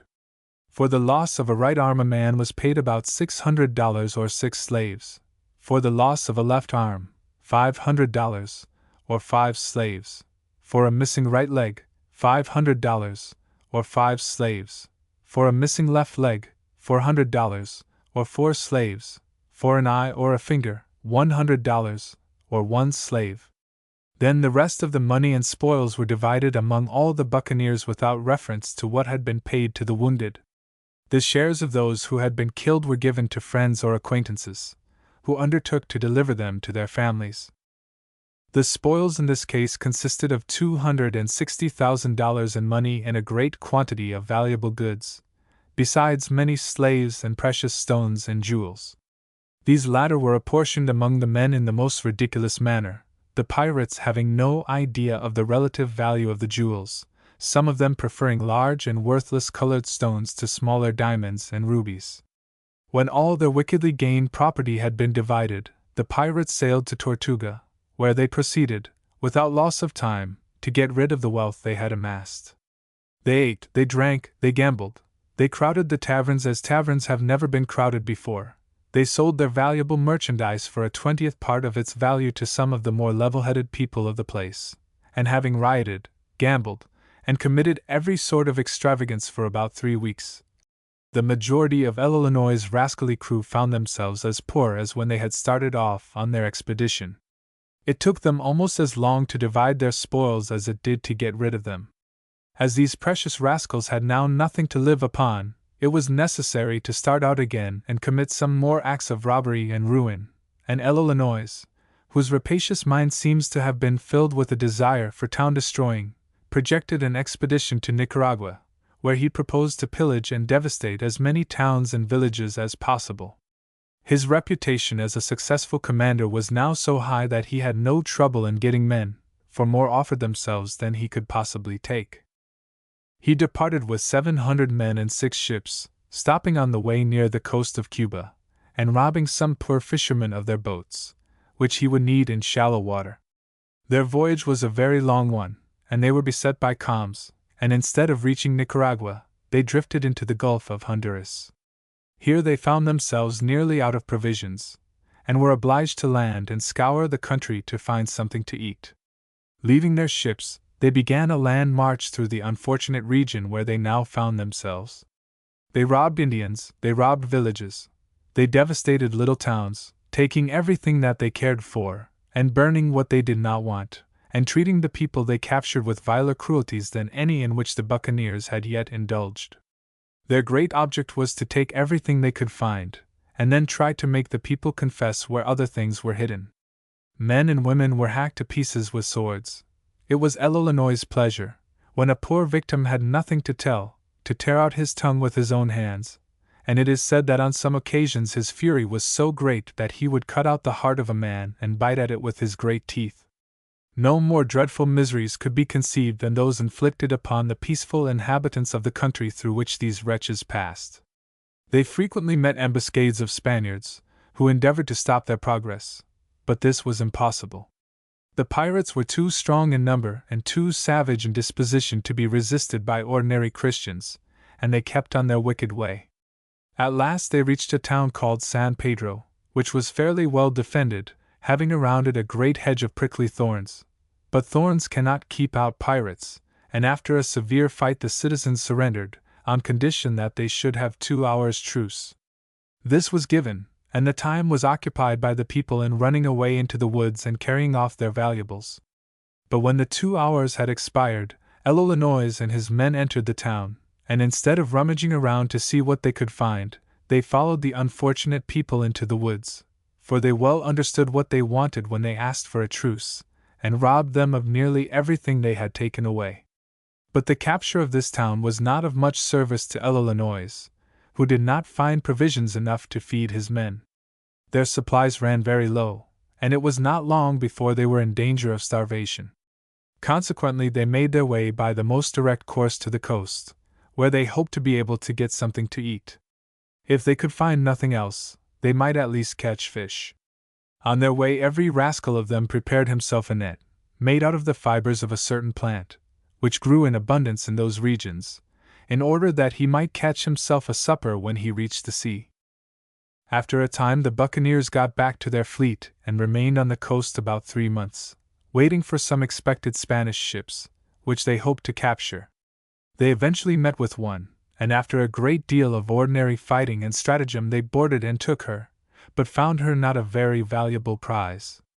Now L'Illinois proposed to his men that they should sail for Guatemala, but he met with an unexpected obstacle. The Buccaneers who had enlisted under him had expected to make great fortunes in this expedition, but their high hopes had not been realized. They had had very little booty and very little food. They were hungry and disappointed and wanted to go home, and the great majority of them declined to follow L'Illinois any farther. But there were some who declared that they would rather die than go home to Tortuga as poor as when they left it, and so remained with L'Illinois on the biggest ship of the fleet, which he commanded. The smaller vessels now departed for Tortuga, and after some trouble L'Illinois succeeded in getting his vessel out of the harbor where it had been anchored, and sailed for the islands of de las Pertas. Here he had the misfortune to run his big vessel hopelessly aground. When they found it absolutely impossible to get their great vessel off the sandbanks, the pirates set to work to break her up and build a boat out of her planks. This was a serious undertaking, but it was all they could do. They could not swim away, and their ship was of no use to them as she was. But when they began to work they had no idea it would take so long to build a boat. It was several months before the unwieldy craft was finished, and they occupied part of the time in gardening, planting French beans, which came to maturity in 6 weeks, and gave them some fresh vegetables. They also had some stores and portable stoves on board their dismantled ship, and made bread from some wheat which was among their provisions, thus managing to live very well. Illinois was never intended by nature to be a boat builder, or anything else that was useful and honest, and when the boat was finished it was discovered that it had been planned so badly that it would not hold them all, so all they could do was to draw lots to see who should embark in her, for one half of them would have to stay until the others came back to release them. Of course Illinois went away in the boat, and reached the mouth of the Nicaragua River. There his party was attacked by some Spaniards and Indians, who killed more than half of them and prevented the others from landing. Illinois and the rest of his men got safely away, and they might now have sailed back to the island where they had left their comrades, for there was room enough for them all in the boat. But they did nothing of the sort, but went to the coast of Cartagena. The pirates left on the island were eventually taken off by a buccaneering vessel, but Illinois had now reached the end of the string by which the devil had allowed him to gamble on this earth for so long a time. On the shores where he had now landed he did not find prosperous villages, treasure houses, and peaceful inhabitants, who could be robbed and tortured, but instead of these he came upon a community of Indians, who were called by the Spaniards bravos, or wild men. These people would never have anything to do with the whites. It was impossible to conquer them or to pacify them by kind treatment. They hated the white man and would have nothing to do with him. They had heard of Illinois and his Buccaneers, and when they found this notorious pirate upon their shores they were filled with a fury such as they had never felt for any others of his race. These bloody pirates had always conquered in their desperate fights because they were so reckless and so savage, but now they had fallen among thoroughbred savages, more cruel and more brutal and pitiless than themselves. Nearly all the Buccaneers were killed, and Illinois was taken prisoner. His furious captors tore his living body apart, piece by piece, and threw each fragment into the fire, and when the whole of this most inhuman of inhuman men had been entirely consumed, they scattered his ashes to the winds so that not a trace should remain on earth of this monster. If, in his infancy, he had died of croup, the history of the human race would have lost some of its blackest pages. Chapter 16. A Pirate Potentate. Sometime in the last half of the 17th century on a quiet farm in a secluded part of Wales there was born a little boy baby. His father was a farmer, and his mother churned, and tended the cows and the chickens, and there was no reason to imagine that this gentle little baby, born and reared in this rural solitude, would become one of the most formidable pirates that the world ever knew. Yet such was the case. The baby's name was Henry Morgan, and as he grew to be a big boy a distaste for farming grew with him. So strong was his dislike that when he became a young man he ran away to the seacoast, for he had a fancy to be a sailor. There he found a ship bound for the West Indies, and in this he started out on his life's career. He had no money to pay his passage, and he therefore followed the usual custom of those days and sold himself for a term of 3 years to an agent who was taking out a number of men to work on the plantations. In the places where these men were enlisted they were termed servants, but when they got to the New World they were generally called slaves and treated as such. When young Morgan reached the Barbados he was resold to a planter, and during his term of service he probably worked a good deal harder, and was treated much more roughly than any of the laborers on his father's farm. But as soon as he was a free man he went to Jamaica, and there were few places in the world where a young man could be more free and more independent than in this lawless island. Here were rollicking and blustering flibustiers, and here the young man determined to study piracy. He was not a sailor and hunter who by the force of circumstances gradually became a buccaneer, but he deliberately selected his profession, and immediately set to work to acquire a knowledge of its practice. There was a buccaneer ship about to sail from Jamaica, and on this Morgan enlisted. He was a clever fellow and very soon showed himself to be a brave and able sailor. After 3 or 4 voyages he acquired a reputation for remarkable coolness in emergencies, and showed an ability to take advantage of favorable circumstances, which was not possessed by many of his comrades. These prominent traits in his character became the foundation of his success. He also proved himself a very good businessman, and having saved a considerable amount of money he joined with some other buccaneers and bought a ship, of which he took command. This ship soon made itself a scourge in the Spanish seas. No other buccaneering vessel was so widely known and so greatly feared, and the English people in these regions were as proud of the young Captain Morgan as if he had been a regularly commissioned admiral, cruising against an acknowledged enemy. Returning from one of his voyages, Morgan found an old buccaneer, named Mansvelt, in Jamaica, who had gathered together a fleet of vessels with which he was about to sail for the mainland. This expedition seemed a promising one to Morgan, and he joined it, being elected vice-admiral of the fleet of 15 vessels. Since the successes of Illinois and others, attacks upon towns had become very popular with the Buccaneers, whose leaders were getting to be tired of the retail branch of their business, that is, sailing about in one ship and capturing such merchantmen as it might fall in with. Mansveldt's expedition took with it not only 600 fighting pirates, but one writing pirate, for John Esquemeling accompanied it, and so far as the fame and reputation of these adventurers was concerned, his pen was mightier than their swords, for had it not been for his account of their deeds, very little about them would have been known to the world. The fleet sailed directly for St. Catherine, an island near Costa Rica, which was strongly fortified by the Spaniards and used by them as a station for ammunition and supplies, and also as a prison. The pirates landed upon the island and made a most furious assault upon the fortifications, and although they were built of stone and well furnished with cannon, the savage assailants met with their usual good fortune. They swarmed over the walls and carried the place at the edge of the cutlass and the mouth of the pistol. In this fierce fight Morgan performed such feats of valor that even some of the Spaniards who had been taken prisoners were forced to praise his extraordinary courage and ability as a leader. The Buccaneers proceeded to make very good use of their victory. They captured some small adjoining islands and brought the cannon from them to the main fortress, which they put in a good condition of defense. Here they confined all their prisoners and slaves, and supplied the island with an abundance of stores and provisions. It is believed that when Mansvelt formed the plan of capturing this island, he did so with the idea of founding there a permanent pirate principality, the inhabitants of which should not consider themselves English, French, or Dutch, but plain pirates, having a nationality and country of their own. Had the seed thus planted by Mansvelt and Morgan grown and matured, it is not unlikely that the whole of the West Indies might now be owned and inhabited by an independent nation, whose founders were the bold Buccaneers. When everything had been made tight and right at St. Catherine, Mansvelt and Morgan sailed for the mainland, for the purpose of attacking an inland town called Nada, but in this expedition they were not successful. The Spanish governor of the province had heard of their approach, and met them with a body of soldiers so large that they prudently gave up the attempt, a proceeding not very common with them, but Morgan was not only a daredevil of a pirate, but a very shrewd Welshman. They returned to the ships, and after touching at St. Catherine and leaving there enough men to defend it, under the command of a Frenchman named Le Sieur Simon, they sailed for Jamaica.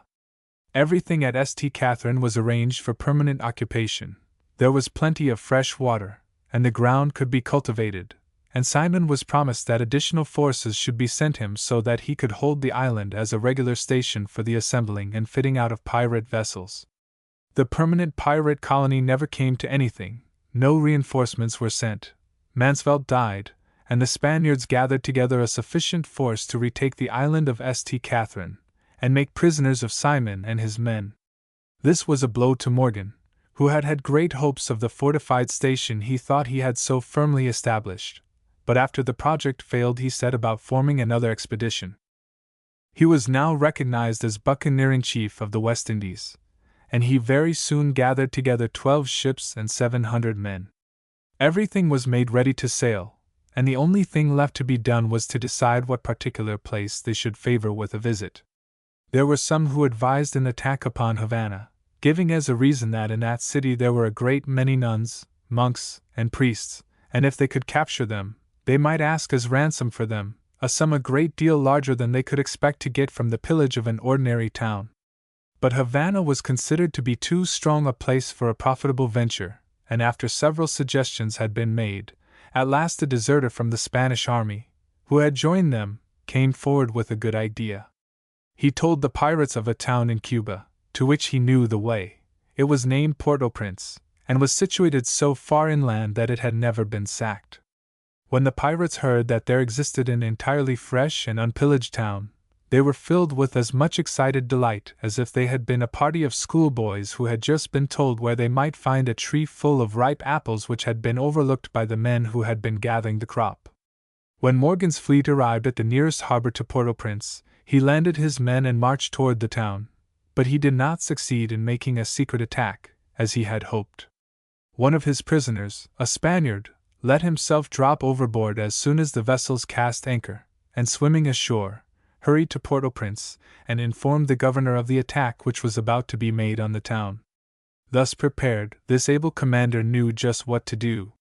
He marched a body of soldiers along the road by which the pirates must come, and when he found a suitable spot he caused great trees to be cut down and laid across the road, thus making a formidable barricade.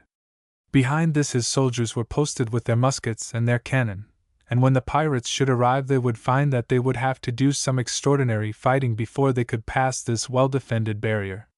When Morgan came within sight of this barricade, he understood that the Spaniards had discovered his approach, and so he called a halt. He had always been opposed to unnecessary work, and he considered that it would be entirely unnecessary to attempt to disturb this admirable defense, so he left the road, marched his men into the woods, led them entirely around the barricades, and then, after proceeding a considerable distance, emerged upon a wide plain which lay before the town. Here he found that he would have to fight his way into the city, and probably much to his surprise, his men were presently charged by a body of cavalry. Pirates, as a rule, have nothing to do with horses, either in peace or war, and the governor of the town no doubt thought that when his well-armed horsemen charged upon these men, accustomed to fighting on the decks of ships, and totally unused to cavalry combats, he would soon scatter and disperse them. But pirates are peculiar fighters. If they had been attacked from above by means of balloons, or from below by mines and explosives, they would doubtless have adapted their style of defense to the method of attack. They always did this, and according to Esquemeling they nearly always got the better of their enemies. But we must remember that in cases where they did not succeed, as happened when they marched against the town of Nada, he says very little about the affair and amplifies only the accounts of their successes. But the pirates routed the horsemen, and, after a fight of about 4 hours, they routed all the other Spaniards who resisted them, and took possession of the town. Here they captured a great many prisoners which they shut up in the churches and then sent detachments out into the country to look for those who had run away. Then these utterly debased and cruel men began their usual course after capturing a town. They pillaged, feasted, and rioted.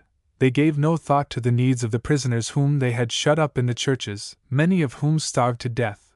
They tortured the poor people to make them tell where they had hid their treasures, and nothing was too vile or too wicked for them to do if they thought they could profit by it. They had come for the express purpose of taking everything that the people possessed, and until they had forced from them all that was of the slightest value, they were not satisfied.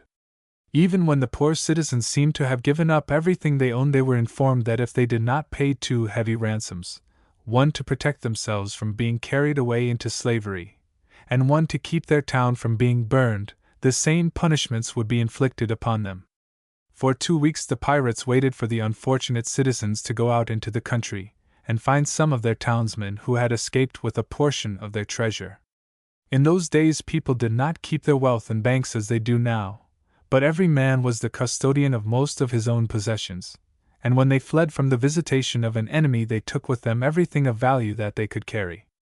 If their fortunes had been deposited in banks, it would doubtless have been more convenient for the pirates. Before the citizens returned, Morgan made a discovery.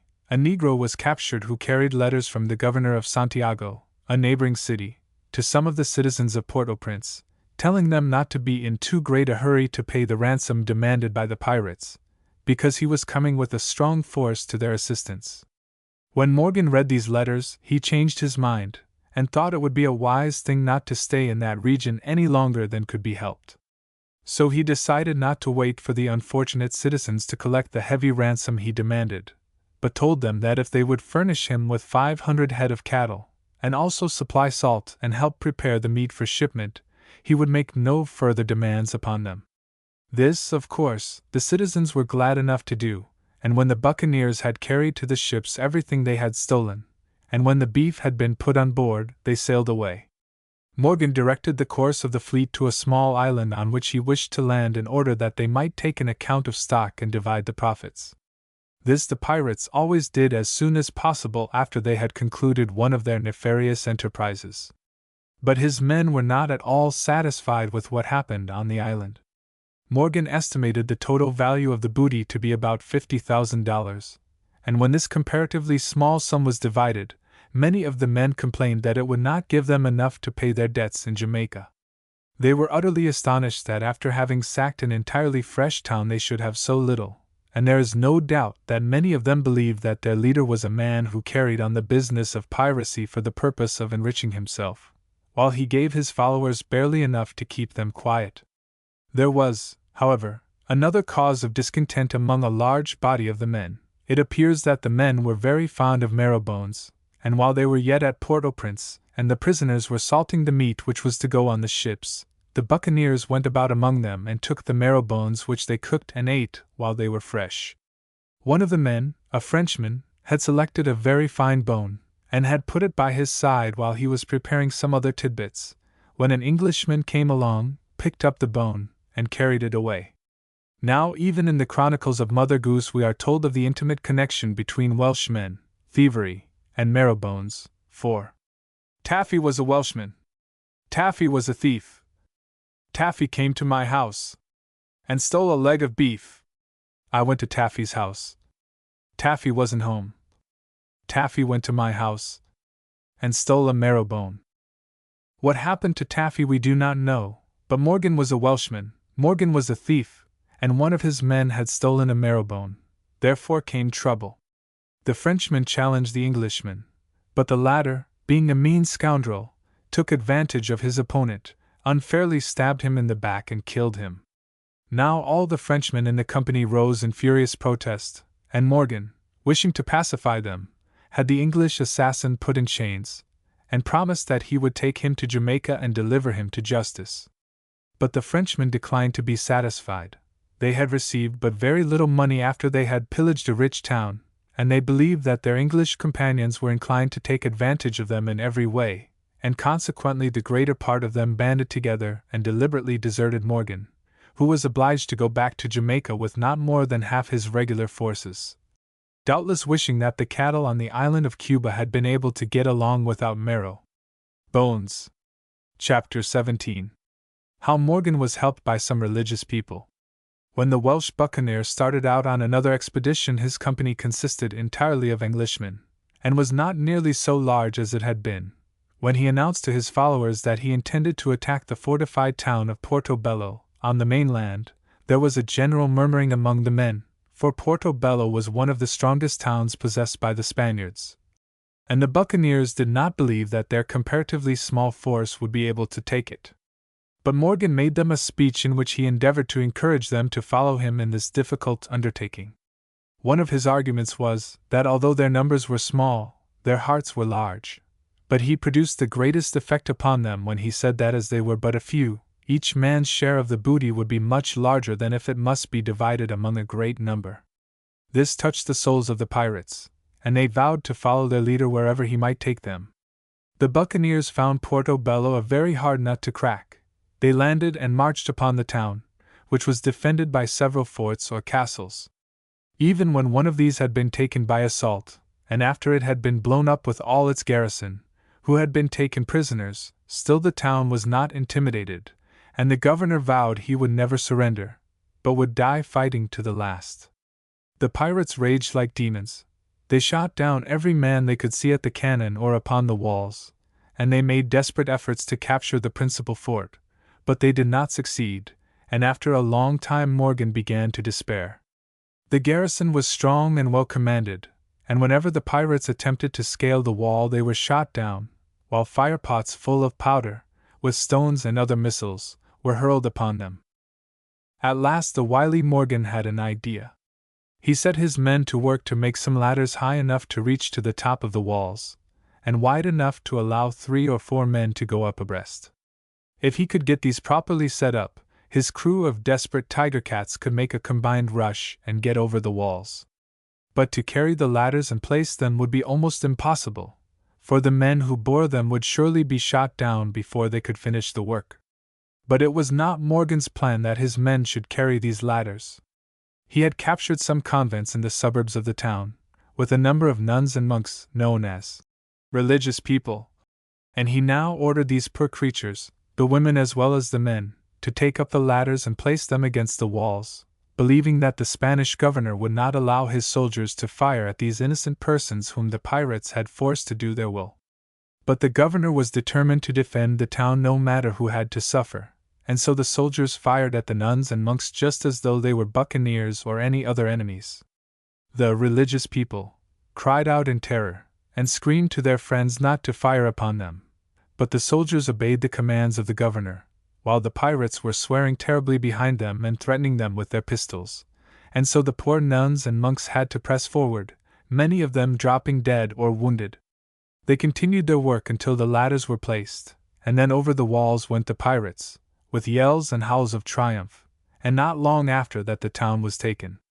The governor died, fighting in the principal fort, and the citizens and soldiers all united in the most vigorous defense, but it was of no use. Each pirate seemed to have not only 9 lives, but 9 arms, each one wielding a cutlass or aiming a pistol. When the fighting was over, the second act in the horrible drama took place as usual. The pirates ate, drank, rioted, and committed all manner of outrages and cruelties upon the inhabitants, closing the performance with the customary threat that if the already distressed and impoverished inhabitants did not pay an enormous ransom, their town would be burned. Before the ransom was paid, the governor of Panama heard what was going on at Portobello, and sent a force to the assistance of the town. But this time the Buccaneers did not hastily retreat. Morgan knew of a narrow defile through which the Spanish forces must pass, and there he posted a number of his men, who defended the pass so well that the Spaniards were obliged to retreat. This governor must have been a student of military science. He was utterly astounded when he heard that this pirate leader, with less than 400 men, had captured the redoubtable town of Portobello, defended by a strong garrison and inhabited by citizens who were brave and accustomed to fighting, and being anxious to increase his knowledge of improved methods of warfare, he sent a messenger to Morgan, desiring him to send him some small pattern of those arms wherewith he had taken with such violence so great a city. The pirate leader received the messenger with much courtesy, and sent to the governor a pistol and a few balls, desiring him to accept that slender pattern of the arms wherewith he had taken Portobello, and keep them for a 12-month, after which time he promised to come to Panama and fetch them away. This courteous correspondence was continued by the governor returning the pistol and balls with thanks, and also sending Morgan a handsome gold ring with the message that he need not trouble himself to come to Panama, for, if he did, he would meet with very different fortune from that which had come to him at Portobello. Morgan put the ring on his finger and postponed his reply, and, as soon as the ransom was paid, he put his booty on board his ships and departed. When the spoils of Portobello came to be counted, it was found that they were of great value, and each man received a lordly share. When Captain Morgan was ready to set out on another expedition, he found plenty of pirates ready to join him, and he commanded all the ships and men whom he enlisted to rendezvous at a place called the Isle of Cows. A fine, large English ship had recently come to Jamaica from New England, and this vessel also joined Morgan's forces on the island, where the pirate leader took this ship as his own, being much the best and largest vessel of the fleet. Besides the ships belonging to Morgan, there was in the harbor where they were now congregated a fine vessel belonging to some French buccaneers, and Morgan desired very much that this vessel should join his fleet, but the French cherished hard feelings against the English, and would not join them. Although Morgan was a brave man, his meanness was quite equal to his courage, and he determined to be revenged upon these Frenchmen who had refused to give him their aid, and therefore played a malicious trick upon them. Some time before, this French vessel, being out of provisions when upon the high seas, had met an English ship, and had taken from her such supplies as it had needed. The captain did not pay for these, being out of money as well as food, not an uncommon thing among buccaneers, but they gave the English notes of exchange payable in Jamaica. But as these notes were never honored, the people of the English ship had never been paid for their provisions. This affair properly arranged in Morgan's mind, He sent a very polite note to the captain of the French ship and some of his officers, inviting them to dine with him on his own vessel. The French accepted the invitation, but when Morgan received them on board his ship he did not conduct them down to dinner. Instead of that, he began to upbraid them for the manner in which they had treated an English crew, and then he ordered them to be taken down below and imprisoned in the hold. Having accomplished this, and feeling greatly elated by this piece of sly vengeance, he went into his fine cabin, and he and his officers sat down to the grand feast he had prepared. There were fine times on board this great English ship. The pirates were about to set forth on an important expedition, and they celebrated the occasion by eating and drinking, firing guns, and all manner of riotous hilarity. In the midst of the wild festivities, and nobody knew how it happened, a spark of fire got into the powder magazine, and the ship blew up, sending the lifeless bodies of 300 English sailors, and the French prisoners, high into the air. The only persons on board who escaped were Morgan and his officers, who were in the cabin close to the stern of the vessel, at some distance from the magazine. This terrible accident threw the pirate fleet into great confusion for a time, but Morgan soon recovered himself, and casting about to see what was the best thing to be done, it came into his head that he would act the part of the wolf in the fable of the wolf and the lamb. As there was no way of finding out how the magazine happened to explode, he took the ground that the French prisoners whom he had shut up in the hold had thrown a lighted match into the magazine, wishing thus to revenge themselves, even though they should, at the same time, lose their own lives. The people of the French ship bitterly opposed any such view of the case, but their protestations were of no use. They might declare as much as they pleased that it was impossible for them to make the waters muddy, being lower down in the stream than the wolfish pirate who was accusing them, but it availed nothing.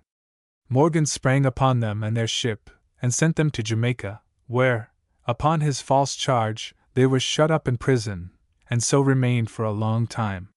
Such atrocious wickedness as the treatment of the nuns and monks, described in this chapter, would never have been countenanced in any warfare between civilized nations. But Morgan's pirates were not making war. They were robbers and murderers on a grand scale. They had no right to call themselves civilized. They were worse than barbarians. Chapter 18. A Piratical Aftermath.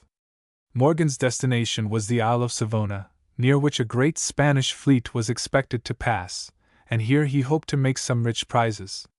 But when he got out to sea he met with contrary and dangerous winds, which delayed him a long time, and eventually when he arrived at Savona, after having landed at various places, where he pillaged, murdered, and burned, according to the extent of his opportunities, he found at least one half of his men and ships had not arrived. With the small force which he now had with him he could not set out to attack a Spanish fleet, and therefore he was glad to accept the suggestion made to him by a Frenchman who happened to be in his company. This man had been with Illinois 2 years before when that bloody pirate had sacked the towns of Maracaibo and Gibraltar. He had made himself perfectly familiar with the fortifications and defenses of these towns, and he told Morgan that it would be easy to take them. To be sure, they had been thoroughly sacked before, and therefore did not offer the tempting inducements of perfectly fresh towns, such as Port-au-Prince, but still in 2 years the inhabitants must have gathered together some possessions desirable to pirates, and therefore, although Morgan could not go to these towns with the expectation of reaping a full harvest, he might at least gather up an aftermath which would pay him for his trouble. So away sailed this horde of ravenous scoundrels for the lake of Maracaibo, at the outer end of which lay the town of Maracaibo, and at the other extremity the town of Gibraltar. When they had sailed near enough to the fortifications they anchored out of sight of the watchtower, and, landing in the night, marched on one of the forts. Here the career of Morgan came very near closing forever. The Spaniards had discovered the approach of the pirates, and this fort had been converted into a great trap in which the citizens hoped to capture and destroy the pirate leader and his men.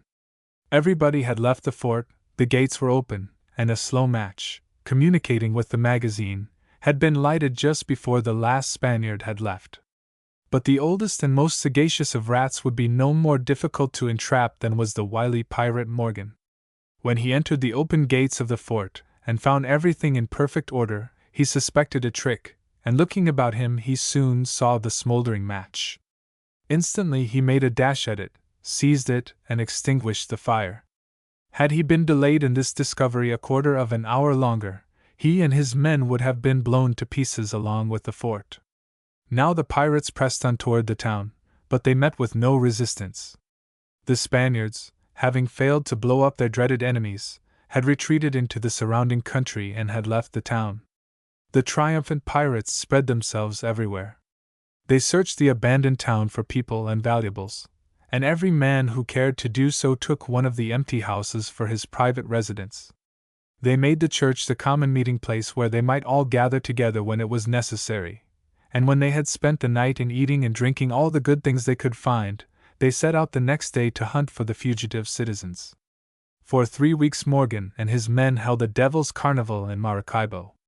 To tell of the abominable tortures and cruelties which they inflicted upon the poor people, whom they dragged from their hiding places in the surrounding country, would make our flesh creep and our blood run cold. When they could do no more evil, they sailed away up the lake for Gibraltar. It is not necessary to tell the story of the taking of this town. When Morgan arrived there, he found it also entirely deserted. The awful dread of the human beasts who were coming upon them had forced the inhabitants to fly. In the whole town only one man was left, and he was an idiot who had not sense enough to run away. This poor fellow was tortured to tell where his treasures were hid, and when he consented to take them to the place where he had concealed his possessions, they found a few broken earthen dishes, and a little bit of money, about as much as a poor imbecile might be supposed to possess. Thereupon the disappointed fiends cruelly killed him. For 5 weeks the country surrounding Gibraltar was the scene of a series of diabolical horrors. The pirates undertook the most hazardous and difficult expeditions in order to find the people who had hidden themselves on islands and in the mountains, and although they obtained a great deal of booty, they met with a good many misfortunes. Some of them were drowned in swollen streams, and others lost much of their pillage by rains and storms. At last, after having closed his vile proceedings in the ordinary pirate fashion, by threatening to burn the town if he were not paid a ransom, Morgan thought it time for him to depart, for if the Spaniards should collect a sufficient force at Maracaibo to keep him from getting out of the lake, he would indeed be caught in a trap. The ransom was partly paid and partly promised, and Morgan and his men departed, carrying with them some hostages for the rest of the ransom due. When Morgan and his fleet arrived at Maracaibo, they found the town still deserted, but they also discovered that they were caught in the trap which they had feared, out of which they saw no way of escaping. News had been sent the Spanish forces of the capture and sacking of Maracaibo, and 3 large men of war now lay in the channel below the town which led from the lake into the sea. And more than this, the castle which defended the entrance to the lake, and which the pirates had found empty when they arrived, was now well manned and supplied with a great many cannon, so that for once in their lives these wicked buccaneers were almost discouraged. Their little ships could not stand against the men of war, and in any case they could not pass the castle, which was now prepared to blow them to pieces if they should come near enough. But in the midst of these disheartening circumstances, the pirate leader showed what an arrogant, blustering daredevil he was, for, instead of admitting his discomfiture and trying to make terms with the Spaniards, he sent a letter to the admiral of the ships, in which he stated that if he did not allow him a free passage out to sea he would burn every house in Maracaibo. To this insolent threat, the Spanish admiral replied in a long letter, in which he told Morgan that if he attempted to leave the lake he would fire upon his ships, and if necessary, follow them out to sea, until not a stick of one of them should be left. But in the great magnanimity of his soul he declared that he would allow Morgan to sail away freely, provided he would deliver all the booty he had captured, together with the prisoners and slaves, and promised to go home and abandon buccaneering forever. In case he declined these terms, the admiral declared he would come up the channel in boats, filled with his soldiers, and put every pirate to the sword.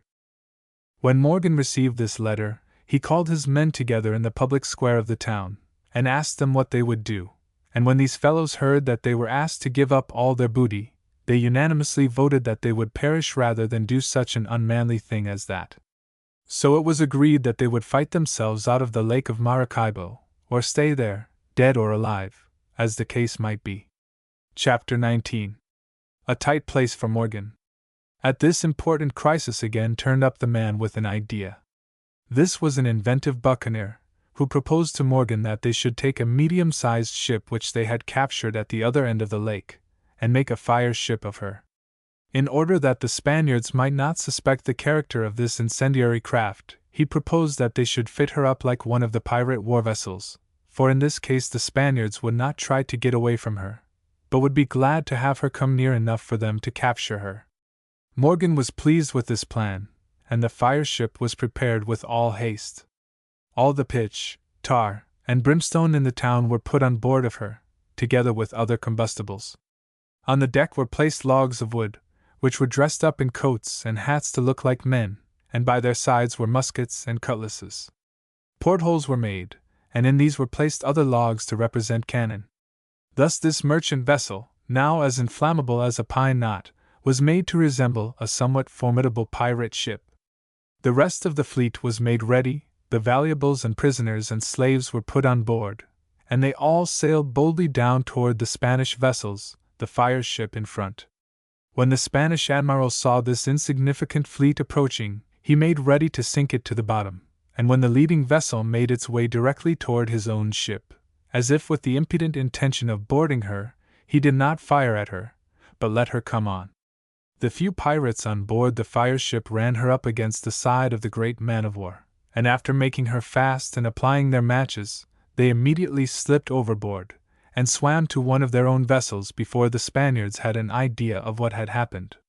The fire ship was soon ablaze, and as the flames quickly spread, the large vessel took fire, and the people on board had scarcely time to get out of her before she sank. The commander of one of the other ships was so much frightened by what had occurred in so short a space of time that he ran his vessel aground and wrecked her, her men jumping out into the water and making for the land. As for the other ship, the pirates boldly attacked her and captured her, and as she was a very fine vessel, Morgan left his own small vessel, in which he had been commanding his fleet, and took possession of her. Thus, in a very short time, the whole state of affairs was changed. The Spaniards had no ships at all, and Morgan was in command of a very fine vessel, in which he led his triumphant fleet.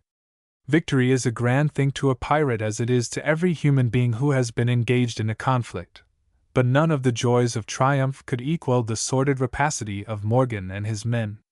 They spent days in trying to recover the money and plate which were on board the sunken Spanish ships. The sterns of these projected above water, and a great deal of valuable treasure was recovered from them. The pirates worked very hard at this, although they had not the slightest idea how they were to pass the castle and get away with the plunder after they had obtained it. When the wrecks had been stripped of everything of value, the time came for demanding a ransom for not burning the town and hanging the prisoners, and as the poor citizens knew very well what they might expect, they sent word to the admiral, who had escaped to the castle, begging him to accede to the demands of Morgan, and to let the wretched pirates go. But the admiral, Don Alonso, was a thoroughbred Spaniard, and he would listen to no such cowardly suggestion. He would consent to no ransom being paid, and on no account would he allow the pirates to pass the channel. The citizens, however, who knew what was good for them, raised the money, and paid the ransom in coin and cattle, and Morgan declared that if the admiral would not let him out of the lake, he would have to attend to that matter himself. But before he made another bold stroke against the enemy, his stingy and niggardly spirit urged him to defend himself against his friends, and before endeavoring to leave he ordered a division of the spoils. Many of the goods taken from the two towns were on board the different vessels of the fleet, and he was very much afraid that if his comrades, who commanded the other ships, should be so fortunate as to get out to sea, they would sail away with the booty they carried, and he would not see any of it. Therefore, the booty from every ship was brought on board his own fine vessel, and every man was put through an examination as rigid as if he had been passing a custom house, and was obliged to prove that he had not concealed or kept back any money or jewels. The value of the plunder was very great, and when it had been divided, according to the scale which Morgan had adopted, the pirate leader felt safe. He now had his share of the prizes in his own possession, and that to him was more important than anything else in the world. The question of getting away was a very serious one, The greater part of his fleet consisted of small vessels which could not defy the guns of the fort, and as the stout hearts and brawny arms of his followers could be of no use to him in this dilemma, Morgan was obliged to fall back upon his own brains. Therefore, he planned a trick. When everything had been prepared for departure, Morgan anchored his fleet at a distance from the castle, but not so far away that the Spaniards could not observe his movements. Then he loaded some boats with armed men and had them rowed ashore on the side of the channel on which the castle stood. The boats landed behind a little wood, and there the men, instead of getting out, crouched themselves down in the bottom of the boats, so that they should not be seen. Then the boats, apparently empty, were rowed back to the pirate ships, and in a short time, again full of men sitting upright, with their muskets and cutlasses, they went to the shore, and soon afterwards returned apparently empty as before. This performance was repeated over and over again, until the people in the castle were convinced that Morgan was putting his men on shore in order to make a land attack upon the rear of the castle during the night. But the Spanish admiral was not to be caught by any such clumsy stratagem as that, and therefore, in great haste he had his big cannon moved to the land side of the fort, and posted there the greater part of his garrison in order that when the pirates made their assault in the dead of the night they would meet with a reception for which they had not bargained. When it was dark, and the tide began to run out, the pirate vessels weighed anchor, and they all drifted down toward the castle. Morgan's spies had perceived some of the extraordinary movements in the Spanish fortifications, and he therefore drifted down with a good deal of confidence, although, had his trick been discovered in time, it would have gone very hard with his fleet. It is probable that he had taken all these chances into consideration and had felt pretty sure that if the cannon of the fort had been opened upon them it would not have been the big ship which carried him and his precious load which would have been sunk by the great guns, and that no matter what happened to the smaller vessels and the men on board them, he and his own ship would be able to sail away. But the Spaniards did not perceive the approach of the drifting fleet, for they were intrepidly waiting at the back of the castle to make it very hot for the pirates when they should arrive. Slowly past the great walls of the fort drifted the fleet of buccaneers, and then, at a signal, every vessel hoisted its sails, and with a good wind, sailed rapidly toward the open sea. The last pirate vessel had scarcely passed the fort when the Spaniards discovered what was going on, and in great haste they rolled their cannon back to the water side of the fort, and began firing furiously, but it was of no use. The pirates sailed on until they were out of danger, and then they anchored and arranged for putting on shore the greater number of their prisoners, who were only an encumbrance to them. As a parting insult, Morgan fired 7 or 8 of his largest guns at the castle, whose humiliated occupants did not reply by a single shot. In order to understand what thoroughly contemptible scoundrels these pirates were, it may be stated that when Morgan and his men reached Jamaica after a good deal of storm and trouble on the way, they found there many of their comrades who had not been able to join them at their rendezvous at Savona. These unfortunate fellows, who had not known where Morgan had gone and were unable to join him, had endeavored to do some piratical business of their own, but had had very little luck and a great many misfortunes. Morgan's men, with their pockets full of money, jeered and sneered at their poor comrades who had had such hard times, and without any thought of sharing with them the least portion of their own vile gains, they treated them with contempt and derision. The buccaneer, Captain Henry Morgan, was now a very great personage, but with his next expedition, which was a very important one, and in its extent resembled warfare rather than piracy, we shall have little to do because his exploits in this case were not performed on our Atlantic coasts, but over the isthmus, on the shores of the Pacific. Morgan raised a great fleet, carrying a little army of 2,000 men, and with this he made his way to the other side of the isthmus and attacked the city of Panama, which, of course, he captured. His terrible deeds at this place resembled those which he performed after the capture of the smaller towns which we have been considering, except that they were on a scale of greater magnitude. Nearly the whole of the town of Panama was burned, and the excesses, cruelties, and pillages of the conquerors were something almost without parallel. Before marching overland to Panama, Morgan had recaptured the island of St. Catherine, which was a very valuable station for his purposes, and had also taken the castle of Chagres on the mainland nearby, and on his return from the conquest and pillage of the unfortunate city he and his forces gathered together at Chagres in order to divide the spoils. Now came great trouble and dissatisfaction. Many of the Buccaneers loudly declared that Morgan was taking everything that was really valuable for his own, especially the precious stones and jewels, and that they were getting a very small share of the booty of Panama. There seemed to be good reason for these complaints, for the sum of about $200 apiece was all that Morgan's men received after their terrible hardships and dangers and the pillage of a very rich town.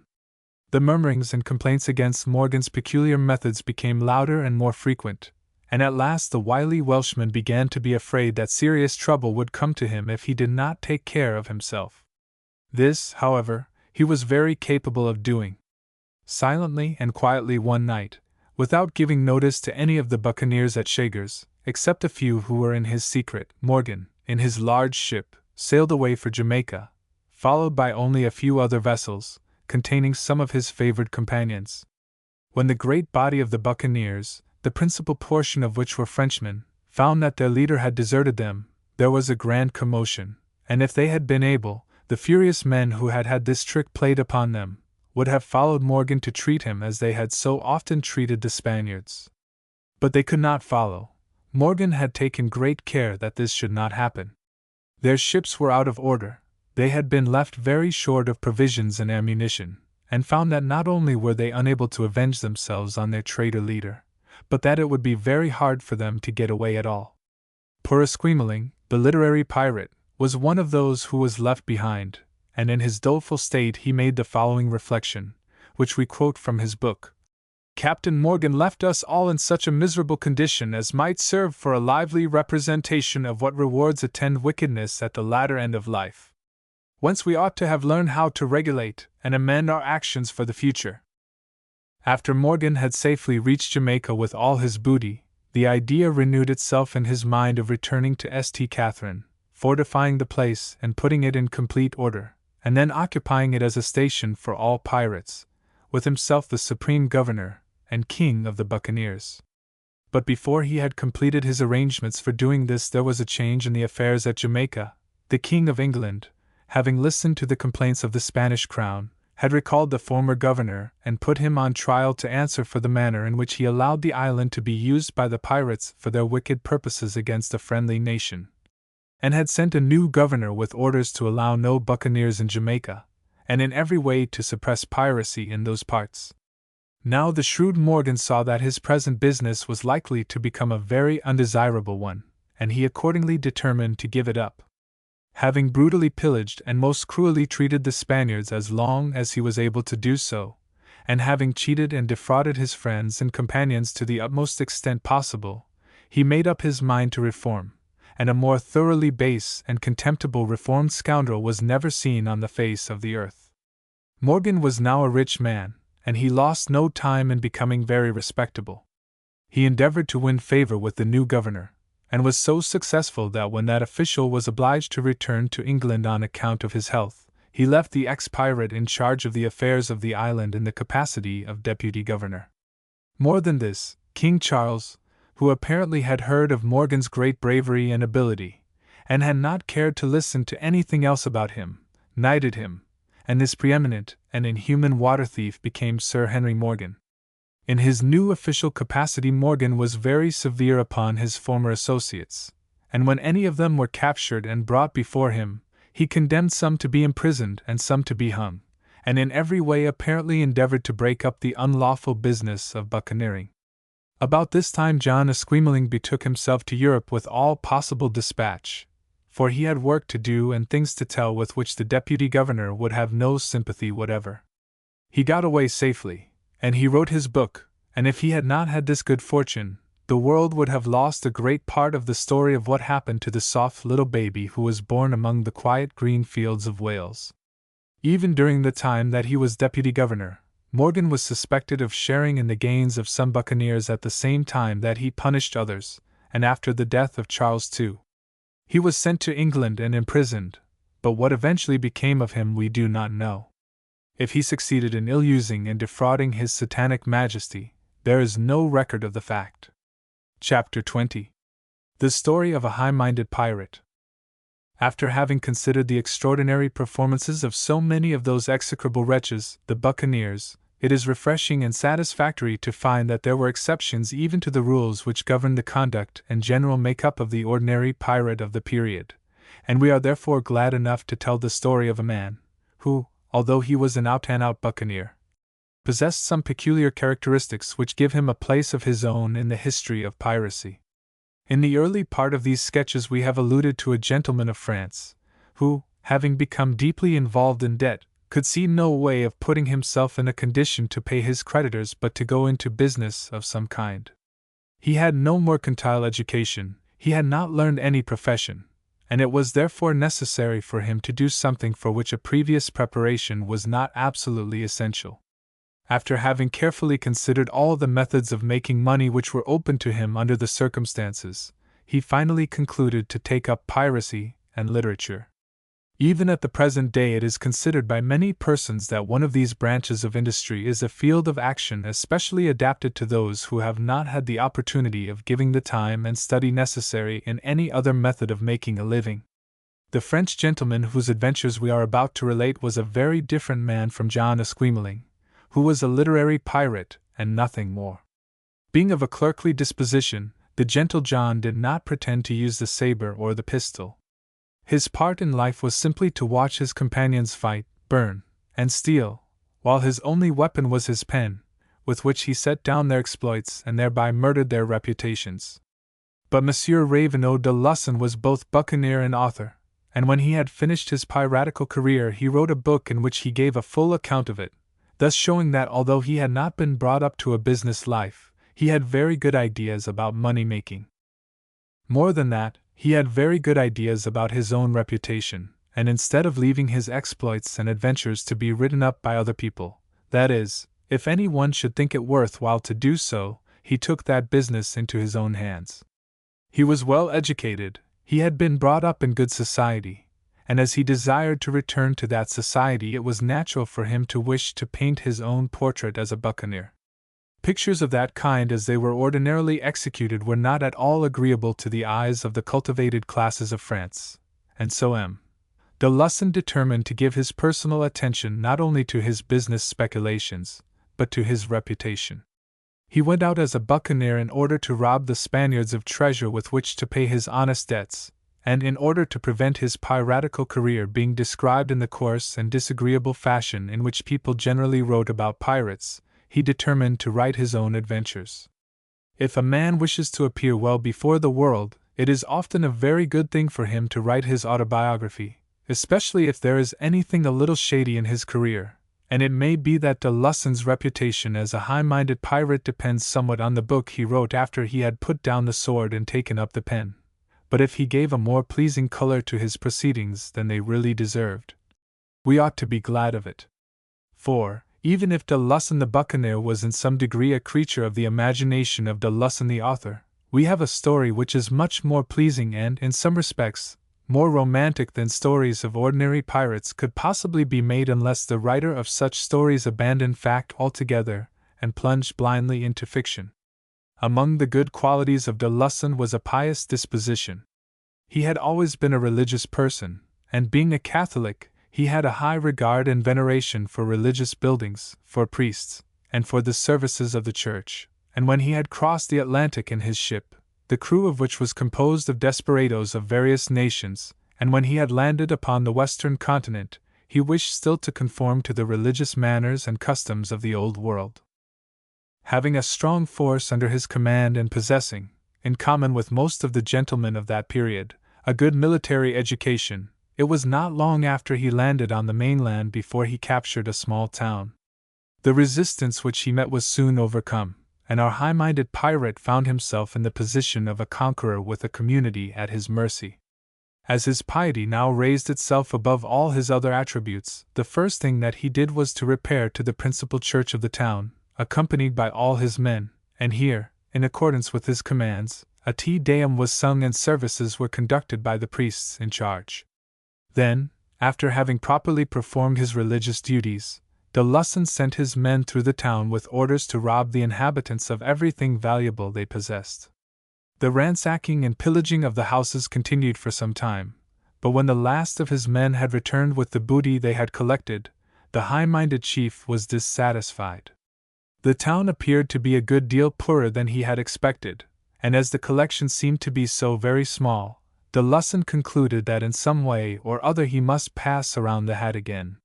While he was wondering how he should do this, he happened to hear that on a sugar plantation not very far away from the town there were some ladies of rank who, having heard of the approach of the pirates, had taken refuge there, thinking that even if the town should be captured, their savage enemies would not wander into the country to look for spoils and victims. But these ladies were greatly mistaken. When de Lussan heard where they were, he sent out a body of men to make them prisoners and bring them back to him. They might not have any money or jewels in their possession, but as they belonged to good families who were probably wealthy, a good deal of money could be made out of them by holding them and demanding a heavy ransom for their release. So the ladies were all brought to town and shut up securely until their friends and relatives managed to raise enough money to pay their ransom and set them free, and then, I have no doubt, de Lussan advised them to go to church and offer up thanks for their happy deliverance. As our high-minded pirate pursued his plundering way along the coast of South America, he met with a good many things which jarred upon his sensitive nature, things he had not expected when he started out on his new career. One of his disappointments was occasioned by the manners and customs of the English buccaneers under his command. These were very different from the Frenchmen of his company, for they made not the slightest pretense to piety. When they had captured a town or a village, the Englishmen would go to the churches, tear down the paintings, chop the ornaments from the altars with their cutlasses, and steal the silver crucifixes, the candlesticks, and even the communion services. Such conduct gave great pain to de Lussan. To rob and destroy the property of churches was in his eyes a great sin, and he never suffered anything of the kind if he could prevent it. When he found in any place which he captured a wealthy religious community, or a richly furnished church, he scrupulously refrained from taking anything or of doing damage to property, and contented himself with demanding heavy indemnity, which the priests were obliged to pay as a return for the pious exemption which he granted them. But it was very difficult to control the Englishmen. They would rob and destroy a church as willingly as if it were the home of a peaceful family, and although their conscientious commander did everything he could to prevent their excesses, he did not always succeed. If he had known what was likely to happen, his party would have consisted entirely of Frenchmen. Another thing which disappointed and annoyed the gentlemanly de Lussan was the estimation in which the buccaneers were held by the ladies of the country through which he was passing. He soon found that the women in the Spanish settlements had the most horrible ideas regarding the members of the famous Brotherhood of the Coast. To be sure, all the Spanish settlers, and a great part of the natives of the country, were filled with horror and dismay whenever they heard that a company of buccaneers was within 100 miles of their homes, and it is not surprising that this was the case, for the stories of the atrocities and cruelties of these desperadoes had spread over the Western world. But the women of the settlements looked upon the buccaneers with greater fear and abhorrence than the men could possibly feel, for the belief was almost universal among them that buccaneers were terrible monsters of cannibal habits who delighted in devouring human beings, especially if they happened to be young and tender. This ignorance of the true character of the invaders of the country was greatly deplored by de Lussan.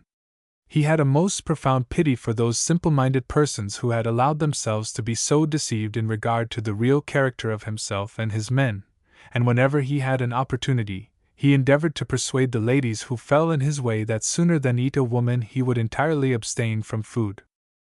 On one occasion, when politely conducting a young lady to a place of confinement, where in company with other women of good family she was to be shut up until their relatives could pay handsome ransoms for their release, he was very much surprised when she suddenly turned to him with tears in her eyes, and besought him not to devour her.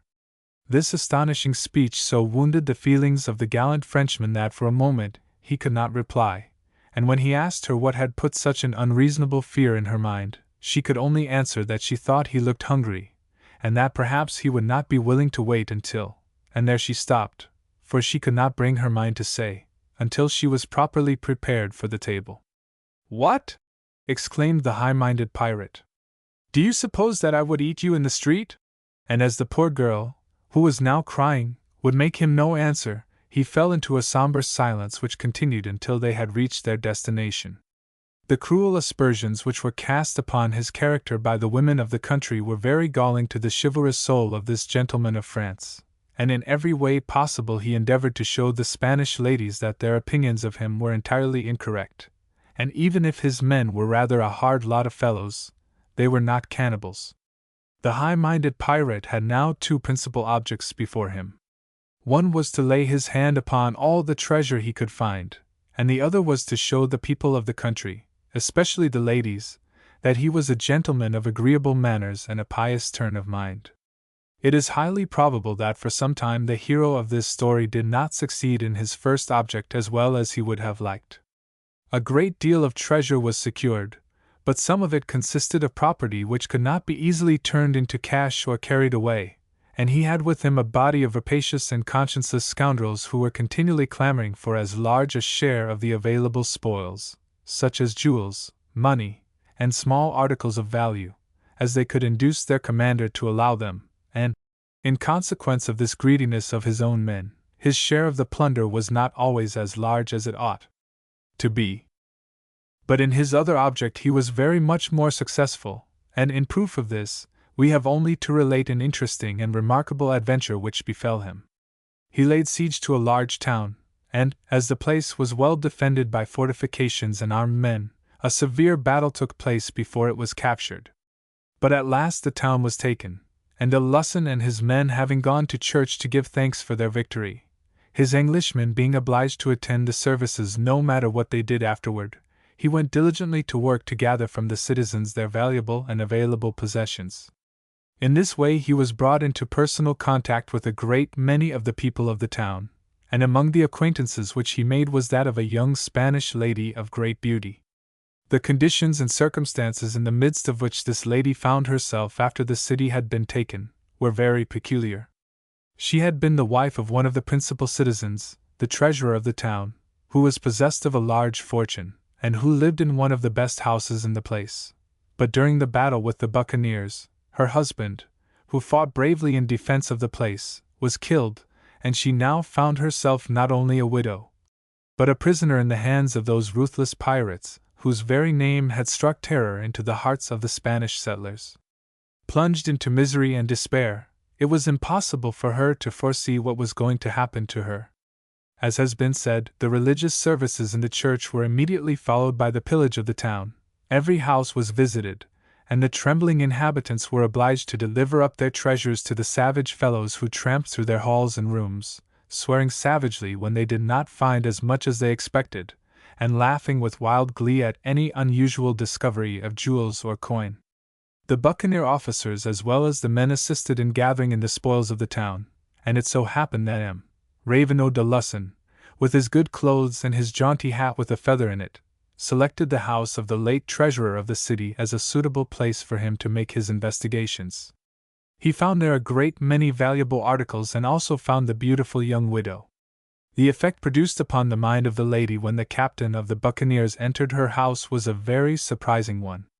Instead of beholding a savage, brutal ruffian, with ragged clothes and gleaming teeth, she saw a handsome gentleman, as well dressed as circumstances would permit, very polite in his manners, and with as great a desire to transact his business without giving her any more inconvenience than was necessary, as if he had been a tax collector or had come to examine the gas meter.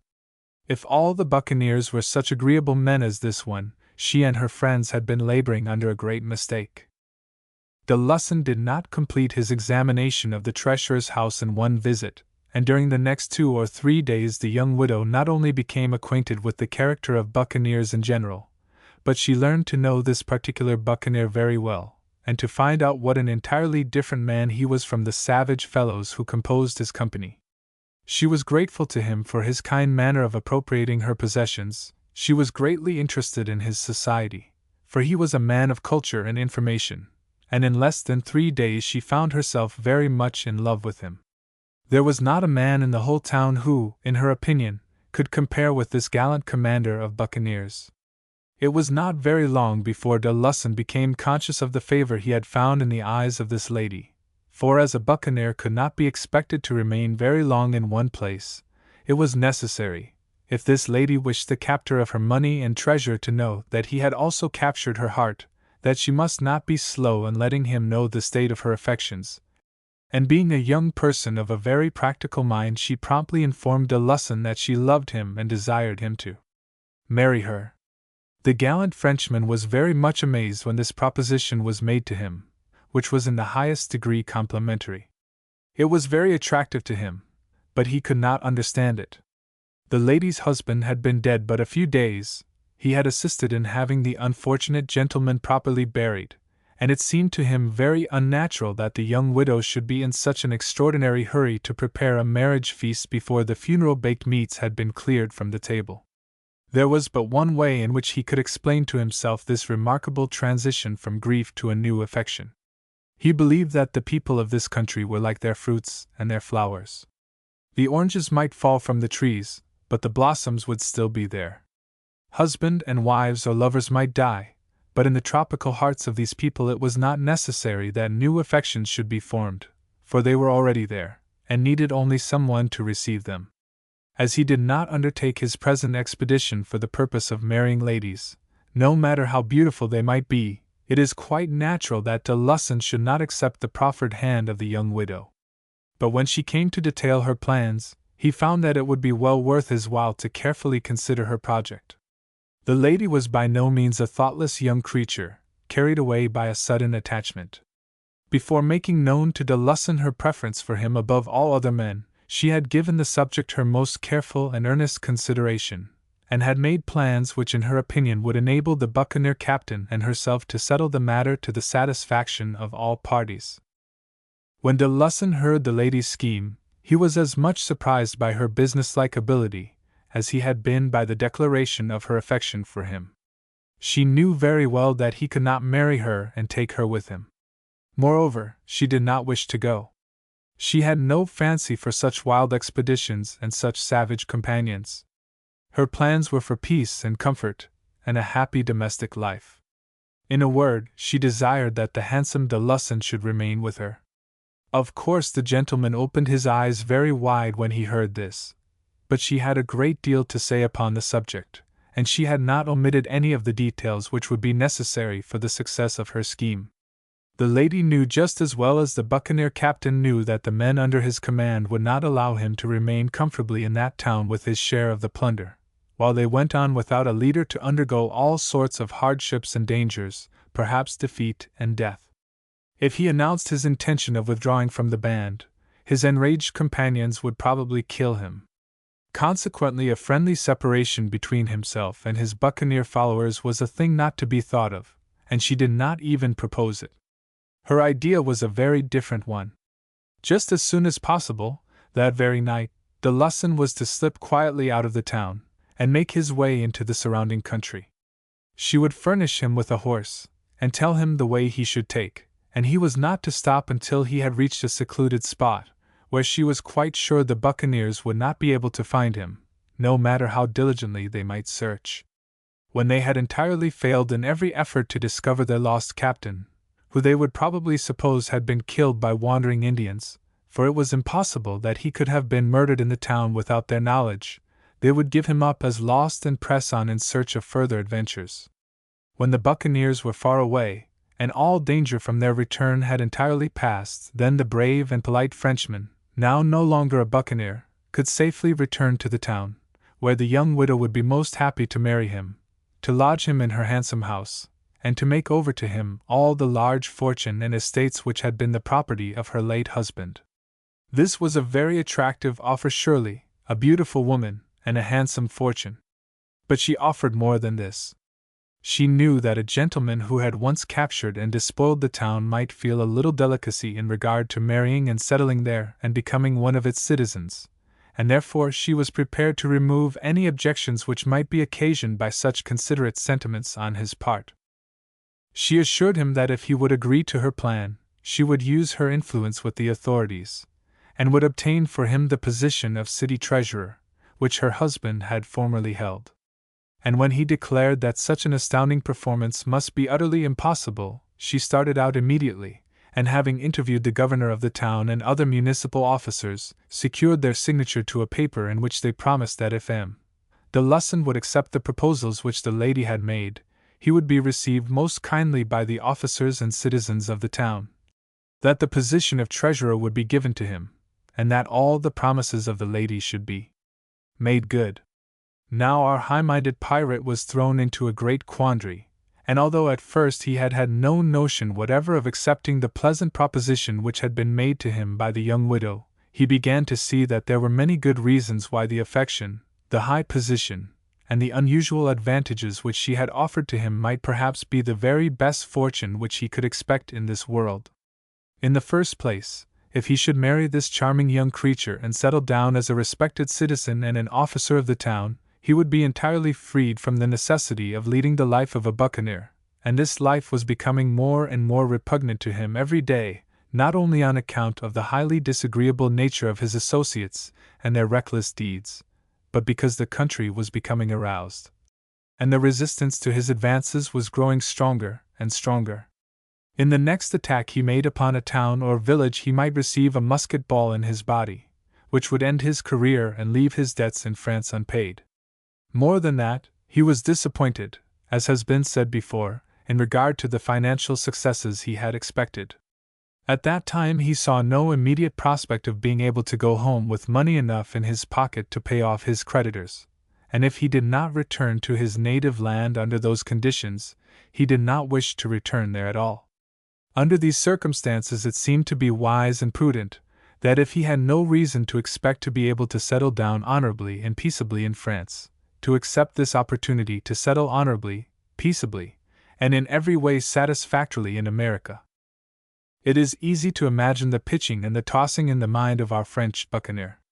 The more he thought of the attractions of the fair widow and of the wealth and position which had been offered him, the more he hated all thoughts of his piratical crew, and of the dastardly and cruel character of the work in which they were engaged. If he could have trusted the officers and citizens of the town, there is not much doubt that he would have married the widow, but those officers and citizens were Spaniards, and he was a Frenchman. A week before the inhabitants of the place had been prosperous, contented, and happy. Now they had been robbed, insulted, and in many cases ruined, and he was commander of the body of desperadoes who had robbed and ruined them. Was it likely that they would forget the injuries which he had inflicted upon them simply because he had married a wealthy lady of the town, and had kindly consented to accept the office of city treasurer? It was much more probable that when his men had really left that part of the country the citizens would forget all their promises to him and remember only his conduct toward them, and that even if he remained alive long enough to marry the lady and take the position offered him, it would not be long before she was again a widow and the office vacant. So de Lussan shut his eyes to the tempting prospects which were spread out before him, and preferring rather to be a live buccaneer than a dead city treasurer, he told the beautiful widow that he could not marry her, and that he must go forth again into the hard, unsympathetic world to fight, to burn, to steal, and to be polite. Then, fearing that if he remained he might find his resolution weakened, he gathered together his men and his pillage, and sadly went away, leaving behind him a joyful town and a weeping widow.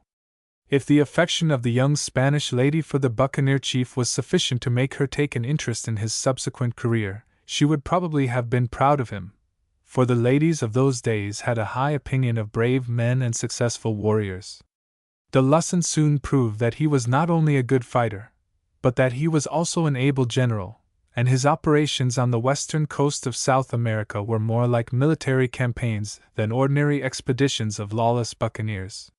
He attacked and captured the city of Panama, always an attractive prize to the buccaneer forces, and after that he marched down the western coast of South America, conquering and sacking many towns.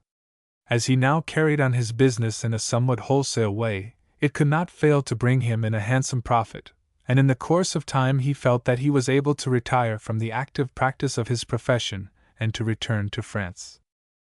But as he was going back into the circles of respectability, he wished to do so as a respectable man.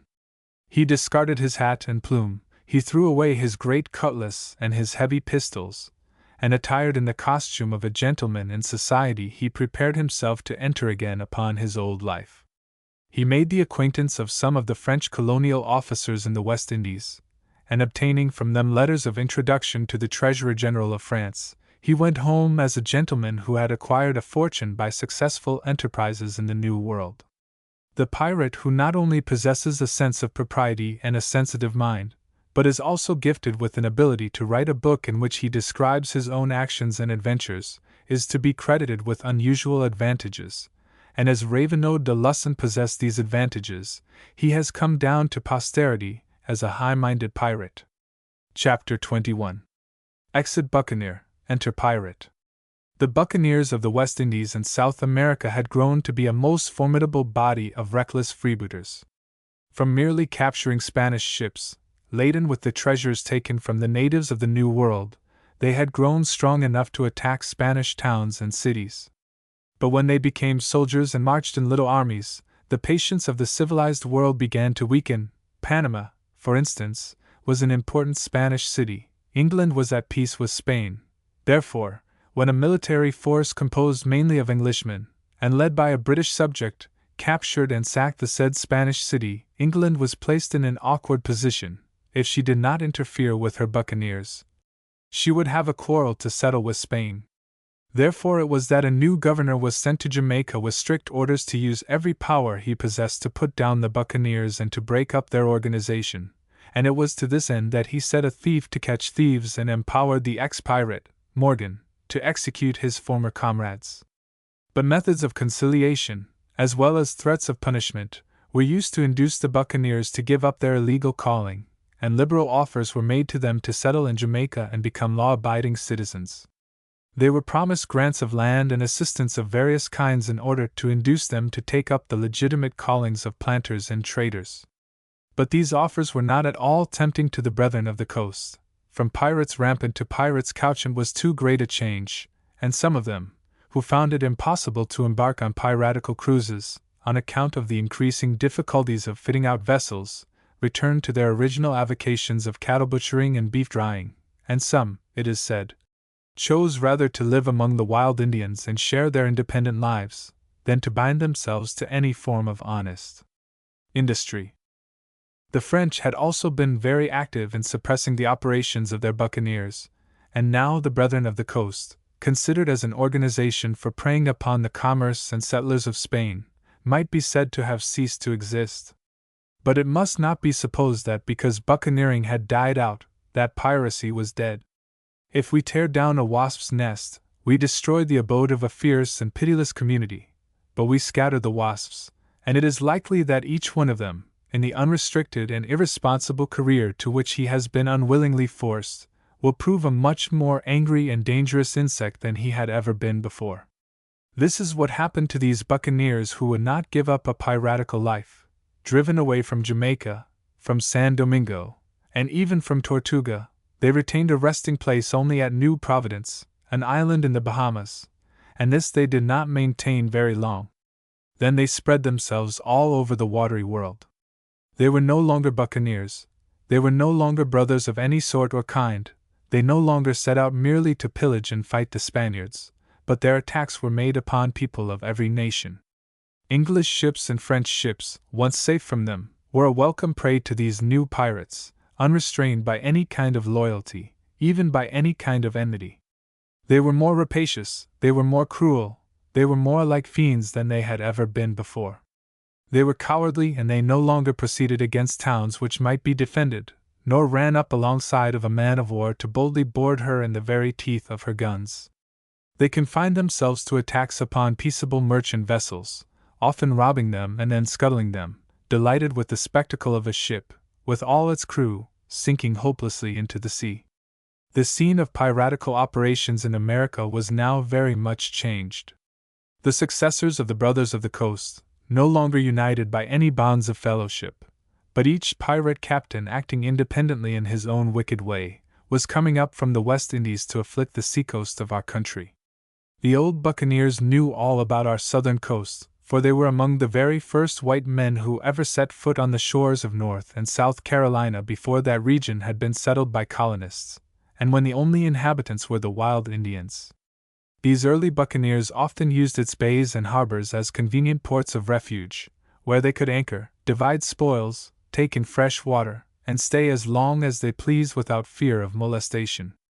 It was natural enough that when the Spanish-hating buccaneer merged into the independent pirate, who respected no flag, and preyed upon ships of every nation, he should feel very much at home on the Carolina coasts. As the country was settled, and Charlestown, now Charleston, grew to be a port of considerable importance, the pirates felt as much at home in this region as when it was inhabited merely by Indians. They frequently touched at little seaside settlements, and boldly sailed into the harbor of Charlestown. But unlike the unfortunate citizens of Porto Bello or Maracaibo, the American colonists were not frightened when they saw a pirate ship anchored in their harbors, for they knew its crew did not come as enemies, but as friendly traders.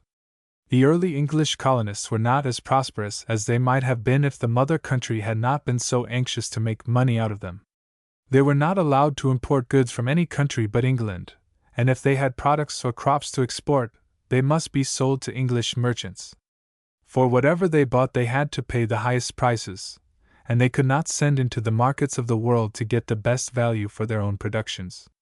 Therefore it was that a pirate ship was a very welcome visitor in Charlestown harbor. She was generally loaded with goods, which, as they were stolen, her captain could afford to sell very cheaply indeed, and as there was always plenty of Spanish gold on board, her crew was not apt to haggle very much in regard to the price of the spirits, the groceries, or the provisions which they bought from the merchants of the town. This friendly commerce between the pirates and the Carolinians grew to be so extensive that at one time the larger part of the coin in circulation in those colonies consisted of Spanish gold pieces, which had been brought in and used by the pirates for the purchase of goods. But a pirate is very seldom a person of discretion, who knows when to leave well enough alone, and so, instead of contenting themselves with robbing and capturing the vessels belonging to people whom their Charlestown friends and customers would look upon as foreigners, they boldly sailed up and down the coast, seeking for floating booty wherever they might find it. And when a pirate vessel commanded by an English captain and manned principally by an English crew fell in with a big merchantman flying the English flag, they bore down upon that vessel, just as if it had been French, or Spanish, or Dutch, and if the crew were impertinent enough to offer any resistance, they were cut down and thrown overboard. At last the pirates became so swaggeringly bold and their captains so enterprising in their illegal trading that the English government took vigorous measures, not only to break up piracy, but to punish all colonists who should encourage the freebooters by commercial dealings with them. At these laws the pirates laughed, and the colonists winced, and there were many people in Charlestown who vowed that if the king wanted them to help him put down piracy, he must show them some other way of getting imported goods at reasonable prices. So the pirates went on capturing merchantmen whenever they had a chance, and the Carolinians continued to look forward with interest to the bargain days which always followed the arrival of a pirate ship. But this state of things did not last, and the time came when the people of Charlestown experienced a change of mind. The planters were now growing large quantities of rice, and this crop became so valuable that the prosperity of the colonies greatly increased. And now the pirates also became very much interested in the rice crops, and when they had captured 4 or 5 vessels sailing out of Charlestown heavily laden with rice, the people of that town suddenly became aware of the true character of a pirate. He was now in their eyes an unmitigated scoundrel who not only stole goods from all nations, which he brought to them and sold at low prices, but he actually stole their goods, their precious rice which they were sending to England. The indignant citizens of Charlestown took a bold stand, and such a bold one it was that when part of a crew of pirates, who had been put ashore by their comrades on account of a quarrel, made their way to the town, thinking they could tell a tale of shipwreck and rely upon the friendship of their old customers, they were taken into custody, and 7 out of the 9 were hanged. The occasional repetition of such acts as this, and the exhibition of dangling pirates, hung up like scarecrows at the entrance of the harbors, dampened the ardor of the freebooters a good deal, and for some years they kept away from the harbor of Charlestown, which had once been to them such a friendly port. Chapter 22. The Great Blackbeard Comes Upon the Stage. So long as the people of the Carolinas were prosperous and able to capture and execute pirates who interfered with their trade, the Atlantic sea robbers kept away from their ports. But this prosperity did not last. Indian wars broke out, and in the course of time the colonies became very much weakened and impoverished, and then it was that the harbor of Charlestown began to be again interesting to the pirates. About this time one of the most famous of sea robbers was harassing the Atlantic coast of North America, and from New England to the West Indies, he was known as the great pirate Blackbeard. This man, whose real name was Thatch, was a most terrible fellow in appearance as well as action. He wore a long, heavy, black beard, which it was his fancy to separate into tails, each one tied with a colored ribbon, and often tucked behind his ears. Some of the writers of that day declared that the sight of this beard would create more terror in any port of the American seaboard than would the sudden appearance of a fiery comet. Across his brawny breast he carried a sort of a sling in which hung not less than 3 pairs of pistols in leathern holsters, and these, in addition to his cutlass and a knife or 2 in his belt, made him a most formidable-looking fellow. Some of the fanciful recreations of Blackbeard show him to have been a person of consistent purpose. Even in his hours of rest when he was not fighting or robbing, his savage soul demanded some interesting excitement.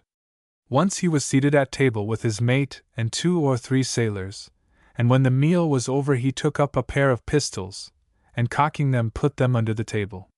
This peculiar action caused one of the sailors to remember very suddenly that he had something to do on deck, and he immediately disappeared. But the others looked at their captain in astonishment, wondering what he would do next. They soon found out, for crossing the pistols still under the table, he fired them. One ball hit the mate in the leg, but the other struck no one. When asked what he meant by this strange action, he replied that if he did not shoot one of his men now and then they would forget what sort of a person he was. At another time he invented a game. He gathered his officers and crew together, and told them that they were going to play that they were living in the lower regions. Thereupon the whole party followed him down into the hold. The hatches and all the other openings were closed, and then Blackbeard began to illuminate the scene with fire and brimstone. The sulphur burned, the fumes rose, a ghastly light spread over the countenances of the desperadoes, and very soon some of them began to gasp and cough and implore the captain to let in some fresh air. But Blackbeard was bound to have a good game, and he proceeded to burn more brimstone. He laughed at the gasping fellows about him, and declared that he would be just as willing to breathe the fumes of sulphur as common air. When at last he threw open the hatches, some of the men were almost dead, but their stalwart captain had not even sneezed. In the early part of the 18th century Blackbeard made his headquarters in one of the inlets on the North Carolina coast, and there he ruled as absolute king, for the settlers in the vicinity seemed to be as anxious to oblige him as the captains of the merchantmen sailing along the coast were anxious to keep out of his way. On one of his voyages Blackbeard went down the coast as far as Honduras, where he took a good many prizes, and as some of the crews of the captured vessels enlisted under him he sailed north with a stronger force than ever before, having a large ship of 40 guns, 3 smaller vessels, and 400 men. With this little fleet Blackbeard made for the coast of South Carolina, and anchored outside the harbor of Charlestown. He well understood the present condition of the place, and was not in the least afraid that the citizens would hang him up on the shores of the bay. Blackbeard began work without delay. Several well-laden ships, the Carolinians having no idea that pirates were waiting for them, came sailing out to sea and were immediately captured. One of these was a very important vessel, for it not only carried a valuable cargo, but a number of passengers, many of them people of note, who were on their way to England. One of these was a Mr. Ragg, who was a member of the council of the province. It might have been supposed that when Blackbeard took possession of this ship, he would have been satisfied with the cargo and the money which he found on board, and having no use for prominent citizens, would have let them go their way. But he was a traitor as well as a plunderer, and he therefore determined that the best thing to do in this case was to put an assorted lot of highly respectable passengers upon the market, and see what he could get for them. He was not at the time in need of money or provisions, but his men were very much in want of medicines, so he decided to trade off his prisoners for pills, potions, plasters, and all sorts of apothecaries' supplies. He put 3 of his pirates in a boat, and with them one of the passengers, a Mr. Marks, who was commissioned as Blackbeard's special agent, with orders to inform the governor that if he did not immediately send the medicines required, amounting in value to about £300, and if he did not allow the pirate crew of the boat to return in safety, every one of the prisoners would be hanged from the yardarm of his ship. The boat rowed away to the distant town, and Blackbeard waited 2 days for its return, and then he grew very angry, for he believed that his messengers had been taken into custody, and he came very near hanging Mr. Ragg and all his companions. But before he began to satisfy his vengeance, news came from the boat. It had been upset in the bay, and had had great trouble in getting to Charlestown, but it had arrived there at last. Blackbeard now waited a day or 2 longer, but as no news came from Mr. Marks, he vowed he would not be trifled with by the impudent people of Charlestown, and swore that every man, woman, and child among the prisoners should immediately prepare to be hanged. Of course, the unfortunate prisoners in the pirate ship were in a terrible state of mind during the absence of Mr. Marks. They knew very well that they could expect no mercy from Blackbeard if the errand should be unsuccessful, and they also knew that the Charlestown people would not be likely to submit to such an outrageous demand upon them. So they trembled and quaked by day and by night, and when at last they were told to get ready to be hanged, every particle of courage left them, and they proposed to Blackbeard that if he would spare their lives, and that if it should turn out that their fellow citizens had decided to sacrifice them for the sake of a few paltry drugs, they would take up the cause of the pirates. They would show Blackbeard the best way to sail into the harbor, and they would join with him and his men in attacking the city and punishing the inhabitants for their hard-hearted treatment of their unfortunate fellow citizens. This proposition pleased Blackbeard immensely. It would have been like a new game to take Mr. Ragg to the town and make him fight his fellow members of the council of the province, and so he rescinded his order for a general execution, and bade his prisoners prepare to join with his pirates when he should give the word for an assault upon their city. In the meantime there was a terrible stir in Charlestown. When the governor and citizens received the insolent and brutal message of Blackbeard, they were filled with rage as well as consternation, and if there had been any way of going out to sea to rescue their unhappy fellow citizens, every able-bodied man in the town would have enlisted in the expedition. But they had no vessels of war, and they were not even in a position to arm any of the merchantmen in the harbor. It seemed to the governor and his council that there was nothing for them to do but to submit to the demands of Blackbeard, for they very well knew that he was a scoundrel who would keep his word, and also that whatever they did must be done quickly, for there were the 3 swaggering pirates in the town, strutting about the streets as if they owned the place. If this continued much longer, it would be impossible to keep the infuriated citizens from falling upon these blustering rascals and bringing their impertinence to a summary end. If this should happen, it would be a terrible thing, for not only would Mr. Ragg and his companions be put to death, but the pirates would undoubtedly attack the town, which was in a very poor position for defense.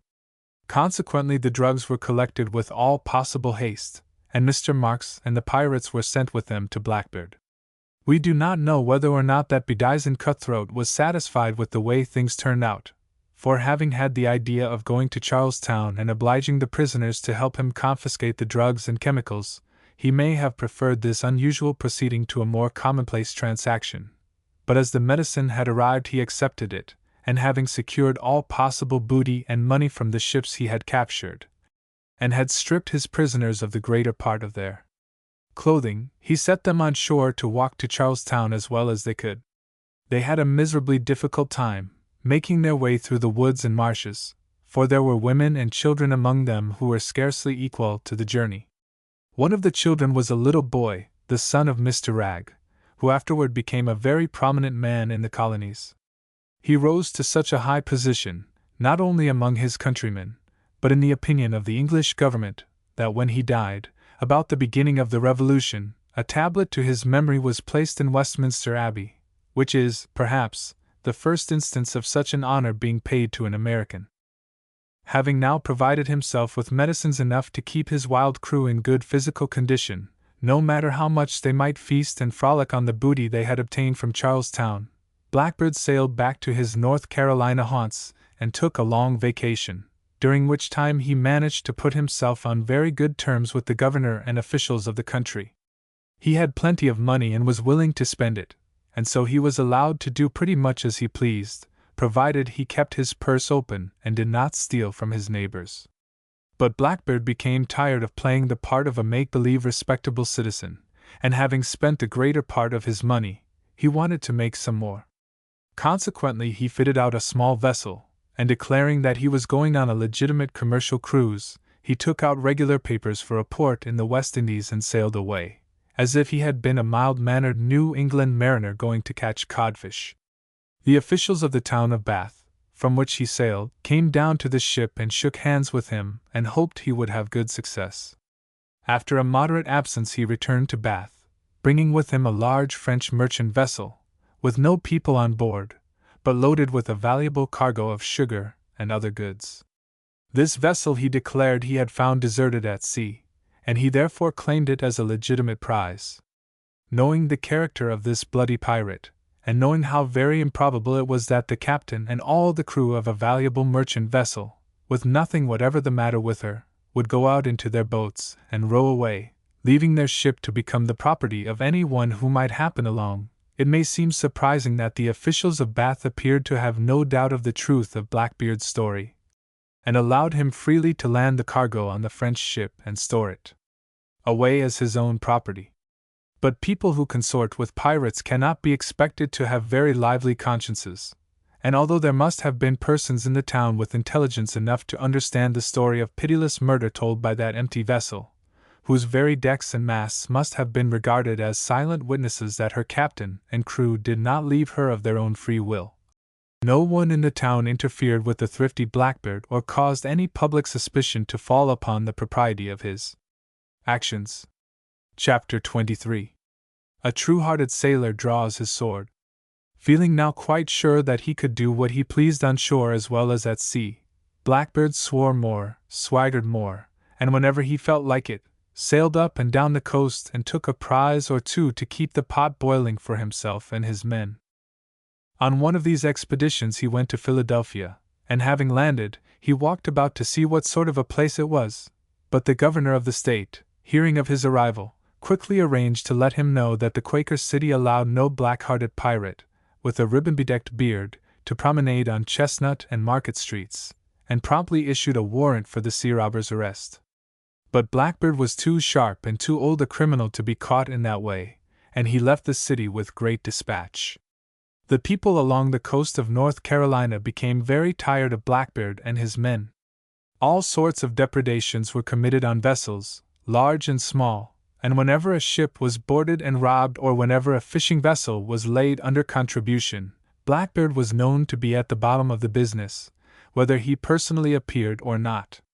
To have this busy pirate for a neighbor was extremely unpleasant, and the North Carolina settlers greatly longed to get rid of him. It was of no use for them to ask their own state government to suppress this outrageous scoundrel, and although their good neighbor, South Carolina, might have been willing to help them, she was too poor at that time and had enough to do to take care of herself. Not knowing, or not caring for the strong feeling of the settlers against him, Blackbeard continued in his wicked ways, and among other crimes he captured a small vessel and treated the crew in such a cruel and atrocious manner that the better class of North Carolinians vowed they would stand him no longer, and they therefore applied to Governor Spotswood, of Virginia, and asked his aid in putting down the pirates. The Virginians were very willing to do what they could for their unfortunate neighbors. The legislature offered a reward for the capture of Blackbeard or any of his men, but the governor, feeling that this was not enough, determined to do something on his own responsibility, for he knew very well that the time might come when the pirate vessels would begin to haunt Virginia waters.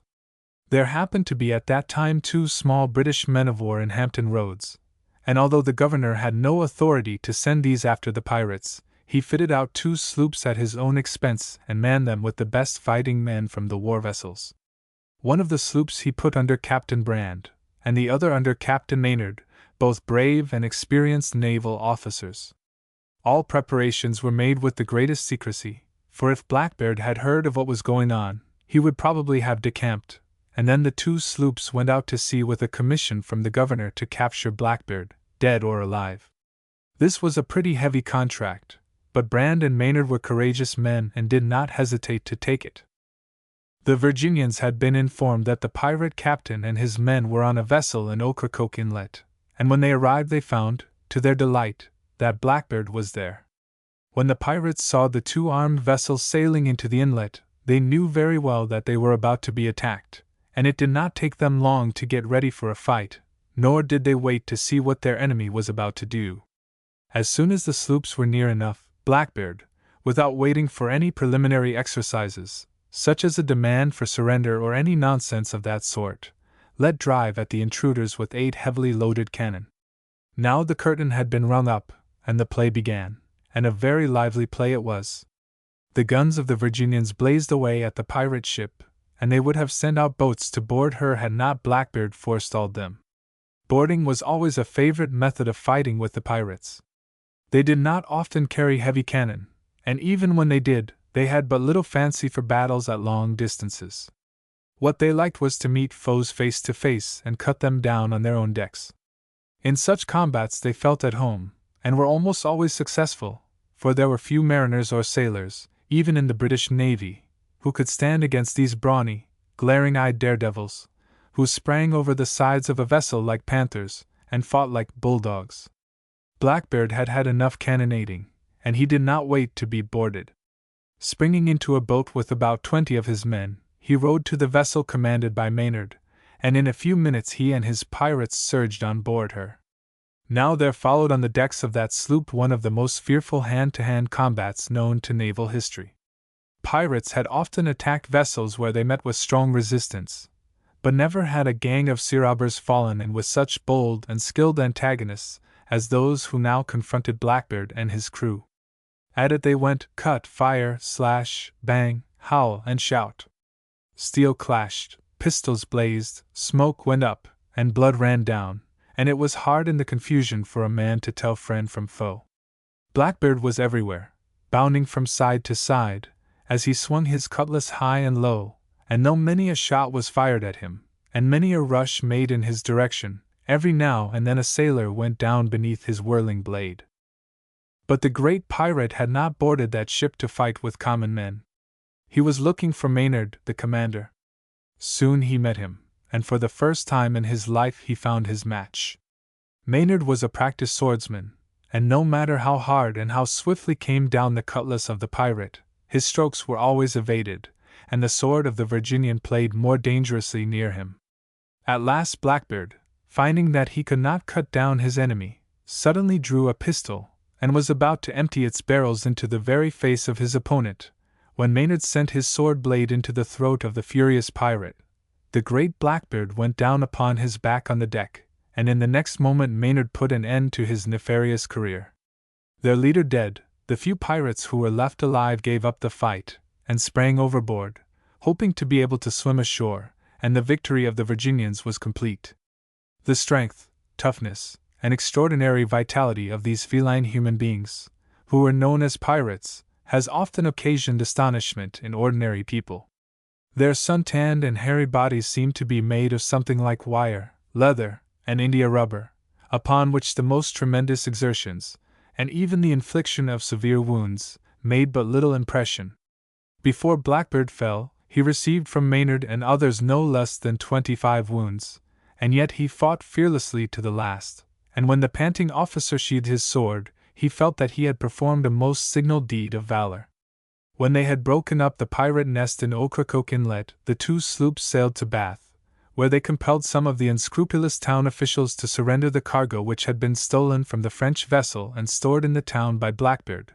Then they sailed proudly back to Hampton Roads, with the head of the dreaded Blackbeard dangling from the end of the bowsprit of the vessel he had boarded, and on whose deck he had discovered the fact, before unknown to him, that a well-trained, honest man can fight as well as the most reckless cutthroat who ever decked his beard with ribbons, and swore enmity to all things good. Chapter 24. A Greenhorn Under the Black Flag. Early in the 18th century there lived at Bridgetown, in the island of Barbados, a very pleasant, middle-aged gentleman named Major Stede Bonnet. He was a man in comfortable circumstances, and had been an officer in the British Army. He had retired from military service, and had bought an estate at Bridgetown, where he lived in comfort and was respected by his neighbors. But for some reason or other this quiet and reputable gentleman got it into his head that he would like to be a pirate. There were some persons who said that this strange fancy was due to the fact that his wife did not make his home pleasant for him, but it is quite certain that if a man wants an excuse for robbing and murdering his fellow beings, he ought to have a much better one than the bad temper of his wife. But besides the general reasons why Major Bonnet should not become a pirate, and which applied to all men as well as himself, there was a special reason against his adoption of the profession of a sea robber, for he was an out-and-out landsman, and knew nothing whatever of nautical matters. He had been at sea but very little, and if he had heard a boatswain order his man to furl the keel, to batten down the shrouds, or to hoist the forechains to the topmast yard, he would have seen nothing out of the way in these commands.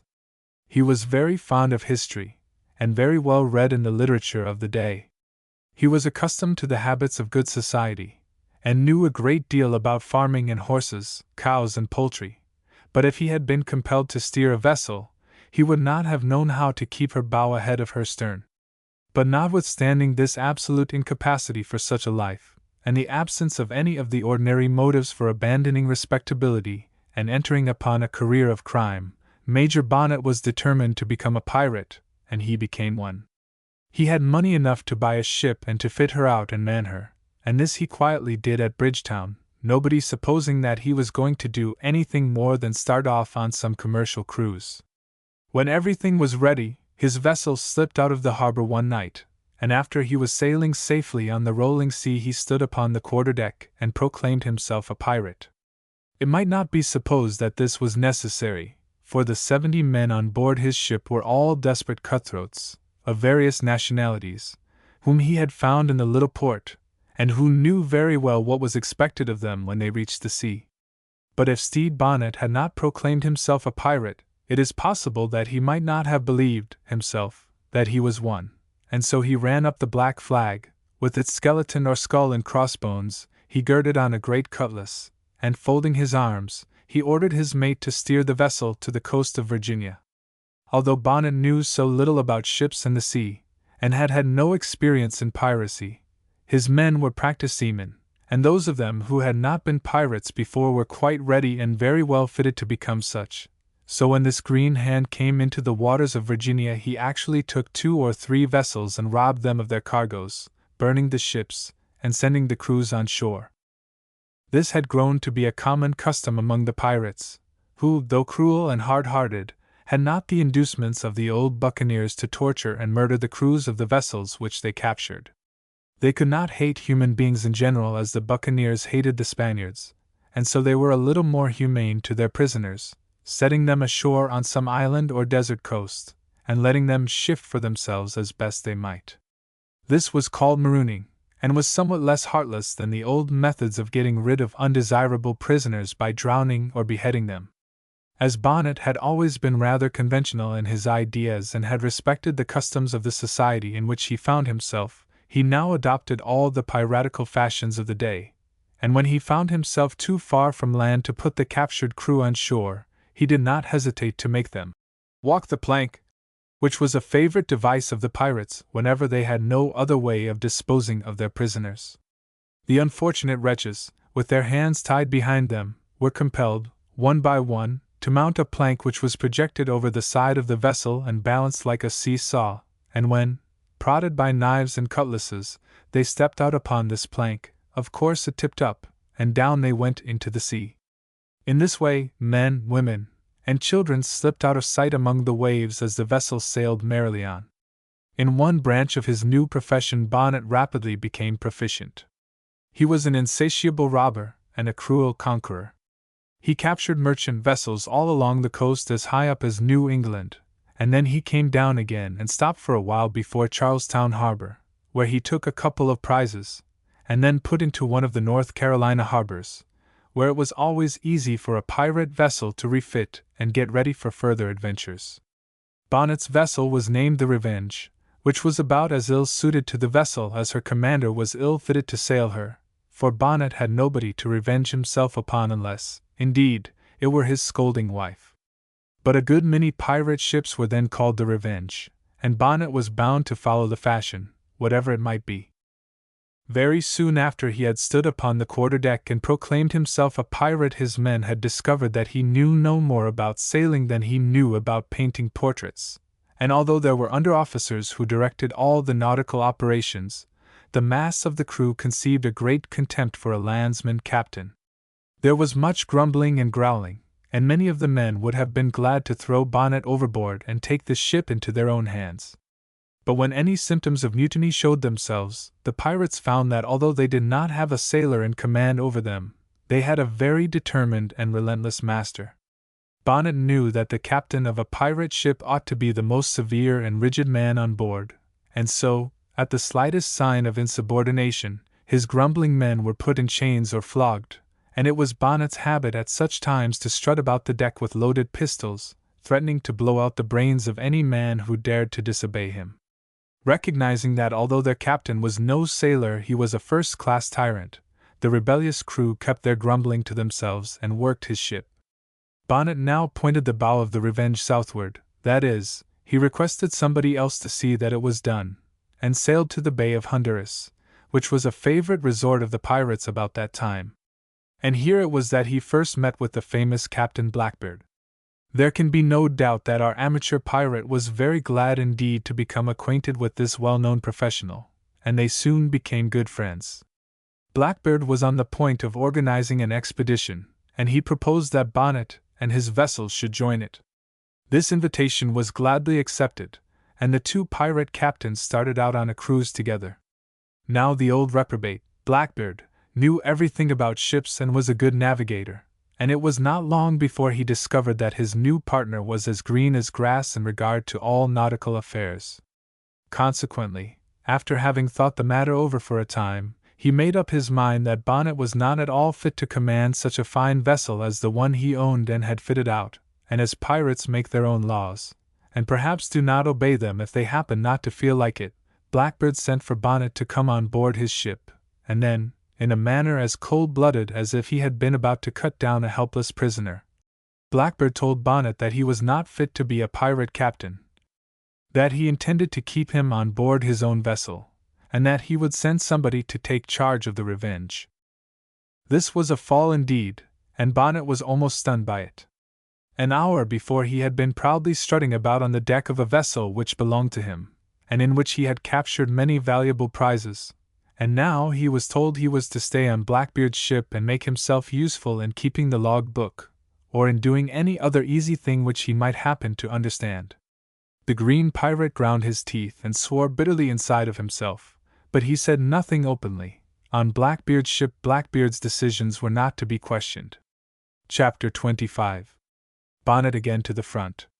It must not be supposed that the late commander of the Revenge continued to be satisfied, as he sat in the cabin of Blackbeard's vessel and made the entries of the day's sailing and various performances. He obeyed the orders of his usurping partner because he was obliged to do so, but he did not hate Blackbeard any the less because he had to keep quiet about it. He accompanied his pirate chief on various cruises, among which was the famous expedition to the harbor of Charlestown where Blackbeard traded Mr. Ragg and his companions for medicines. Having a very fine fleet under him, Blackbeard did a very successful business for some time, but feeling that he had earned enough for the present, and that it was time for him to take one of his vacations, he put into an inlet in North Carolina, where he disbanded his crew. So long as he was on shore spending his money and having a good time, he did not want to have a lot of men about him who would look to him to support them when they had spent their portion of the spoils. Having no further use for Bonnet, he dismissed him also, and did not object to his resuming possession of his own vessel. If the green pirate chose to go to sea again and perhaps drown himself and his crew, it was a matter of no concern to Blackbeard. But this was a matter of very great concern to Stede Bonnet, and he proceeded to prove that there were certain branches of the piratical business in which he was an adept, and second to none of his fellow practitioners. He wished to go pirating again, and saw a way of doing this which he thought would be far superior to any of the common methods. It was about this time that King George of England, very desirous of breaking up piracy, issued a proclamation in which he promised pardon to any pirate who would appear before the proper authorities, renounce his evil practices, and take an oath of allegiance. It also happened that very soon after this proclamation had been issued, England went to war with Spain. Being a man who kept himself posted in the news of the world, so far as it was possible, Bonnet saw in the present state of affairs a very good chance for him to play the part of a wolf in sheep's clothing, and he proceeded to begin his new piratical career by renouncing piracy. So, leaving the Revenge in the inlet, he journeyed overland to Bath. There he signed pledges, took oaths, and did everything that was necessary to change himself from a pirate captain to a respectable commander of a duly authorized British privateer. Returning to his vessel with all the papers in his pocket necessary to prove that he was a loyal and law-abiding subject of Great Britain, he took out regular clearance papers for St. Thomas, which was a British naval station, and where he declared he was going in order to obtain a commission as a privateer. Now the wily Bonnet had everything he wanted except a crew. Of course it would not do for him, in his present respectable capacity, to go about enlisting unemployed pirates. But at this point fortune again favored him. He knew of a desert island not very far away where Blackbeard, at the end of his last cruise, had marooned a large party of his men. This heartless pirate had not wanted to take all of his followers into port, because they might prove troublesome and expensive to him, and so he had put a number of them on this island, to live or die as the case might be. Bonnet went over to this island, and finding the greater part of these men still surviving, he offered to take them to St. Thomas in his vessel if they would agree to work the ship to port. This proposition was of course joyfully accepted, and very soon the Revenge was manned with a complete crew of competent desperadoes. All these operations took a good deal of time, and at last, when everything was ready for Bonnet to start out on his piratical cruise, he received information which caused him to change his mind, and to set forth on an errand of a very different kind. He had supposed that Blackbeard, whom he had never forgiven for the shameful and treacherous manner in which he had treated him, was still on shore enjoying himself, but he was told by the captain of a small trading vessel that the old pirate was preparing for another cruise, and that he was then in Ocracoke Inlet. Now Bonnet folded his arms and stamped his feet upon the quarterdeck. The time had come for him to show that the name of his vessel meant something. Never before had he had an opportunity for revenging himself on anybody, but now that hour had arrived. He would revenge himself upon Blackbeard. The implacable Bonnet sailed out to sea in a truly warlike frame of mind. He was not going forth to prey upon unresisting merchantmen. He was on his way to punish a black-hearted pirate, a faithless scoundrel, who had not only acted knavishly toward the world in general, but had behaved most disloyally and disrespectfully toward a fellow pirate chief. If he could once run the Revenge alongside the ship of the perfidious Blackbeard, he would show him what a green hand could do. When Bonnet reached Ocracoke Inlet, he was deeply disappointed to find that Blackbeard had left that harbor, but he did not give up the pursuit. He made hot chase after the vessel of his pirate enemy, keeping a sharp lookout in hopes of discovering some signs of him. If the enraged Bonnet could have met the ferocious Blackbeard face to face, there might have been a combat which would have relieved the world of two atrocious villains, and Captain Maynard would have been deprived of the honor of having slain the most famous pirate of the day. Bonnet was a good soldier and a brave man, and although he could not sail a ship, he understood the use of the sword even better, perhaps, than Blackbeard, and there is good reason to believe that if the two ships had come together, their respective crews would have allowed their captains to fight out their private quarrel without interference, for pirates delight in a bloody spectacle, and this would have been to them a rare diversion of the kind. But Bonnet never overtook Blackbeard, and the great combat between the rival pirates did not take place. After vainly searching for a considerable time for a trace or sight of Blackbeard, the baffled Bonnet gave up the pursuit, and turned his mind to other objects. The first thing he did was to change the name of his vessel. If he could not be revenged, he would not sail in the Revenge. Casting about in his mind for a good name, he decided to call her the Royal James. Having no intention of respecting his oaths or of keeping his promises, he thought that, as he was going to be disloyal, he might as well be as disloyal as he could, and so he gave his ship the name assumed by the son of James II, who was a pretender to the throne, and was then in France plotting against the English government. The next thing he did was to change his own name, for he thought this would make matters better for him if he should be captured after entering upon his new criminal career. So he called himself Captain Thomas, by which name he was afterwards known. When these preliminaries had been arranged, he gathered his crew together, and announced that instead of going to St. Thomas to get a commission as a privateer, he had determined to keep on in his old manner of life, and that he wished them to understand that not only was he a pirate captain, but that they were a pirate crew. Many of the men were very much surprised at this announcement, for they had thought it a very natural thing for the Green Hand Bonnet to give up pirating after he had been so thoroughly snubbed by Blackbeard, and they had not supposed that he would ever think again of sailing under a black flag. However, the crew's opinion of the Green Hand captain had been a good deal changed.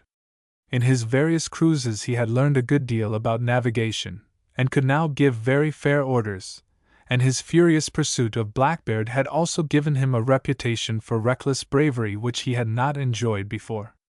A man who was chafing and fuming for a chance of a hand-to-hand conflict with the greatest pirate of the day must be a pretty good sort of a fellow from their point of view.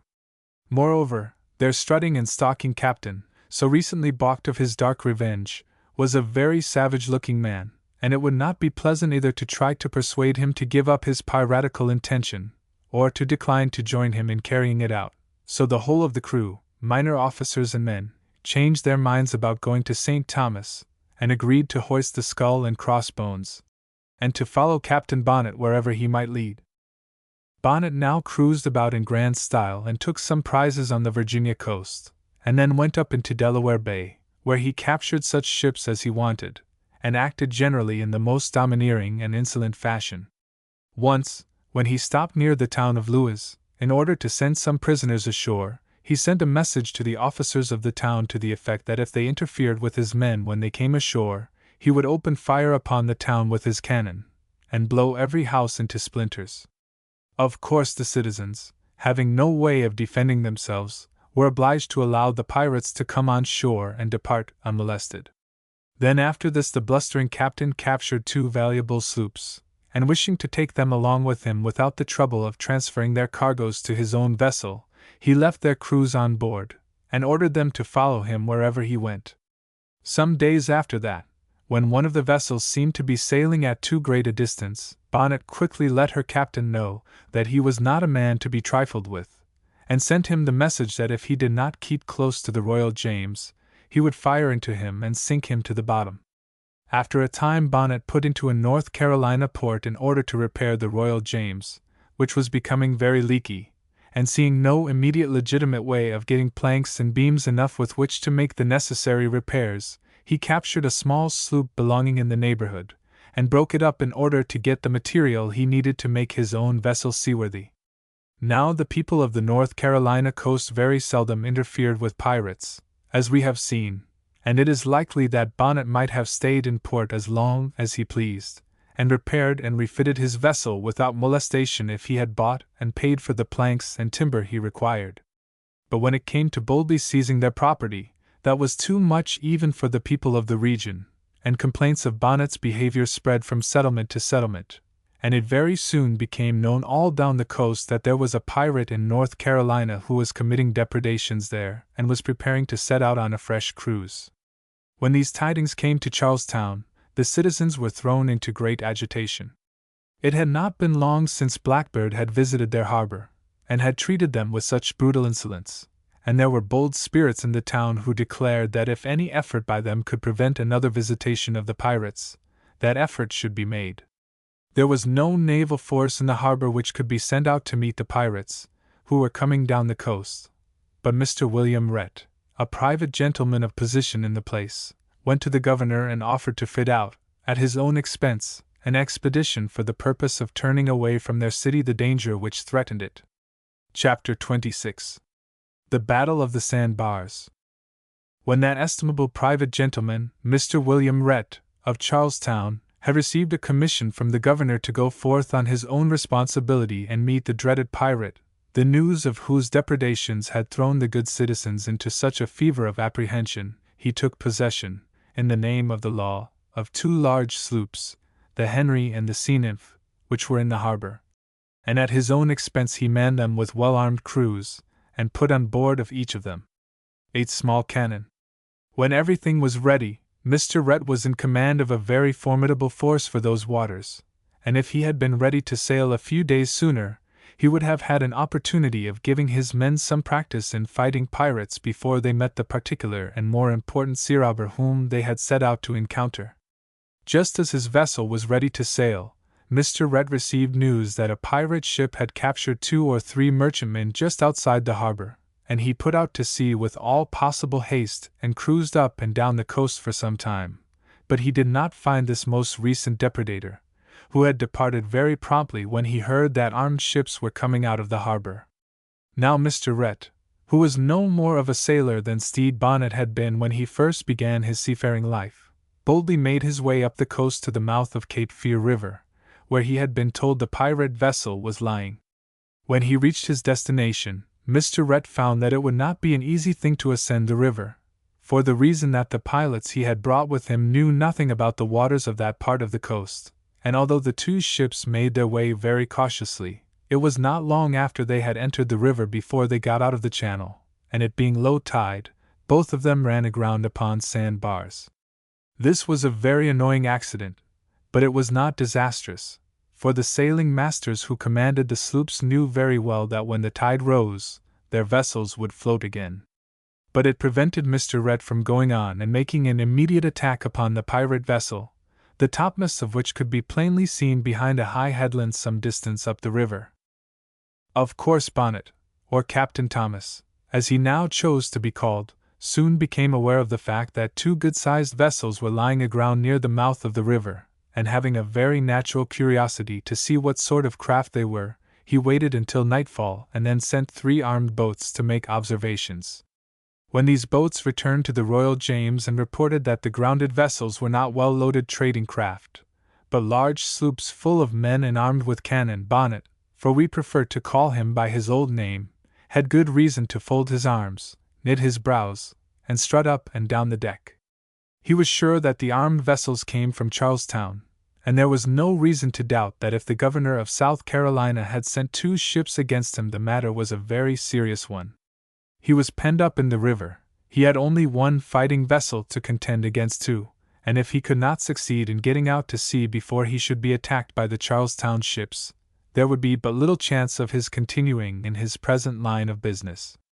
If the Royal James had been ready to sail, there is no doubt that Bonnet would have taken his chance of finding the channel in the dark, and would have sailed away that night without regard to the cannonading which might have been directed against him from the 2 stranded vessels. But as it was impossible to get ready to sail, Bonnet went to work with the greatest energy to get ready to fight. He knew that when the tide rose there would be 2 armed sloops afloat, and that there would be a regular naval battle on the quiet waters of Cape Fear River. All night his men worked to clear the decks and get everything in order for the coming combat, and all night Mr. Rhett and his crews kept a sharp watch for any unexpected move of the enemy, while they loaded their guns, their pistols, and their cannon, and put everything in order for action. Very early in the morning the wide-awake crews of the South Carolina vessels, which were now afloat and at anchor, saw that the topmasts of the pirate craft were beginning to move above the distant headland, and very soon Bonnet's ship came out into view, under full sail, and as she veered around they saw that she was coming toward them.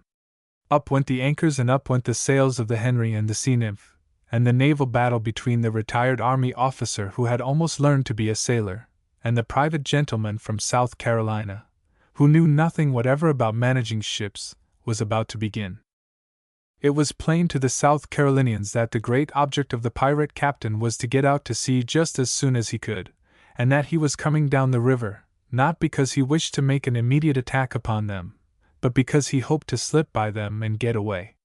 Of course they could follow him upon the ocean and fight him if their vessels were fast enough, but once out of the river with plenty of sea room, he would have 20 chances of escape where now he had 1. But Mr. Rhett did not intend that the pirates should play him this little trick. He wanted to fight the dastardly wretches in the river, where they could not get away, and he had no idea of letting them sneak out to sea. Consequently, as the Royal James, under full sail, was making her way down the river, keeping as far as possible from her 2 enemies, Mr. Rhett ordered his ships to bear down upon her so as to cut off her retreat and force her toward the opposite shore of the river. This man, oeuvre was performed with great success. The two Charlestown sloops sailed so boldly and swiftly toward the Royal James that the latter was obliged to hug the shore, and the first thing the pirates knew they were stuck fast and tight upon a sandbar. 3 minutes afterward the Henry ran upon a sandbar, and there being enough of these obstructions in that river to satisfy any ordinary demand, the sea-nymph very soon grounded herself upon another of them. But unfortunately she took up her permanent position at a considerable distance from her consort. Here now were the vessels which were to conduct this memorable sea fight, all three fast in the sand and unable to move, and their predicament was made the worse by the fact that it would be 5 hours before the tide would rise high enough for any one of them to float. The positions of the three vessels were very peculiar and awkward. The Henry and the Royal James were lying so near to each other that Mr. Rhett could have shot Major Bonnet with a pistol if the latter gentleman had given him the chance, and the sea-nymph was so far away that she was entirely out of the fight, and her crew could do nothing but stand and watch what was going on between the other two vessels. But although they could not get any nearer each other, nor get away from each other, the pirates and Mr. Rhett's crew had no idea of postponing the battle until they should be afloat and able to fight in the ordinary fashion of ships. They immediately began to fire at each other with pistols, muskets, and cannon, and the din and roar was something that must have astonished the birds and beasts and fishes of that quiet region. As the tide continued to run out of the river, and its waters became more and more shallow, the two contending vessels began to careen over to one side, and unfortunately for the Henry, they both careened in the same direction, and in such a manner that the deck of the Royal James was inclined away from the Henry, while the deck of the latter leaned toward her pirate foe. This gave a great advantage to Bonnet and his crew, for they were in a great measure protected by the hull of their vessel, whereas the whole deck of the Henry was exposed to the fire of the pirates. But Mr. Rhett and his South Carolinians were all brave men, and they blazed away with their muskets and pistols at the pirates whenever they could see a head above the rail of the Royal James, while with their cannon they kept firing at the pirate's hull. For 5 long hours the fight continued, but the cannon carried by the two vessels must have been of very small caliber, for if they had been firing at such short range and for such a length of time with modern guns, they must have shattered each other into kindling wood. But neither vessel seems to have been seriously injured, and although there were a good many men killed on both sides, the combat was kept up with great determination and fury. At one time it seemed almost certain that Bonnet would get the better of Mr. Rhett, and he ordered his black flag waved contemptuously in the air while his men shouted to the South Carolinians to come over and call upon them. But the South Carolina boys answered these taunts with cheers and fired away more furiously than ever. The tide was now coming in, and everybody on board the two fighting vessels knew very well that the first one of them which should float would have a great advantage over the other, and would probably be the conqueror. In came the tide, and still the cannons roared and the muskets cracked, while the hearts of the pirates and the South Carolinians almost stood still as they each watched the other vessel to see if she showed any signs of floating. At last such signs were seen. The Henry was further from the shore than the Royal James, and she first felt the influence of the rising waters. Her masts began to straighten, and at last her deck was level, and she floated clear of the bottom while her antagonist still lay careened over on her side. Now the pirates saw there was no chance for them. In a very short time the other Carolina sloop would be afloat, and then the two vessels would bear down upon them and utterly destroy both them and their vessel. Consequently upon the Royal James there was a general disposition to surrender and to make the best terms they could, for it would be a great deal better to submit and run the chance of a trial than to keep up the fight against enemies so much superior both in numbers and ships, who would soon be upon them. But Bonnet would not listen to one word of surrender. Rather than give up the fight he declared he would set fire to the powder magazine of the Royal James and blow himself, his ship, and his men high up into the air. Although he had not a sailor's skill, he possessed a soldier's soul, and in spite of his being a dastardly and cruel pirate he was a brave man. But Bonnet was only one, and his crew numbered dozens, and notwithstanding his furiously dissenting voice it was determined to surrender, and when Mr. Rhett sailed up to the Royal James, intending to board her if the pirates still showed resistance, he found them ready to submit to terms and to yield themselves his prisoners. Thus ended the great sea fight between the private gentlemen, and thus ended Stede Bonnet's career. He and his men were taken to Charlestown, where most of the pirate crew were tried and executed. The Green Hand pirate, who had wrought more devastation along the American coast than many a skilled sea robber, was held in custody to await his trial, and it seems very strange that there should have been a public sentiment in Charlestown which induced the officials to treat this pirate with a certain degree of respect simply from the fact that his station in life had been that of a gentleman. He was a much more black-hearted scoundrel than any of his men, but they were executed as soon as possible, while his trial was postponed and he was allowed privileges which would never have been accorded a common pirate. In consequence of this leniency he escaped, and had to be retaken by Mr. Rhett. It was so long before he was tried that sympathy for his misfortunes arose among some of the tender-hearted citizens of Charlestown whose houses he would have pillaged and whose families he would have murdered if the exigencies of piracy had rendered such action desirable. Finding that other people were trying to save his life, Bonnet came down from his high horse and tried to save it himself by writing piteous letters to the governor, begging for mercy. But the governor of South Carolina had no notion of sparing a pirate who had deliberately put himself under the protection of the law in order that he might better pursue his lawless and wicked career, and the Green Hand, with the Black Heart, was finally hung on the same spot where his companions had been executed. Chapter 27. A 6 Weeks' Pirate.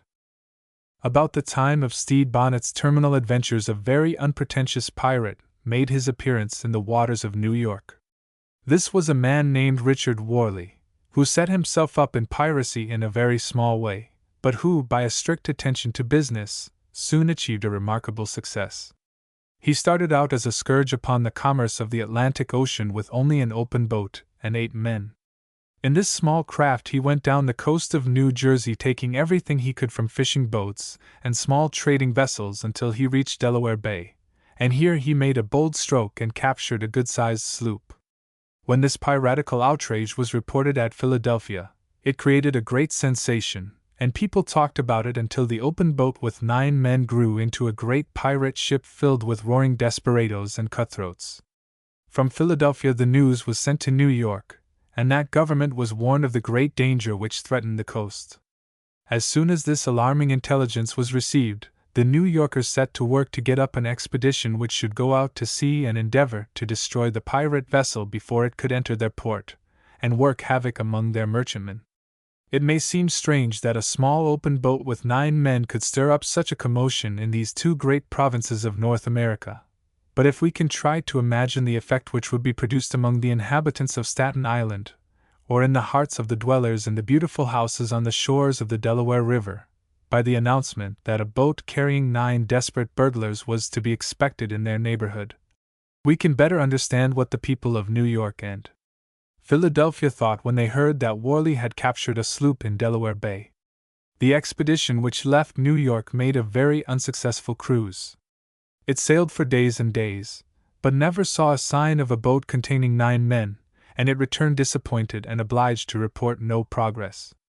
With Worley, however, progress had been very decided. He captured another sloop, and this being a large one and suitable to his purposes, he took possession of it, gave up his open boat, and fitted out his prize as a regular piratical craft. With a good ship under his command, Captain Worley now enlarged his sphere of action. On both shores of Delaware Bay, and along the coast of New Jersey, he captured everything which came in his way, and for about 3 weeks he made the waters in those regions very hot for every kind of peaceable commercial craft. If Worley had been in trade, his motto would have been, "Quick sales and small profits." For by day and by night, the New York's Revenge, which was the name he gave to his new vessel, cruised east and west and north and south, losing no opportunity of levying contributions of money, merchandise, food, and drink upon any vessel, no matter how insignificant it might be. The Philadelphians now began to tremble in their shoes, for if a boat had so quickly grown into a sloop, the sloop might grow into a fleet, and they had all heard of Portobello, and the deeds of the bloody Buccaneers. The governor of Pennsylvania, recognizing the impending danger and the necessity of prompt action, sent to Sandy Hook, where there was a British man-of-war, the P.H.O.E. Nix, and urged that this vessel should come down into Delaware Bay and put an end to the pirate ship which was ravaging those waters. Considering that Worley had not been engaged in piracy for much more than 4 weeks, he had created a reputation for enterprise and industry, which gave him a very important position as a commerce destroyer, and a large man-of-war did not think that he was too small game for her to hunt down, and so she set forth to capture or destroy the audacious Worley. But never a Worley of any kind did she see. While the P.H.O.E. Nix was sailing along the coast, examining all the coves and harbors of New Jersey and Pennsylvania, the New York's Revenge put out to sea, and then proceeded southward to discover a more undisturbed field of operation. We will now leave Worley's vessel sailing southward, and go for a time to Charlestown, where some very important events were taking place.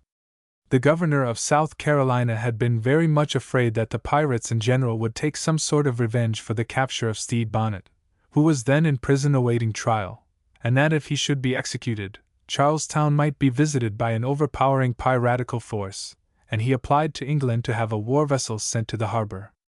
But before any relief of this kind could be expected, news came to Charlestown that already a celebrated pirate, named Moody, was outside of the harbor, capturing merchant vessels, and it might be that he was only waiting for the arrival of other pirate ships to sail into the harbor and rescue Bonnet. Now the Charlestown citizens saw that they must again act for themselves, and not depend upon the home government. If there were pirates outside the harbor, they must be met and fought before they could come up to the city, and the governor and the council decided immediately to fit out a little fleet. 4 merchant vessels were quickly provided with cannon, ammunition, and men, and the command of this expedition would undoubtedly have been given to Mr. Rhett had it not been that he and the governor had quarreled. There being no naval officers in Charlestown, their fighting vessels had to be commanded by civilians, and Governor Johnson now determined that he would try his hand at carrying on a sea fight. Mr. Rhett had done very well, why should not he? Before the governor's little fleet of vessels, one of which was the Royal James, captured from Bonnet, was quite ready to sail, the governor received news that his preparations had not been made a moment too soon, for already 2 vessels, one a large ship, and the other an armed sloop, had come into the outer harbor, and were lying at anchor off Sullivan's Island. It was very likely that Moody, having returned from some outside operation, was waiting there for the arrival of other pirate ships, and that it was an important thing to attack him at once. As it was very desirable that the pirates should not be frightened away before the Charlestown fleet could reach them, the vessels of the latter were made to look as much like mere merchantmen as possible. Their cannon were covered, and the greater part of the crews was kept below, out of sight. Thus the 4 ships came sailing down the bay, and early in the morning made their appearance in the sight of the pirates. When the ship and the big sloop saw the 4 merchant vessels sailing quietly out of the harbor, they made immediate preparations to capture them. Anchors were weighed, sails were set, and with a black flag flying from the topmast of each vessel, the pirates steered toward the Charlestown fleet, and soon approached near enough to the King William, which was the foremost of the fleet, to call upon her captain to surrender. But at that moment Governor Johnson, who was on board the Mediterranean, and could hear the insolent pirate shouting through his speaking trumpet, gave a preconcerted signal. Instantly everything was changed. The covers were jerked off from the cannon of the pretended merchantmen, armed men poured up out of the holds, the flag of England was quickly raised on each one of them, and the 68 guns of the combined fleet opened fire upon the astonished pirates.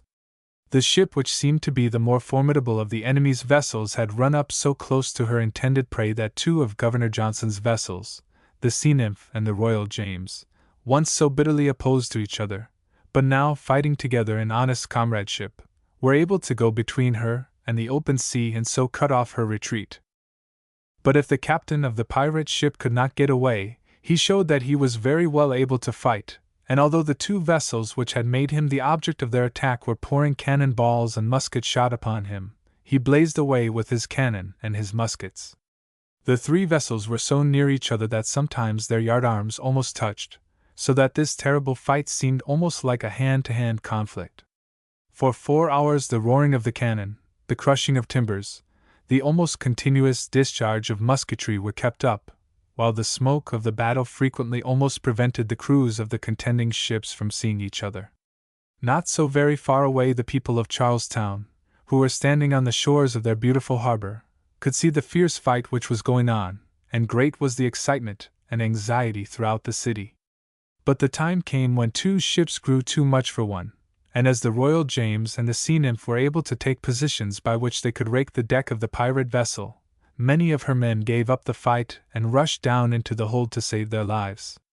Then both the Charlestown vessels bore down upon the pirate and boarded her, and now there was another savage battle with pistols and cutlasses.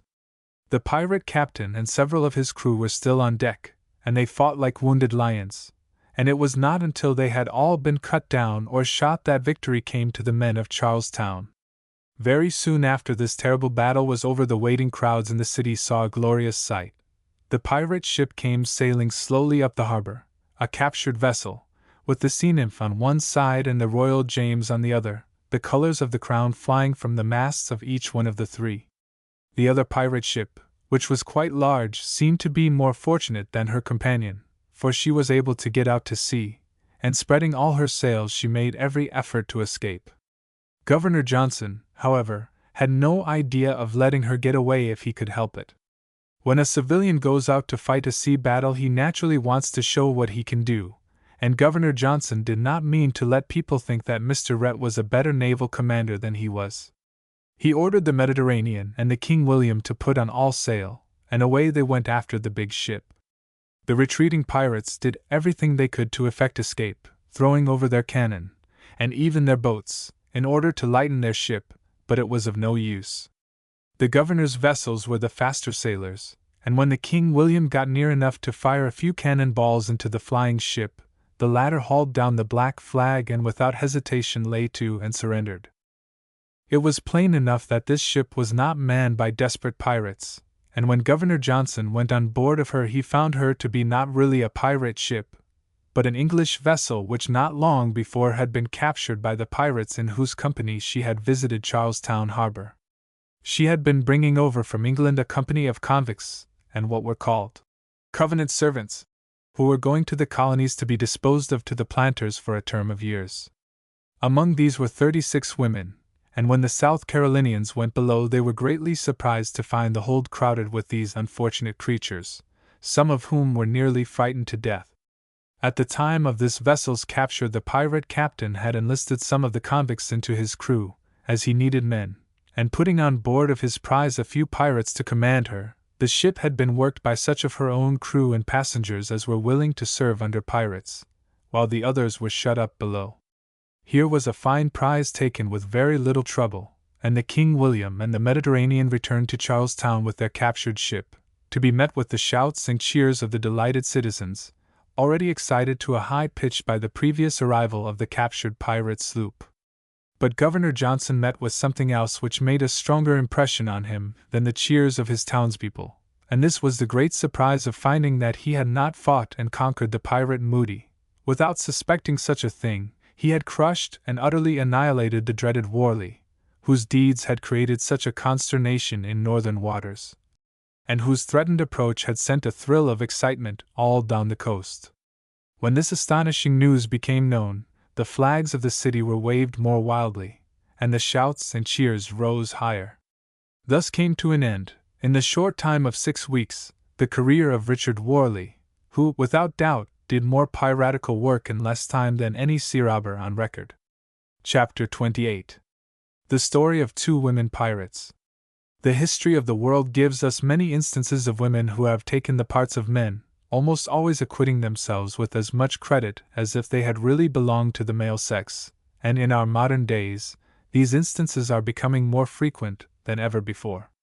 Joan of Arc put on a suit of armor and bravely led an army, and there have been many other fighting women who made a reputation for themselves, but it is very seldom that we hear of a woman who became a pirate. There were, however, 2 women pirates who made themselves very well known on our coast. The most famous of these women pirates was named Mary Read. Her father was an English captain of a trading vessel, and her mother sailed with him. This mother had had an elder child, a son, and she also had a mother-in-law in England from whom she expected great things for her little boy. But the boy died, and Mrs. Reed, being afraid that her mother-in-law would not be willing to leave any property to a girl, determined to play a little trick, and make believe that her second child was also a boy. Consequently, as soon as the little girl, who from her birth had been called Mary by her father and mother, was old enough to leave off baby clothes, she put on boy's clothes, and when the family returned to England a nice little boy appeared before his grandmother. But all this deception amounted to nothing, for the old lady died without leaving anything to the pretended boy. Mary's mother believed that her child would get along better in the world as a boy than she would as a girl, and therefore she still dressed her in masculine clothes, and put her out to service as a footboy, or one of those youngsters who now go by the name of Buttons. But Mary did not fancy blacking boots and running errands. She was very well satisfied to be a boy, but she wanted to live the kind of a boy's life which would please her fancy, and as she thought life on the ocean wave would suit her very well, she ran away from her employer's house and enlisted on board a man-of-war as a powder monkey. After a short time, Mary found that the ocean was not all that she expected it to be, and when she had grown up so that she looked like a good strapping fellow, she ran away from the man-of-war when it was in an English port, and went to Flanders, and there she thought she would try something new, and see whether or not she would like a soldier's life better than that of a sailor. She enlisted in a regiment of foot, and in the course of time she became a very good soldier and took part in several battles, firing her musket and charging with her bayonet as well as any of the men beside her. But there is a great deal of hard work connected with infantry service, and although she was eager for the excitement of battle with the exhilarating smell of powder and the cheering shouts of her fellow soldiers, Mary did not fancy tramping on long marches, carrying her heavy musket and knapsack. She got herself changed into a regiment of cavalry, and here, mounted upon a horse, with the encumbrances she disliked to carry comfortably strapped behind her, Mary felt much more at ease, and much better satisfied. But she was not destined to achieve fame as a dashing cavalryman with foaming steed and flashing saber. One of her comrades was a very prepossessing young fellow, and Mary fell in love with him, and when she told him she was not really a cavalryman but a cavalrywoman, he returned her affection, and the two agreed that they would quit the army, and set up domestic life as quiet civilians. They were married, and went into the tavern-keeping business. They were both fond of horses, and did not wish to sever all connection with the method of life they had just given up, and so they called their little inn the Three-Horse Shoes, and were always glad when any one of their customers came riding up to their stables, instead of simply walking in their door. But this domestic life did not last very long. Mary's husband died, and not wishing to keep a tavern by herself, she again put on the dress of a man and enlisted as a soldier. But her military experience did not satisfy her, and after all she believed that she liked the sea better than the land, and again she shipped as a sailor on a vessel bound for the West Indies. Now Mary's desire for change and variety seemed likely to be fully satisfied. The ship was taken by English pirates, and as she was English and looked as if she would make a good freebooter, they compelled her to join them, and thus it was that she got her first idea of a pirate's life. When this company disbanded, she went to New Providence and enlisted on a privateer, but, as was very common on such vessels commissioned to perform acts of legal piracy, the crew soon determined that illegal piracy was much preferable, so they hoisted the black flag, and began to scourge the seas. Mary Reed was now a regular pirate, with a cutlass, pistol, and every outward appearance of a daring sea robber, except that she wore no bristling beard, but as her face was sunburned and seen by the weather, she looked mannish enough to frighten the senses out of any unfortunate trader on whose deck she bounded in company with her shouting, hairy-faced companions. It is told of her that she did not fancy the life of a pirate, but she seemed to believe in the principle of whatever is worth doing well. She was as ready with her cutlass and her pistol as any other ocean bandit. But although Mary was a daring pirate, she was also a woman, and again she fell in love. A very pleasant and agreeable sailor was taken prisoner by the crew of her ship, and Mary concluded that she would take him as her portion of the spoils.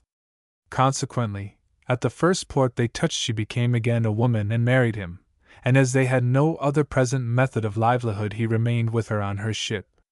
Mary and her husband had no real love for a pirate's life, and they determined to give it up as soon as possible, but the chance to do so did not arrive.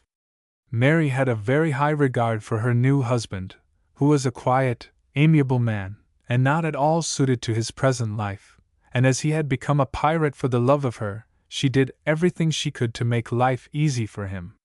She even went so far as to fight a duel in his place, one of the crew having insulted him, probably thinking him a milksop who would not resent an affront. But the latent courage of Mary's husband instantly blazed up, and he challenged the insulter to a duel. Although Mary thought her husband was brave enough to fight anybody, she thought that perhaps, in some ways, he was a milksop and did not understand the use of arms nearly as well as she did. Therefore, she made him stay on board the ship while she went to a little island near where they were anchored and fought the duel with sword and pistol. The man pirate and the woman pirate now went savagely to work, and it was not long before the man pirate lay dead upon the sand, while Mary returned to an admiring crew and a grateful husband. During her piratical career, Mary fell in with another woman pirate, and Bonnie, by name, and these women, being perhaps the only two of their kind, became close friends, and came of a good family. She was the daughter of an Irish lawyer, who went to Carolina and became a planter, and there the little girl grew up.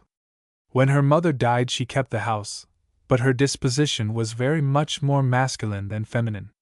She was very quick-tempered and easily enraged, and it is told of her that when an Englishwoman, who was working as a servant in her father's house, had irritated and by some carelessness or impertinence, that hot-tempered young woman sprang upon her and stabbed her with a carving knife. It is not surprising that Anne soon showed a dislike for the humdrum life on a plantation, and meeting with a young sailor, who owned nothing in the world but the becoming clothes he wore, she married him. Thereupon her father, who seems to have been as hot-headed as his daughter, promptly turned her out of doors. The fiery Anne was glad enough to adopt her husband's life, and she went to sea with him, sailing to New Providence. There she was thrown into an entirely new circle of society. Pirates were in the habit of congregating at this place, and Anne was greatly delighted with the company of these daring, dashing sea robbers, of whose exploits she had so often heard. The more she associated with the pirates, the less she cared for the plain, stupid sailors, who were content with the merchant service, and she finally deserted her husband and married a Captain Rackham, one of the most attractive and dashing pirates of the day, and went on board the ship of her pirate husband, and as she was sure his profession would exactly suit her wild and impetuous nature, she determined also to become a pirate. She put on man's clothes, girded to her side a cutlass, and hung pistols in her belt. During many voyages and sailed with Captain Rackham, and wherever there was pirates' work to do, she was on deck to do it. At last the gallant captain came to grief. He was captured and condemned to death. Now there was an opportunity for Anne's nature to assert itself, and it did, but it was a very different sort of nature from that of Mary Read. Just before his execution, Anne was admitted to see her husband, but instead of offering to do anything that might comfort him or palliate his dreadful misfortune, she simply stood and contemptuously glared at him. She was sorry, she said, to see him in such a predicament, but she told him plainly that if he had had the courage to fight like a man, he would not then be waiting to be hung like a dog, and with that she walked away and left him. On the occasion when Captain Rackham had been captured, Mary Read and her husband were on board his ship, and there was, perhaps, some reason for Anne's denunciation of the cowardice of Captain Rackham. As has been said, the two women were good friends and great fighters, and when they found the vessel engaged in a fight with a man of war, they stood together upon the deck and boldly fought, although the rest of the crew, and even the captain himself, were so discouraged by the heavy fire which was brought to bear on them, that they had retreated to the hold. Mary and Anne were so disgusted at this exhibition of cowardice, that they rushed to the hatchways and shouted to their dastardly companions to come up and help defend the ship, and when their entreaties were disregarded they were so enraged that they fired down into the hold, killing one of the frightened pirates and wounding several others. But their ship was taken, and Mary and Anne, in company with all the pirates who had been left alive, were put in irons and carried to England. When she was in prison, Mary declared that she and her husband had firmly intended to give up piracy and become private citizens. But when she was put on trial, the accounts of her deeds had a great deal more effect than her words upon her judges, and she was condemned to be executed. She was saved, however, from this fate by a fever of which she died soon after her conviction.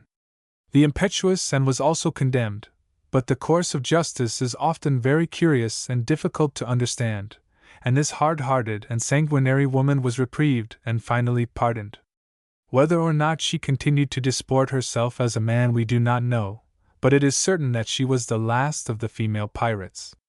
There are a great many things which women can do as well as men, and there are many professions and lines of work from which they have been long debarred, and for which they are most admirably adapted, but it seems to me that piracy is not one of them. It is said that a woman's nature is apt to carry her too far, and I have never heard of any man pirate who would allow himself to become so enraged against the cowardice of his companions that he would deliberately fire down into the hold of a vessel containing his wife and a crowd of his former associates. Chapter 29. A Pirate from Boyhood. About the beginning of the 18th century there lived in Westminster, England, a boy who very early in life made a choice of a future career. Nearly all boys have ideas upon this subject, and while some think they would like to be presidents or generals of armies, others fancy that they would prefer to be explorers of unknown countries or to keep candy shops. But it generally happens that these youthful ideas are never carried out, and that the boy who would wish to sell candy because he likes to eat it becomes a farmer on the western prairie, where confectionery is never seen, and the would-be general determines to study for the ministry. But Edward Lowe, the boy under consideration, was a different sort of a fellow. The life of a robber suited his youthful fancy, and he not only adopted it at a very early age, but he stuck to it until the end of his life. He was much stronger and bolder than the youngsters with whom he associated, and he soon became known among them as a regular land pirate.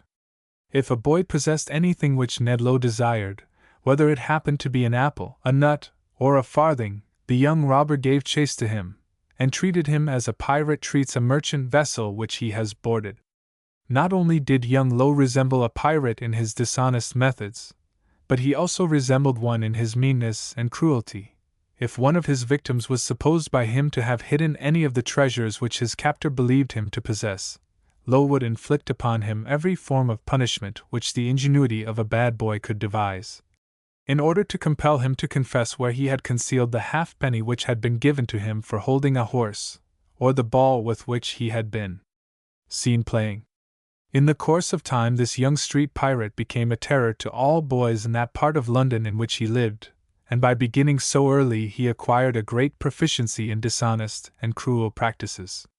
It is likely that young Lowe inherited his knavish disposition, for one of his brothers became a very bold and ingenious thief, and invented a new kind of robbery which afterwards was popular in London. This brother grew to be a tall fellow, and it was his practice to dress himself like a porter, one of those men who in those days carried packages and parcels about the city. On his head he poised a basket, and supporting this burden with his hands, he hurriedly made his way through the most crowded streets of London. The basket was a heavy one, but it did not contain any ordinary goods, such as merchandise or marketing, but instead of these it held a very sharp and active boy 7 years old, one of the younger members of the Lowe family. As the tall brother pushed rapidly here and there among the hurrying people on the sidewalks, the boy in the basket would suddenly stretch out with his wiry young arm, and snatch the hat or the wig of some man who might pass near enough for him to reach him. This done, the porter and his basket would quickly be lost in the crowd, and even if the astonished citizen, suddenly finding himself hatless and wigless, beheld the long-legged Lowe, he would have no reason to suppose that that industrious man with the basket on his head had anything to do with the loss of his head covering. This new style of street robbery must have been quite profitable, for of course the boy in the basket was well instructed, and never snatched at a shabby hat or a poor-looking wig. The elder Lowe came to have a good many imitators, and it happened in the course of time that many a worthy citizen of London wished there were some harmless way of gluing his wig to the top of his head, or that it were the custom to secure the hat by means of strings tied under the chin.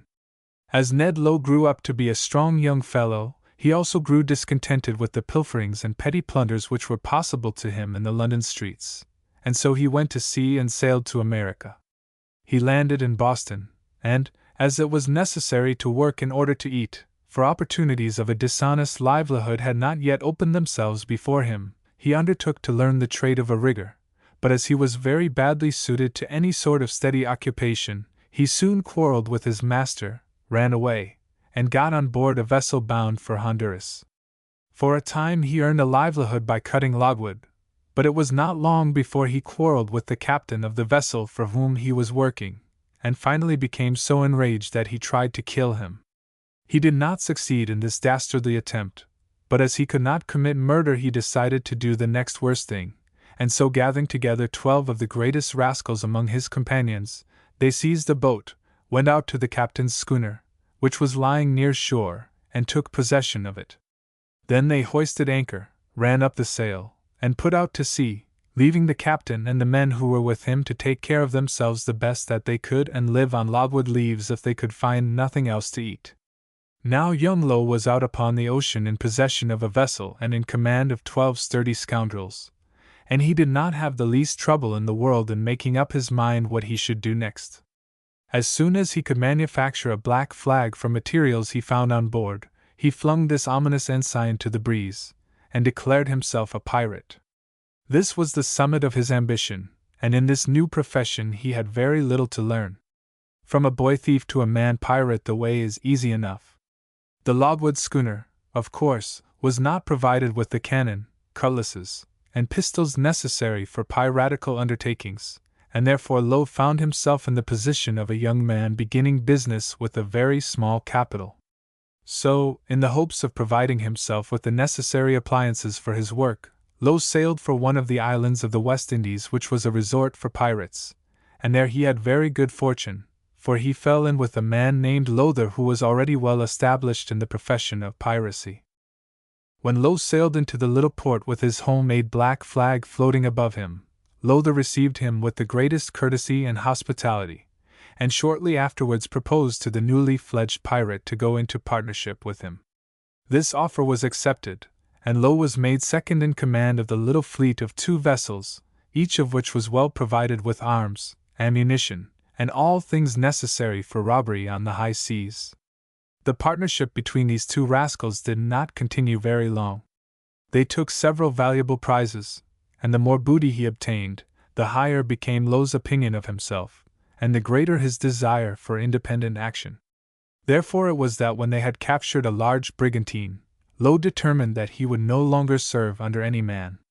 He made a bargain with Lowther by which they dissolved partnership, and Low became the owner of the brigantine. In this vessel, with 44 men as a crew, he again started out in the black flag business on his own account, and parting from his former chief officer, he sailed northward. As Low had landed in Boston, and had lived some time in that city, he seems to have conceived a fancy for New England, which, however, was not at all reciprocated by the inhabitants of that part of the country. Among the first feats which Low performed in New England waters was the capture of a sloop about to enter one of the ports of Rhode Island. When he had taken everything out of this vessel which he wanted, Low cut away the yards from the masts, and stripped the vessel of all its sails and rigging.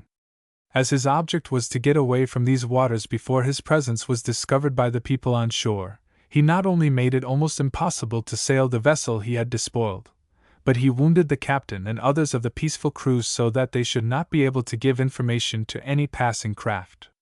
Then he sailed away as rapidly as possible in the direction of the open sea. In spite, however, of all the disadvantages under which they labored, the crew of the merchant vessel managed to get into Block Island, and from there a small boat was hurriedly rowed over to Rhode Island, carrying intelligence of the bold piracy which had been committed so close to one of its ports. When the governor heard what had happened, he quickly sent out drummers to sound the alarm in the seaport towns and to call upon volunteers to go out and capture the pirates. So great was the resentment caused by the audacious deed of Low that a large number of volunteers hastened to offer their services to the governor, and 2 vessels were fitted out with such rapidity that, although their commanders had only heard of the affair in the morning, they were ready to sail before sunset. They put on all sail and made the best speed they could, and although they really caught sight of Lo's ship, the pirate vessel was a swifter craft than those in pursuit of her, and the angry sailors of Rhode Island were at last compelled to give up the chase. The next of Lo's transactions was on a wholesale scale. Rounding Cape Cod and sailing up the coast, he at last reached the vicinity of Marblehead, and there, in a harbor called in those days Port Rosemary, he found at anchor a fleet of 13 merchant vessels. This was a grand sight, as welcome to the eye of a pirate as a great nugget of gold would be to a miner who for weary days had been washing yellow grains from the pay dirt, which he had laboriously dug from the hard soil. It would have been easy for Lo to take his pick from these vessels quietly resting in the little harbor, for he soon perceived that none of them were armed nor were they able to protect themselves from assault, but his audacity was of an expansive kind, and he determined to capture them all. Sailing boldly into the harbor, he hoisted the dreadful black flag, and then, standing on his quarterdeck with his speaking trumpet, he shouted to each vessel as he passed it that if it did not surrender he would board it, and give no quarter to captain or crew. Of course there was nothing else for the peaceful sailors to do but to submit, and so this greedy pirate took possession of each vessel in turn and stripped it of everything of value he cared to take away. But he did not confine himself to stealing the goods on board these merchantmen. As he preferred to command several vessels instead of one, he took possession of some of the best of the ships and compelled as many of their men as he thought he would need to enter his service. Then, as one of the captured vessels was larger and better than his brigantine, he took it for his own ship, and at the head of the little pirate fleet he bid farewell to Marblehead and started out on a grand cruise against the commerce of our coast. It is wonderful how rapidly this man Lo succeeded in his business enterprises. Beginning with a little vessel with a dozen unarmed men, he found himself in a very short time at the head of what was perhaps the largest piratical force in American waters. What might have happened if nature had not taken a hand in this game it is not difficult to imagine, for our seaboard towns, especially those of the South, would have been an easy prey to Lo and his fleet. But sailing down to the West Indies, probably in order to fit out his ships with guns, arms, and ammunition before beginning a naval campaign, his fleet was overtaken by a terrible storm, and in order to save the vessels they were obliged to throw overboard a great many of the heavier goods they had captured at Marblehead, and when at last they found shelter in the harbor of a small island, they were glad that they had escaped with their lives. The grasping and rapacious Lo was not now in a condition to proceed to any rendezvous of pirates where he might purchase the arms and supplies he needed. A great part of his valuable plunder had gone to the bottom of the sea, and he was therefore obliged to content himself with operations upon a comparatively small scale. How small and contemptible this scale was it is scarcely possible for an ordinary civilized being to comprehend, but the soul of this ignoble pirate was capable of extraordinary baseness. When he had repaired the damage to his ships, Lo sailed out from the island, and before long he fell in with a wrecked vessel which had lost all its masts in a great storm, and was totally disabled, floating about wherever the winds chose to blow it. The poor fellows on board greatly needed succor, and there is no doubt that when they saw the approach of sails their hopes rose high, and even if they had known what sort of ships they were which were making their way toward them, they would scarcely have suspected that the commander of these goodly vessels was such an utterly despicable scoundrel as he proved to be. Instead of giving any sort of aid to the poor shipwrecked crew, Lo and his men set to work to plunder their vessel, and they took from it £1,000 in money, and everything of value which they could find on board.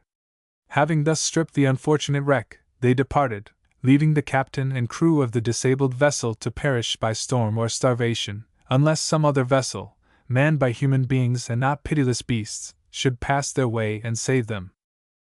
Lo now commenced a long series of piratical depredations. He captured many merchantmen, he committed the vilest cruelties upon his victims, and in every way proved himself to be one of the meanest and most black-hearted pirates of whom we have any account. It is not necessary to relate his various dastardly performances. They were all very much of the same order, and none of them possessed any peculiar interest.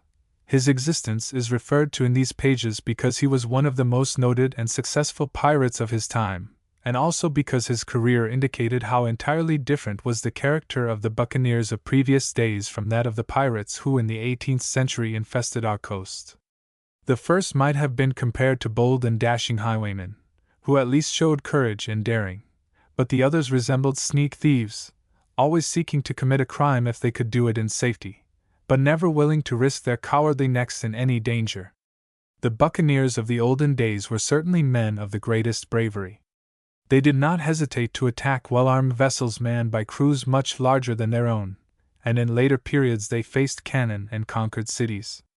Their crimes were many and vile, but when they committed cruelties they did so in order to compel their prisoners to disclose their hidden treasures, and when they attacked a Spanish vessel and murdered all on board, they had in their hearts the remembrance that the Spanish naval forces gave no quarter to buccaneers. But pirates such as Edward Lowe showed not one palliating feature in their infamous characters. To rob and desert a shipwrecked crew was only one of Lowe's contemptible actions. It appears that he seldom attacked a vessel from which there seemed to be any probability of resistance, and we read of no notable combats or sea fights in which he was engaged. He preyed upon the weak and defenseless, and his inhuman cruelties were practiced, not for the sake of extorting gain from his victims, but simply to gratify his spite and love of wickedness. There were men among Lowe's followers who looked upon him as a bold and brave leader, for he was always a blusterer and a braggart, and there were honest seamen and merchants who were very much afraid of him, but time proved that there was no reason for any one to suppose that Edward Lowe had a spark of courage in his composition. He was brave enough when he was attacking an unarmed crew, but when he had to deal with any vessel capable of inflicting any injury upon him he was a coward indeed. Sailing in company with one companion vessel, for he had discarded the greater part of his pirate fleet, Lowe sighted a good-sized ship at a considerable distance, and he and his consort immediately gave chase, supposing the distant vessel might prove to be a good prize. It so happened, however, that the ship discovered by Lowe was an English man-of-war, the Greyhound, which was cruising along the coast looking for these very pirates, who had recently committed some outrageous crimes upon the crews of merchant vessels in those waters. When the two ships, with the black flags floating above them and their decks crowded with desperate fellows armed with pistols and cutlasses, drew near to the vessel, of which they expected to make a prize, they were greatly amazed when she suddenly turned in her course and delivered a broadside from her heavy cannon. The pirates returned the fire, for they were well armed with cannon, and there was nothing else for them to do but fight, but the combat was an extremely short one.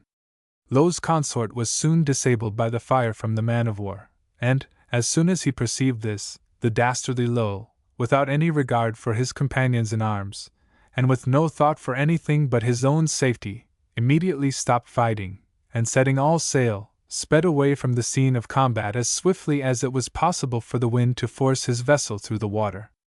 The disabled pirate ship was quickly captured, and not long afterwards 25 of her crew were tried, convicted, and hung near Newport, Rhode Island. But the errant Lowe escaped without injury, and continued his career of contemptible crime for some time longer. What finally became of him is not set down in the histories of piracy. It is not improbable that if the men under his command were not too brutally stupid to comprehend his cowardly unfaithfulness to them, they suddenly removed from this world one of the least interesting of all base beings. Chapter 30. The Pirate of the Gulf. At the beginning of this century there was a very able and, indeed, talented man living on the shores of the Gulf of Mexico, who has been set down in the historical records of the times as a very important pirate, and who is described in story and in tradition as a gallant and romantic freebooter of the sea. This man was Jean Lafitte, widely known as the Pirate of the Gulf, and yet who was, in fact, so little of a pirate that it may be doubted whether or not he deserves a place in these stories of American pirates. Lafitte was a French blacksmith, and while still a young man, he came with his two brothers to New Orleans, and set up a shop in Bourbon Street, where he did a good business in horseshoeing and in other branches of his trade. But he had a soul which soared high above his anvil and his bellows, and perceiving an opportunity to take up a very profitable occupation, he gave up blacksmithing, and with his two brothers as partners became a superintendent of privateering and a general manager of semi-legalized piracy. The business opportunity which came to the watchful and clear-sighted Lafitte may be briefly described. In the early years of this century, the Gulf of Mexico was the scene of operations of small vessels calling themselves privateers, but in fact pirates. War had broken out between England and Spain, on the one side, and France on the other, and consequently the first named nations were very glad to commission privateers to prey upon the commerce of France. There were also privateers who had been sent out by some of the Central American republics who had thrown off the Spanish yoke, and these, considering Spanish vessels as their proper booty, were very much inclined to look upon English vessels in the same light, as the English and Spanish were allies. And when a few French privateers came also upon the scene, they helped to make the business of legitimate capture of merchantmen, during the time of war, a very complicated affair. But upon one point these privateers, who so often acted as pirates, because they had not the spare time in which to work out difficult problems of nationality, were all agreed, when they had loaded their ships with booty, they must sail to some place where it would be safe to dispose of it. So, in course of time, the Bay of Barataria, about 40 miles south of New Orleans and very well situated for an illegal settlement, was chosen as a privateer's port, and a large and flourishing colony soon grew up at the head of the bay, to which came privateers of every nationality to dispose of their cargoes. Of course, there was no one in the comparatively desolate country about Barataria who could buy the valuable goods which were brought into that port, but the great object of the owners of this merchandise was to smuggle it up to New Orleans and dispose of it. But there could be no legitimate traffic of this sort, for the United States at the very beginning of the century was at peace with England, France, and Spain, and therefore could not receive into any of her ports goods which had been captured from the ships of these nations. Consequently, the plunder of the privateering pirates of Barataria was brought up to New Orleans in all sorts of secret and underhand fashions, and sold to merchants in that city, without the custom house having anything to do with the importations. Now this was great business. Jean Lafitte had a great business mind, and therefore it was not long after his arrival at Barataria before he was the head man in the colony, and director-in-chief of all its operations.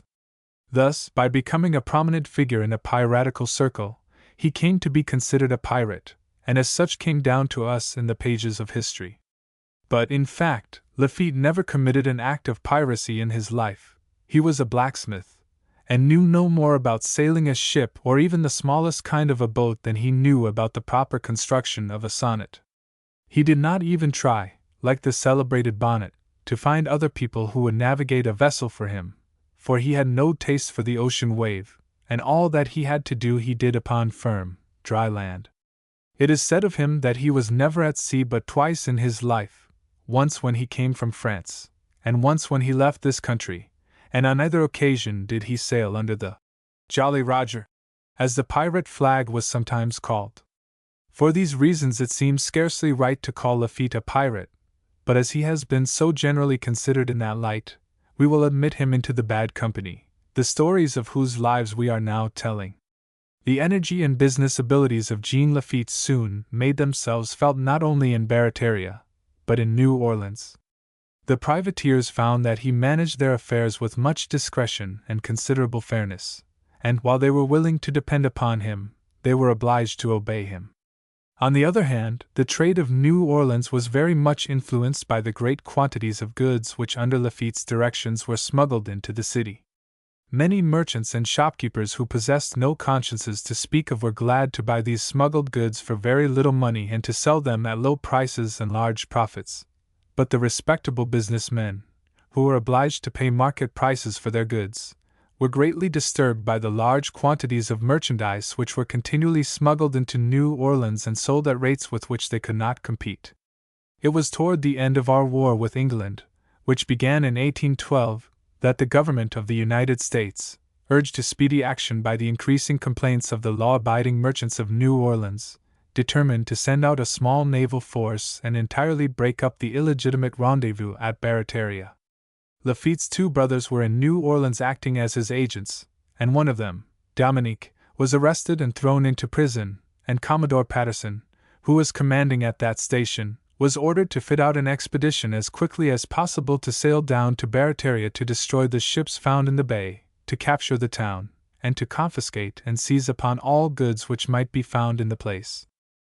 When Jean Lafitte heard of the vigorous methods which were about to be taken against him, his prospects must have been very gloomy ones, for of course he could not defend his little colony against a regular naval force, which, although its large vessels could not sail into the shallow bay, could send out boats with armed crews against which it would be foolish for him to contend. But just about this time a very strange thing happened. A strong English naval force had taken possession of Pensacola, Florida, and as an attack upon New Orleans was contemplated, the British commander, knowing of Lafitte's colony at Barataria, and believing that these hardy and reckless adventurers would be very valuable allies in the proposed movement upon the city, determined to send an ambassador to Lafitte to see what could be done in the way of forming an alliance with this powerful leader of semi-pirates and smugglers. Accordingly, the sloop of war Sophia, commanded by Captain Lockyer, was sent to Barataria to treat with Lafitte, and when this vessel arrived off the mouth of the harbor, which she could not enter, she began firing signal guns in order to attract the attention of the people of the colony. Naturally enough, the report of the Sophia's guns created a great excitement in Barataria, and all the people who happened to be at the settlement at that time crowded out upon the beach to see what they could see. But the war vessel was too far away for them to distinguish her nationality, and Lafitte quickly made up his mind that the only thing for him to do was to row out to the mouth of the harbor and see what was the matter. Without doubt he feared that this was the United States vessel which had come to break up his settlement. But whether this was the case or not, he must go out and try the effect of fair words, for he had no desire whatever to defend his interests by hard blows. Before Lafitte reached the vessel he was surprised to find it was a British man-of-war, not an American, and very soon he saw that a boat was coming from it and rowing toward him. This boat contained Captain Lockyer and 2 other officers, besides the men who rowed it.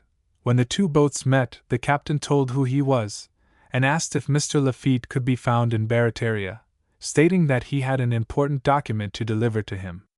The cautious Frenchman did not immediately admit that he was the man for whom the document was intended, but he said that Lafitte was at Barataria, and as the 2 boats rowed together toward shore, he thought it would be as well to announce his position, and did so.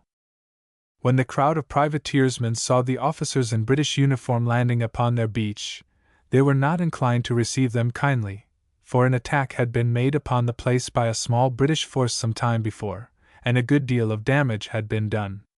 But Lafitte quieted the angry feelings of his followers, conducted the officers to his own house, and treated them with great hospitality, which he was able to do in fine style, for his men brought into Barataria luxuries from all parts of the world. When Lafitte opened the package of papers which Captain Lockyer handed to him, he was very much surprised. Some of them were general proclamations announcing the intention of Great Britain if the people of Louisiana did not submit to her demands, but the most important document was one in which Colonel Nichols, Commander-in-Chief of the British forces in the Gulf, made an offer to Lafitte and his followers to become a part of the British Navy, promising to give amnesty to all the inhabitants of Barataria, to make their leader a captain in the Navy, and to do a great many other good things, provided they would join his forces and help him to attack the American seaports. In case, however, this offer should be refused, the Baratarians were assured that their place would speedily be attacked, their vessels destroyed, and all their possessions confiscated. Lafitte was now in a state of great perplexity. He did not wish to become a British captain, for his knowledge of horseshoeing would be of no service to him in such a capacity. Moreover, he had no love for the British, and his sympathies were all on the side of the United States in this war. But here he was with the British commander asking him to become an ally, and to take up arms against the United States, threatening at the same time to destroy him and his colony in case of refusal. On the other hand, there was the United States at that moment preparing an expedition for the purpose of breaking up the settlement at Barataria, and to do everything which the British threatened to do, in case Lafitte did not agree to their proposals. The chief of Barataria might have made a poor show with a cutlass and a brace of pistols, but he was a long-headed and sagacious man, with a strong tendency to practical diplomacy. He was in a bad scrape, and he must act with decision and promptness, if he wanted to get out of it.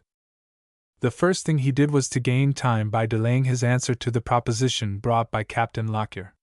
He assured that officer that he must consult with his people and see what they would do, and that he must also get rid of some truculent members of the colony, who would never agree to act in concert with England, and that therefore he should not be able to give an answer to Colonel Nichols for 2 weeks. Captain Lockyer saw for himself that it would not be an easy matter to induce these independent and unruly fellows, many of whom already hated England, to enter into the British service. Therefore he thought it would be wise to allow Lafitte the time he asked for, and he sailed away, promising to return in 15 days. The diplomatic Lafitte, having finished for a time his negotiations with the British, lost no time in communicating with the American authorities. He sent to Governor Claiborne, of Louisiana, all the documents he had received from Captain Lockyer, and wrote him a letter in which he told him everything that had happened, and thus gave to the United States the first authentic information of the proposed attack upon Mobile and New Orleans. He then told the governor that he had no intention of fighting against the country he had adopted, that he was perfectly willing and anxious to aid her in every manner possible, and that he and his followers would gladly join the United States against the British, asking nothing in return except that all proceedings against Barataria should be abandoned, that amnesty should be given to him and his men, that his brother should be released from prison, and that an act of oblivion should be passed by which the deeds of the smugglers of Barataria should be condoned and forgotten. Furthermore, he said that if the United States government did not accede to his proposition, he would immediately depart from Barataria with all his men, for no matter what loss such a proceeding might prove to him, he would not remain in a place where he might be forced to act against the United States. Lafitte also wrote to a member of the Louisiana legislature, and his letters were well calculated to produce a very good effect in his favor. The governor immediately called a council, and submitted the papers and letters received from Lafitte. When these had been read, 2 points were considered by the council, the first being that the letters and proclamations from the British might be forgeries concocted by Lafitte for the purpose of averting the punishment which was threatened by the United States, and the second, whether or not it would be consistent with the dignity of the government to treat with this leader of pirates and smugglers. The consultation resulted in a decision not to have anything to do with Lafitte in the way of negotiations, and to hurry forward the preparations which had been made for the destruction of the dangerous and injurious settlement at Barataria. In consequence of this action of the council, Commodore Patterson sailed in a very few days down the Mississippi and attacked the pirate settlement at Barataria with such effect that most of her ships were taken, many prisoners and much valuable merchandise captured, and the whole place utterly destroyed. Lafitte, with the greater part of his men, had fled to the woods, and so escaped capture. Captain Lockyer at the appointed time arrived off the harbor of Barataria and blazed away with his signal guns for 48 hours, but receiving no answer, and fearing to send a boat into the harbor, suspecting treachery on the part of Lafitte, he was obliged to depart in ignorance of what had happened. When the papers and letters which had been sent to Governor Claiborne by Lafitte were made public, the people of Louisiana and the rest of the country did not at all agree with the governor and his council in regard to their decision and their subsequent action, and Edward Livingston, a distinguished lawyer of New York, took the part of Lafitte and argued very strongly in favor of his loyalty and honesty in the affair. Even when it was discovered that all the information which Lafitte had sent was perfectly correct, and that a formidable attack was about to be made upon New Orleans, General Jackson, who was in command in that part of the country, issued a very savage proclamation against the British method of making war. And among their wicked deeds he mentioned nothing which seemed to him to be worse than their endeavor to employ against the citizens of the United States the band of hellish banditti, commanded by Jean Lafitte.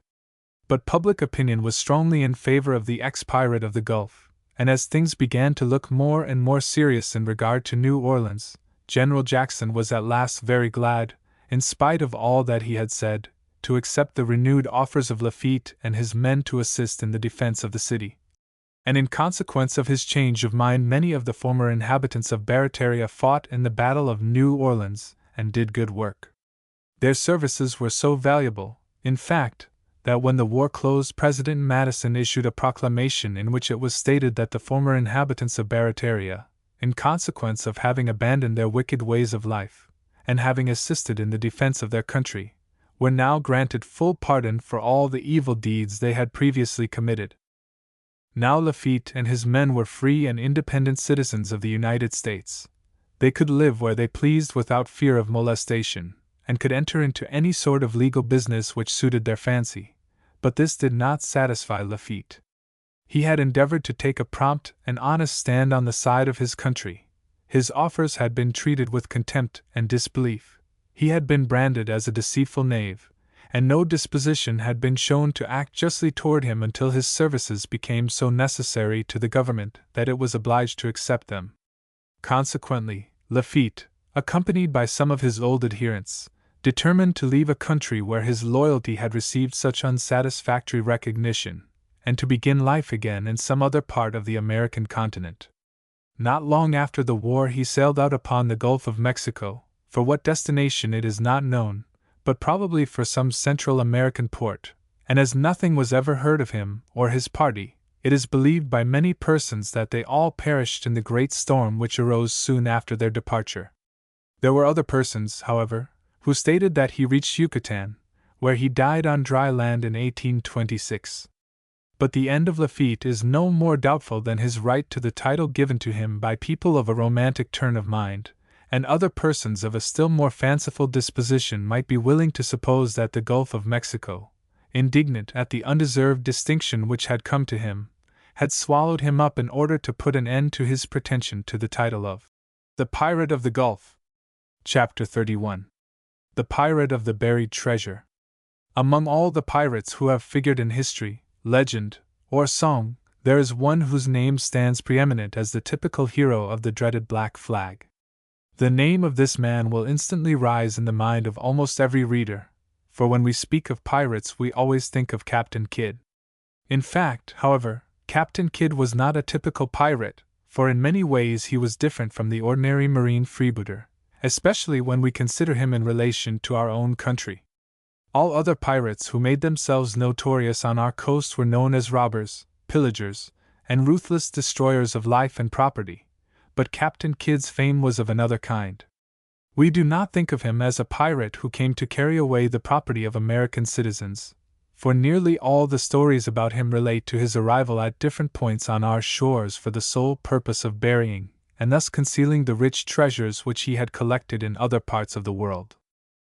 This novel reputation given a pirate who enriched our shore by his deposits, and took away none of the possessions of our people could not fail to make Captain Kidd a most interesting personage, and the result has been that he has been lifted out of the sphere of ordinary history and description into the region of imagination and legendary romance. In a word, he has been made a hero of fiction and song. It may be well, then, to assume that there are two Captain Kidds, one the Kidd of legend and story, and the other the Kidd of actual fact, and we will consider, one at a time, the two characters in which we know the man.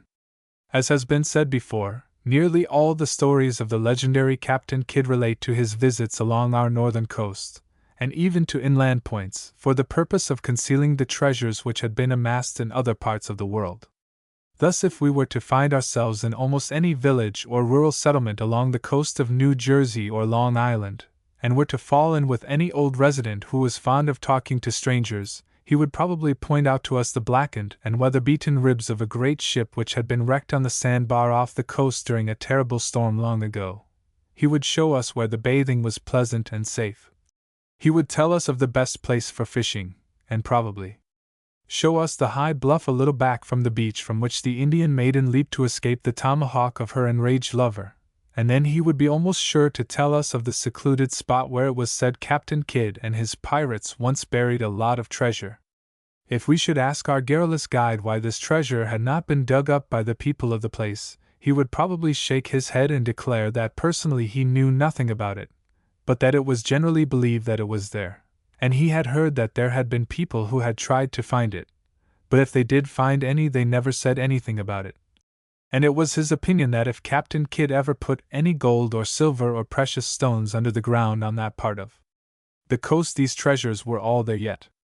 Further questioning would probably develop the fact that there was a certain superstition which prevented a great many people from interfering with the possible deposits which Captain Kidd had made in their neighborhood, and although few persons would be able to define exactly the foundation of the superstition, it was generally supposed that most of the pirates' treasures were guarded by pirate ghosts.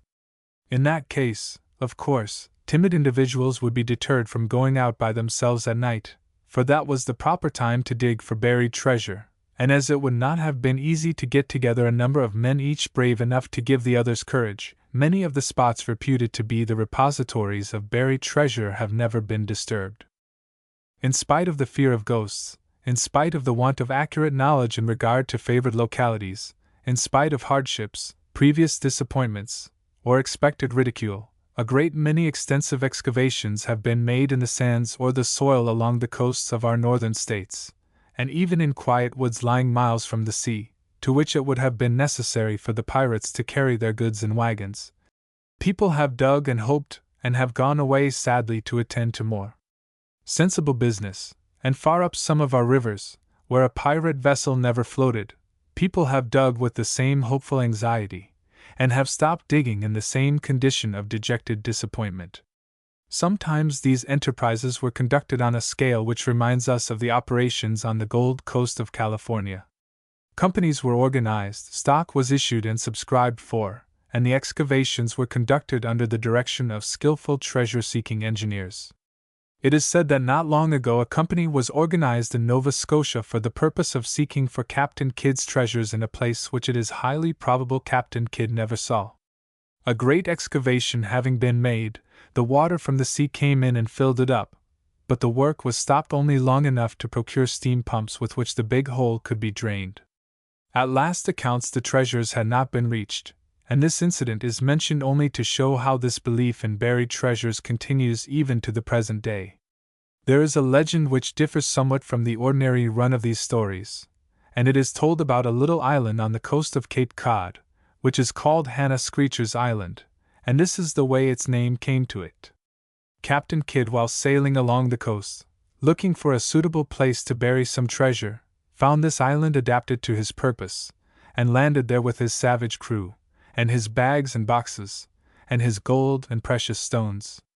It was said to be the habit of these pirates, whenever they made a deposit on the coast, to make the hole big enough not only to hold the treasure they wished to deposit there, but the body of one of the crew, who was buried with the valuables in order that his spirit might act as a day and night watchman to frighten away people who might happen to be digging in that particular spot. The story relates that somewhere on the coast Captain Kidd had captured a young lady named Hannah, and not knowing what to do with her, and desiring not to commit an unnecessary extravagance by disposing of a useful sailor, he determined to kill Hannah, and bury her with the treasure, in order that she might keep away intruders until he came for it. It was very natural that when Hannah was brought on shore and found out what was going to be done with her, she should screech in a most dreadful manner, and although the pirates soon silenced her and covered her up, they did not succeed in silencing her spirit, and ever since that time, according to the stories told by some of the older inhabitants of Cape Cod, there may be heard in the early dusk of the evening the screeches of Hannah coming across the water from her little island to the mainland. Mr. James Herbert Morse has written a ballad founded upon this peculiar incident, and with the permission of the author we give it here. The Lady Hannah. "Now take my hand," quoth Captain Kidd. "The air is blithe, I scent the meads." He led her up the starlit sands, out of the rustling reeds. The great white owl then beat his breast. Athwart the cedars whirred and flew. "There's death in our handsome captain's eye," murmured the pirate's crew. And long they lay upon their oars, and cursed the silence and the chill. They cursed the wail of the rising wind, for no man dared be still. Of ribald songs they sang a score, to stifle the midnight sobs and sighs. They told wild tales of the Indian Main, to drown the far-off cries. But when they ceased, and Captain Kidd came down the sands of Dead Neck Isle, "My lady wearies," he grimly said, "and she would rest a while. I've made her a bed, 'tis here, 'tis there, and she shall wake, be it soon or long, where grass is green and wild birds sing, and the wind makes undersong. Be quick, my men, and give a hand. She loved soft furs and silken stuff, jewels of gold and silver bars, and she shall have enough. with silver bars and golden ore. So fine a lady she shall be. A many suitors shall seek her long, as they sought Penelope. And if a lover would win her hand, no lips e'er kissed a hand so white. And if a lover would hear her sing, she sings at all it light. But if a lover would win her gold, and his hands be strong to lift the lid, 'tis here, 'tis there, 'tis everywhere. In the chest, quoth Captain Kidd. They lifted long, they lifted well, ingots of gold, and silver bars, and silken plunder from wild, wild wars. But where they laid them, no man can tell, though known to 1,000 stars. But the ordinary Kidd's stories are very much the same, and depend a good deal upon the character of the coast and upon the imagination of the people who live in that region. We will give one of them as a sample, and from this a number of very good pirate stories could be manufactured by ingenious persons. It was a fine summer night late in the 17th century. A young man named Abner Stout, in company with his wife Mary, went out for a walk upon the beach. They lived in a little village near the coast of New Jersey. Abner was a good carpenter, but a poor man, but he and his wife were very happy with each other, and as they walked toward the sea in the light of the full moon, no young lovers could have been more gay. When they reached a little bluff covered with low shrubbery, which was the first spot from which they could have a full view of the ocean, Abner suddenly stopped, and pointed out to Mary an unusual sight. There, as plainly in view as if it had been broad daylight, was a vessel lying at the entrance of the little bay. The sails were furled, and it was apparently anchored. For a minute Abner gazed in utter amazement at the sight of this vessel, for no ships, large or small, came to this little lonely bay. There was a harbor 2 or 3 miles farther up the coast to which all trading craft repaired. What could the strange ship want here? This unusual visitor to the little bay was a very low and very long, black schooner, with tall masts which raked forward, and with something which looked very much like a black flag fluttering in its rigging. Now the truth struck into the soul of Abner. "Hide yourself, Mary," he whispered. "It is a pirate ship." And almost at the same instant the young man and his wife laid themselves flat on the ground among the bushes, but they were very careful, each of them, to take a position which would allow them to peep out through the twigs and leaves upon the scene before them. There seemed to be a good deal of commotion on board the black schooner, and very soon a large boat pushed off from her side, and the men in it began rowing rapidly toward the shore, apparently making for a spot on the beach, not far from the bluff on which Abner and Mary were concealed. "Let us get up and run," whispered Mary, trembling from head to toe. "They are pirates, and they are coming here." "Lie still! Lie still!" said Abner. "If we get up and leave these bushes, we shall be seen, and then they will be after us. Lie still, and do not move a finger." The trembling Mary obeyed her husband, and they both lay quite still, scarcely breathing, with eyes wide open. The boat rapidly approached the shore. Abner counted 10 men rowing and 1 man sitting in the stern. The boat seemed to be heavily loaded, and the oarsmen rowed hard. Now the boat was run through the surf to the beach, and its 11 occupants jumped out. There was no mistaking their character. They were true pirates. They had great cutlasses and pistols, and one of them was very tall and broad-shouldered, and wore an old-fashioned cocked hat. "That's Captain Kidd," whispered Abner to his wife, and she pressed his hand to let him know that she thought he must be right. Now the men came up high upon the beach, and began looking about here and there as if they were searching for something. Mary was filled with horror for fear they should come to that bluff to search, but Abner knew there was no danger of that. They had probably come to those shores to bury treasure, as if they were great sea turtles coming up upon the beach to lay their eggs, and they were now looking for some good spot where they might dig.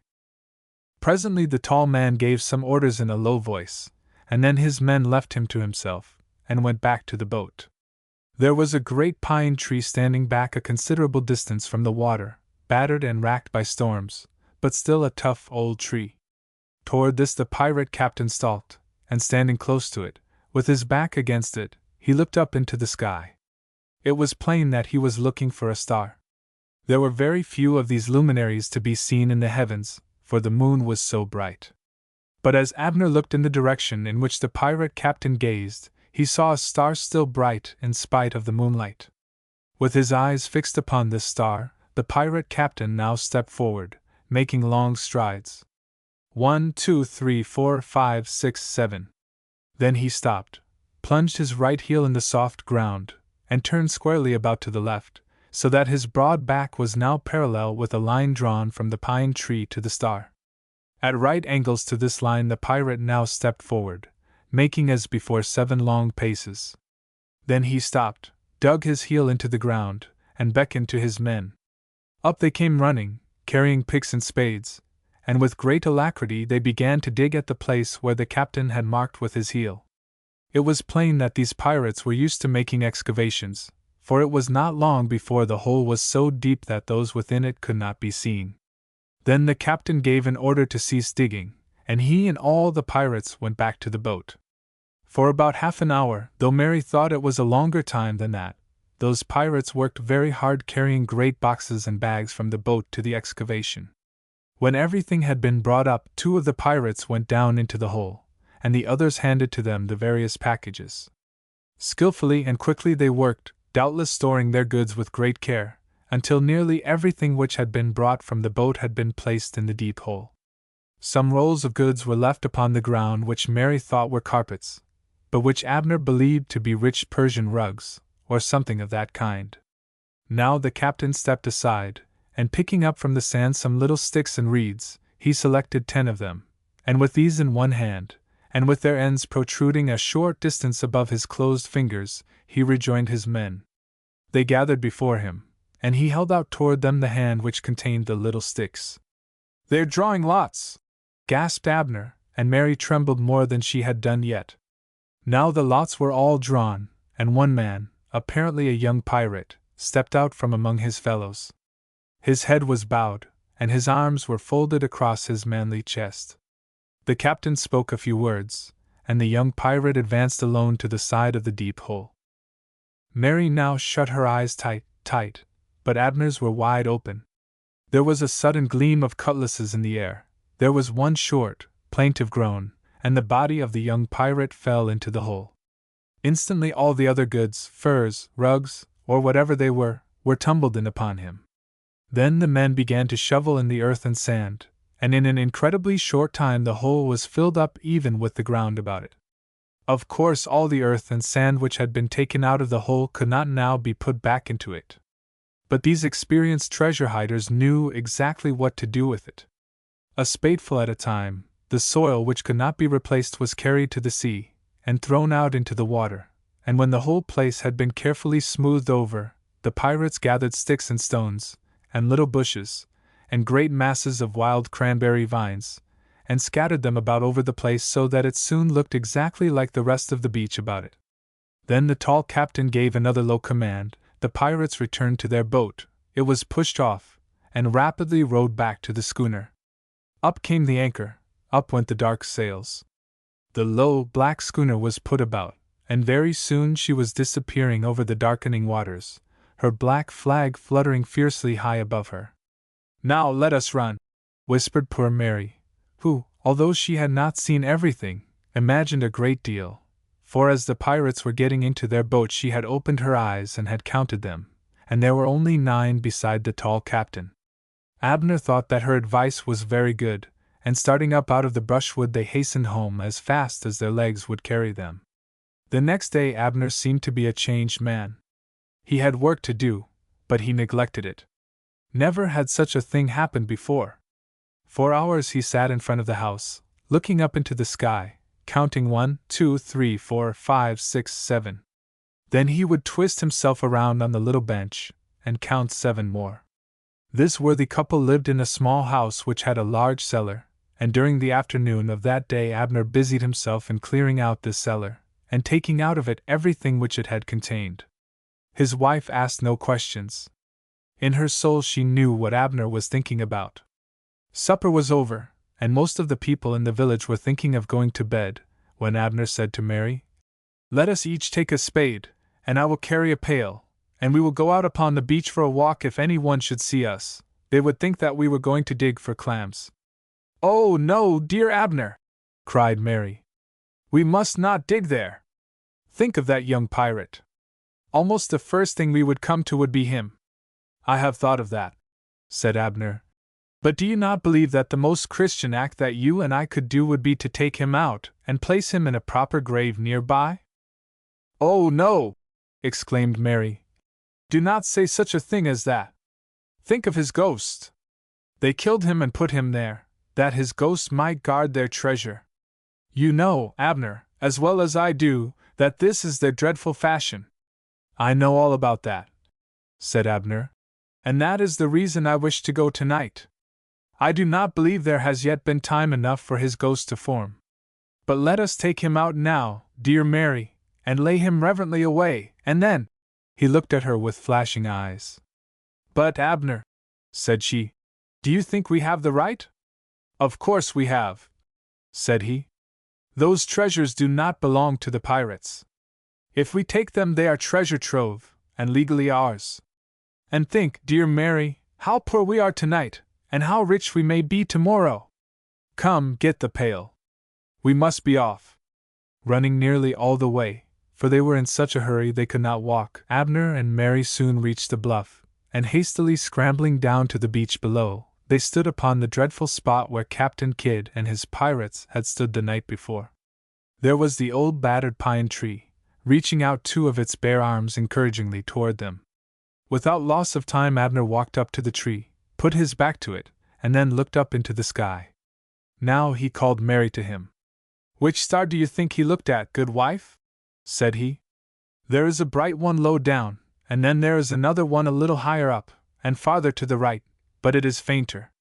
"It would be the bright one, I think," said Mary.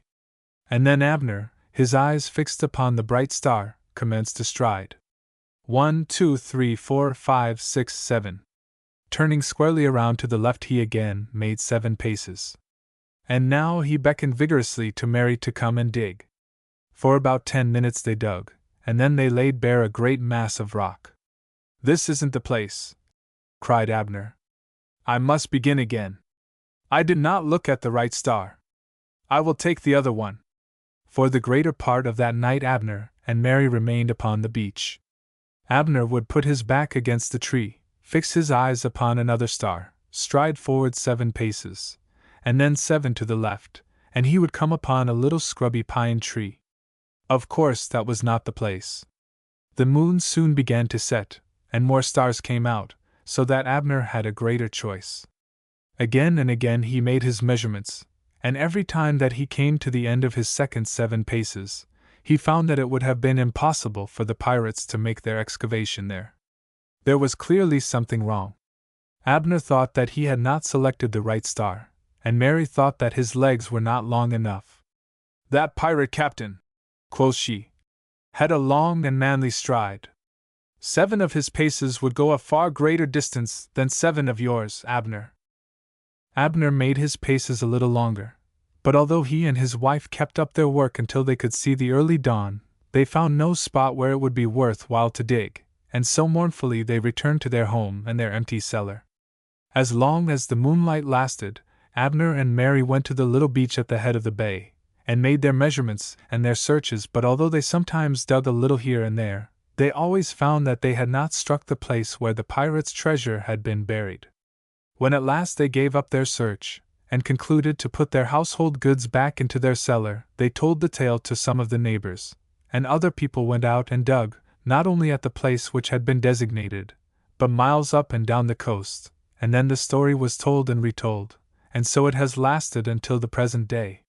What has been said about the legendary Captain Kidd will give a very good idea of the estimation in which this romantic being has been, and still is, held in various parts of the country, and, of all the legitimate legends about him, there is not one which recounts his piratical deeds upon our coast. The reason for this will be seen when we consider, in the next chapter, the life and character of the real Captain Kidd. Chapter 32. The real Captain Kidd. William Kidd, or Robert Kidd, as he is sometimes called, was a sailor in the merchant service who had a wife and family in New York. He was a very respectable man and had a good reputation as a seaman, and about 1690, when there was war between England and France, Kidd was given the command of a privateer, and having had 2 or 3 engagements with French vessels, he showed himself to be a brave fighter and a prudent commander. Some years later he sailed to England, and while there, he received an appointment of a peculiar character. It was at the time when the King of England was doing his best to put down the pirates of the American coast, and Sir George Belmont, the recently appointed governor of New York, recommended Captain Kidd as a very suitable man to command a ship to be sent out to suppress piracy. When Kidd agreed to take the position of Chief of Marine Police, he was not employed by the Crown, but by a small company of gentlemen of capital, who formed themselves into a sort of trust company, or society for the prevention of cruelty to merchantmen, and the object of their association was not only to put down pirates, but to put some money in their own pockets as well. Kidd was furnished with 2 commissions, one appointing him a privateer with authority to capture French vessels, and the other empowering him to seize and destroy all pirate ships. Kidd was ordered in his mission to keep a strict account of all booty captured, in order that it might be fairly divided among those who were stockholders in the enterprise, 1/10 of the total proceeds being reserved for the king. Kidd sailed from England in the Adventure, a large ship with 30 guns and 80 men, and on his way to America he captured a French ship which he carried to New York. Here he arranged to make his crew a great deal larger than had been thought necessary in England, and by offering a fair share of the property he might confiscate on piratical or French ships, he induced a great many able seamen to enter his service, and when the Adventure left New York she carried a crew of 155 men. With a fine ship and a strong crew, Kidd now sailed out of the harbor with the ostensible purpose of putting down piracy in American waters, but the methods of this legally appointed marine policeman were very peculiar, and instead of cruising up and down our coast, he gaily sailed away to the island of Madeira, and then around the Cape of Good Hope to Madagascar and the Red Sea, thus getting himself as far out of his regular beat as any New York constable would have been had he undertaken to patrol the dominions of the Khan of Tartary. By the time Captain Kidd reached that part of the world he had been at sea for nearly a year without putting down any pirates or capturing any French ships. In fact, he had made no money whatever for himself or the stockholders of the company which had sent him out. His men, of course, must have been very much surprised at this unusual neglect of his own and his employer's interests, but when he reached the Red Sea, he boldly informed them that he had made a change in his business, and had decided that he would be no longer a suppressor of piracy, but would become a pirate himself, and instead of taking prizes of French ships only, which he was legally empowered to do, he would try to capture any valuable ship he could find on the seas, no matter to what nation it belonged. He then went on to state that his present purpose in coming into those oriental waters was to capture the rich fleet from Mocha which was due in the lower part of the Red Sea about that time. The crew of the Adventure, who must have been tired of having very little to do and making no money, expressed their entire approbation of their captain's change of purpose, and readily agreed to become pirates. Kidd waited a good while for the Mocha fleet, but it did not arrive, and then he made his first venture in actual piracy. He overhauled a Moorish vessel which was commanded by an English captain, and as England was not at war with Morocco, and as the nationality of the ship's commander should have protected him, Kidd thus boldly broke the marine laws which governed the civilized world and stamped himself an out-and-out pirate. After the exercise of considerable cruelty he extorted from his first prize a small amount of money, and although he and his men did not gain very much booty, they had whetted their appetites for more, and Kidd cruised savagely over the eastern seas in search of other spoils. After a time the Adventure fell in with a fine English ship, called the Royal Captain, and although she was probably laden with a rich cargo, Kidd did not attack her. His piratical character was not yet sufficiently formed to give him the disloyal audacity which would enable him with his English ship and his English crew to fall upon another English ship manned by another English crew. In time his heart might be hardened, but he felt that he could not begin with this sort of thing just yet. So the Adventure saluted the Royal Captain with ceremonious politeness, and each vessel passed quietly on its way. But this conscientious consideration did not suit Kidd's crew. They had already had a taste of booty, and they were hungry for more, and when the fine English vessel, of which they might so easily have made a prize, was allowed to escape them, they were loud in their complaints and grumblings. One of the men, a gunner, named William Moore, became actually impertinent upon the subject, and he and Captain Kidd had a violent quarrel, in the course of which the captain picked up a heavy iron-bound bucket and struck the dissatisfied gunner on the head with it. The blow was such a powerful one that the man's skull was broken, and he died the next day. Captain Kidd's conscience seems to have been a good deal in his way, for although he had been sailing about in various eastern waters, taking prizes wherever he could, he was anxious that reports of his misdeeds should not get home before him. Having captured a fine vessel bound westward, he took from her all the booty he could, and then proceeded to arrange matters so that the capture of this ship should appear to be a legal transaction. The ship was manned by Moors and commanded by a Dutchman, and of course Kidd had no right to touch it, but the sharp-witted and business-like pirate selected one of the passengers and made him sign a paper declaring that he was a Frenchman, and that he commanded the ship. When this statement had been sworn to before witnesses, Kidd put the document in his pocket so that if he were called upon to explain the transaction he might be able to show that he had good reason to suppose that he had captured a French ship, which, of course, was all right and proper. Kidd now ravaged the East India waters with great success and profit, and at last he fell in with a very fine ship from Armenia, called the Quebec Merchant, commanded by an Englishman. Kidd's conscience had been growing harder and harder every day, and he did not now hesitate to attack any vessel. The great merchantman was captured, and proved to be one of the most valuable prizes ever taken by a pirate, for Kidd's own share of the spoils amounted to more than $60,000. This was such a grand haul that Kidd lost no time in taking his prize to some place where he might safely dispose of her cargo, and get rid of her passengers. Accordingly he sailed for Madagascar. While he was there he fell in with the first pirate vessel he had met since he had started out to put down piracy.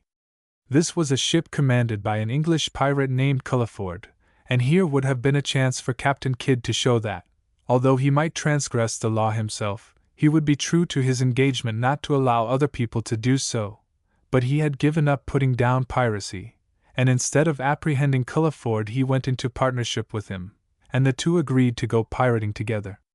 This partnership, however, did not continue long, for Captain Kidd began to believe that it was time for him to return to his native country and make a report of his proceedings to his employers. Having confined his piratical proceedings to distant parts of the world, he hoped that he would be able to make Sir George Belmont and the other stockholders suppose that his booty was all legitimately taken from French vessels cruising in the East, and when the proper division should be made he would be able to quietly enjoy his portion of the treasure he had gained. He did not go back in the Adventure, which was probably not large enough to carry all the booty he had amassed, but putting everything on board his latest prize, the Quebec Merchant, he burned his old ship and sailed homeward. When he reached the West Indies, however, our wary sea robber was very much surprised to find that accounts of his evil deeds had reached America, and that the colonial authorities had been so much incensed by the news that the man who had been sent out to suppress piracy had become himself a pirate, that they had circulated notices throughout the different colonies, urging the arrest of Kidd if he should come into any American port. This was disheartening intelligence for the treasure-laden Captain Kidd, but he did not despair.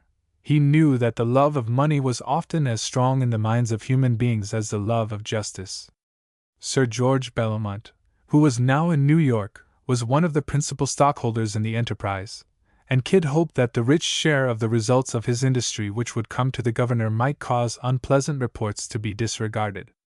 In this case he might yet return to his wife and family with a neat little fortune, and without danger of being called upon to explain his exceptional performances in the eastern seas. Of course Kidd was not so foolish and rash as to sail into New York harbor on board the Quebec Merchant, so he bought a small sloop and put the most valuable portion of his goods on board her, leaving his larger vessel, which also contained a great quantity of merchandise, in the charge of one of his confederates, and in the little sloop he cautiously approached the coast of New Jersey. His great desire was to find out what sort of a reception he might expect, so he entered Delaware Bay, and when he stopped at a little seaport in order to take in some supplies he discovered that there was but small chance of his visiting his home and his family, and of making a report to his superior in the character of a deserving mariner who had returned after a successful voyage. Some people in the village recognized him, and the report soon spread to New York that the pirate Kidd was lurking about the coast. A sloop of war was sent out to capture his vessel, and finding that it was impossible to remain in the vicinity where he had been discovered, Kidd sailed northward and entered Long Island Sound. Here the shrewd and anxious pirate began to act the part of the watchdog who has been killing sheep. In every way he endeavored to assume the appearance of innocence, and to conceal every sign of misbehavior. He wrote to Sir George Bellomont that he should have called upon him in order to report his proceedings and hand over his profits, were it not for the wicked and malicious reports which had been circulated about him. It was during this period of suspense, when the returned pirate did not know what was likely to happen, that it is supposed, by the believers in the hidden treasures of Kidd, that he buried his coin and bullion and his jewels, some in one place and some in another, so that if he were captured his riches would not be taken with him. Among the wild stories which were believed at that time, and for long years after, was one to the effect that Captain Kidd's ship was chased up the Hudson River by a man of war, and that the pirates, finding they could not get away, sank their ship and fled to the shore with all the gold and silver they could carry, which they afterwards buried at the foot of Dunderberg Mountain. A great deal of rocky soil has been turned over at different times in search of these treasures, but no discoveries of hidden coin have yet been reported. The fact is, however, that during this time of anxious waiting Kidd never sailed west of Oyster Bay in Long Island. He was afraid to approach New York, although he had frequent communication with that city, and was joined by his wife and family. About this time occurred an incident which has given rise to all the stories regarding the buried treasure of Captain Kidd. The disturbed and anxious pirate concluded that it was a dangerous thing to keep so much valuable treasure on board his vessel which might at any time be overhauled by the authorities, and he therefore landed at Gardiner's Island on the Long Island coast, and obtained permission from the proprietor to bury some of his superfluous stores upon his estate. This was a straightforward transaction. Mr. Gardiner knew all about the burial of the treasure, and when it was afterwards proved that Kidd was really a pirate, the hidden booty was all given up to the government. This appears to be the only case in which it was positively known that Kidd buried treasure on our coast, and it has given rise to all the stories of the kind which have ever been told. For some weeks Kidd's sloop remained in Long Island Sound, and then he took courage and went to Boston to see some influential people there. He was allowed to go freely about the city for a week, and then he was arrested. The rest of Kidd's story is soon told. He was sent to England for trial, and there he was condemned to death, not only for the piracies he had committed, but also for the murder of William Moore. He was executed, and his body was hung in chains on the banks of the Thames, where for years it dangled in the wind, a warning to all evil-minded sailors. About the time of Kidd's trial and execution a ballad was written which had a wide circulation in England and America. It was set to music, and for many years helped to spread the fame of this pirate. The ballad was a very long one, containing nearly 26 verses, and some of them run as follows. My name was Robert Kidd, when I sailed, when I sailed. My name was Robert Kidd, when I sailed. My name was Robert Kidd. God's laws I did forbid. And so wickedly I did, when I sailed. My parents taught me well, when I sailed, when I sailed. My parents taught me well when I sailed. My parents taught me well to shun the gates of hell. But gainst them I rebelled, when I sailed. I'd a Bible in my hand, when I sailed, when I sailed. I'd a Bible in my hand when I sailed. I'd a Bible in my hand, by my father's great command, and sunk it in the sand, when I sailed. I murdered William Moore, as I sailed, as I sailed. I murdered William Moore as I sailed. I murdered William Moore, and laid him in his gore, not many leagues from shore, as I sailed. I was sick and nigh to death, when I sailed, when I sailed. I was sick and nigh to death when I sailed. I was sick and nigh to death, and I vowed at every breath to walk in wisdom's ways, as I sailed. I thought I was undone, as I sailed, as I sailed. I thought I was undone, as I sailed. I thought I was undone, and my wicked glass had run. But health did soon return, as I sailed. My repentance lasted not, as I sailed, as I sailed. My repentance lasted not, as I sailed. My repentance lasted not. My vows I soon forgot. Damnation was my lot, as I sailed. I spied the ships from France, as I sailed, as I sailed. I spied the ships from France, as I sailed. I spied the ships from France. To them I did advance, and took them all by chance, as I sailed. I spied the ships of Spain, as I sailed, as I sailed. I spied the ships of Spain, as I sailed. I spied the ships of Spain. I fired on them amain, till most of them was slain, as I sailed. I'd 90 bars of gold, as I sailed, as I sailed. I'd 90 bars of gold, as I sailed. I'd 90 bars of gold, and dollars manifold, with riches uncontrolled, as I sailed. Thus being o'ertaken at last, I must die, I must die. Thus being o'ertaken at last, I must die. Thus being o'ertaken at last, and into prison cast, and sentence being passed, I must die. Farewell, the raging main, I must die, I must die. Farewell, the raging main, I must die. Farewell, the raging main. To Turkey, France, and Spain. I shall ne'er see you again, I must die. To execution dock I must go, I must go. To execution dock I must go. To execution dock will many thousands flock. But I must bear the shock, and must die. Come all ye young and old, see me die, see me die. Come all ye young and old, see me die. Come all ye young and old. You're welcome to my gold. For by it I've lost my soul, and must die. Take warning now by me, for I must die, for I must die. Take warning now by me, for I must die.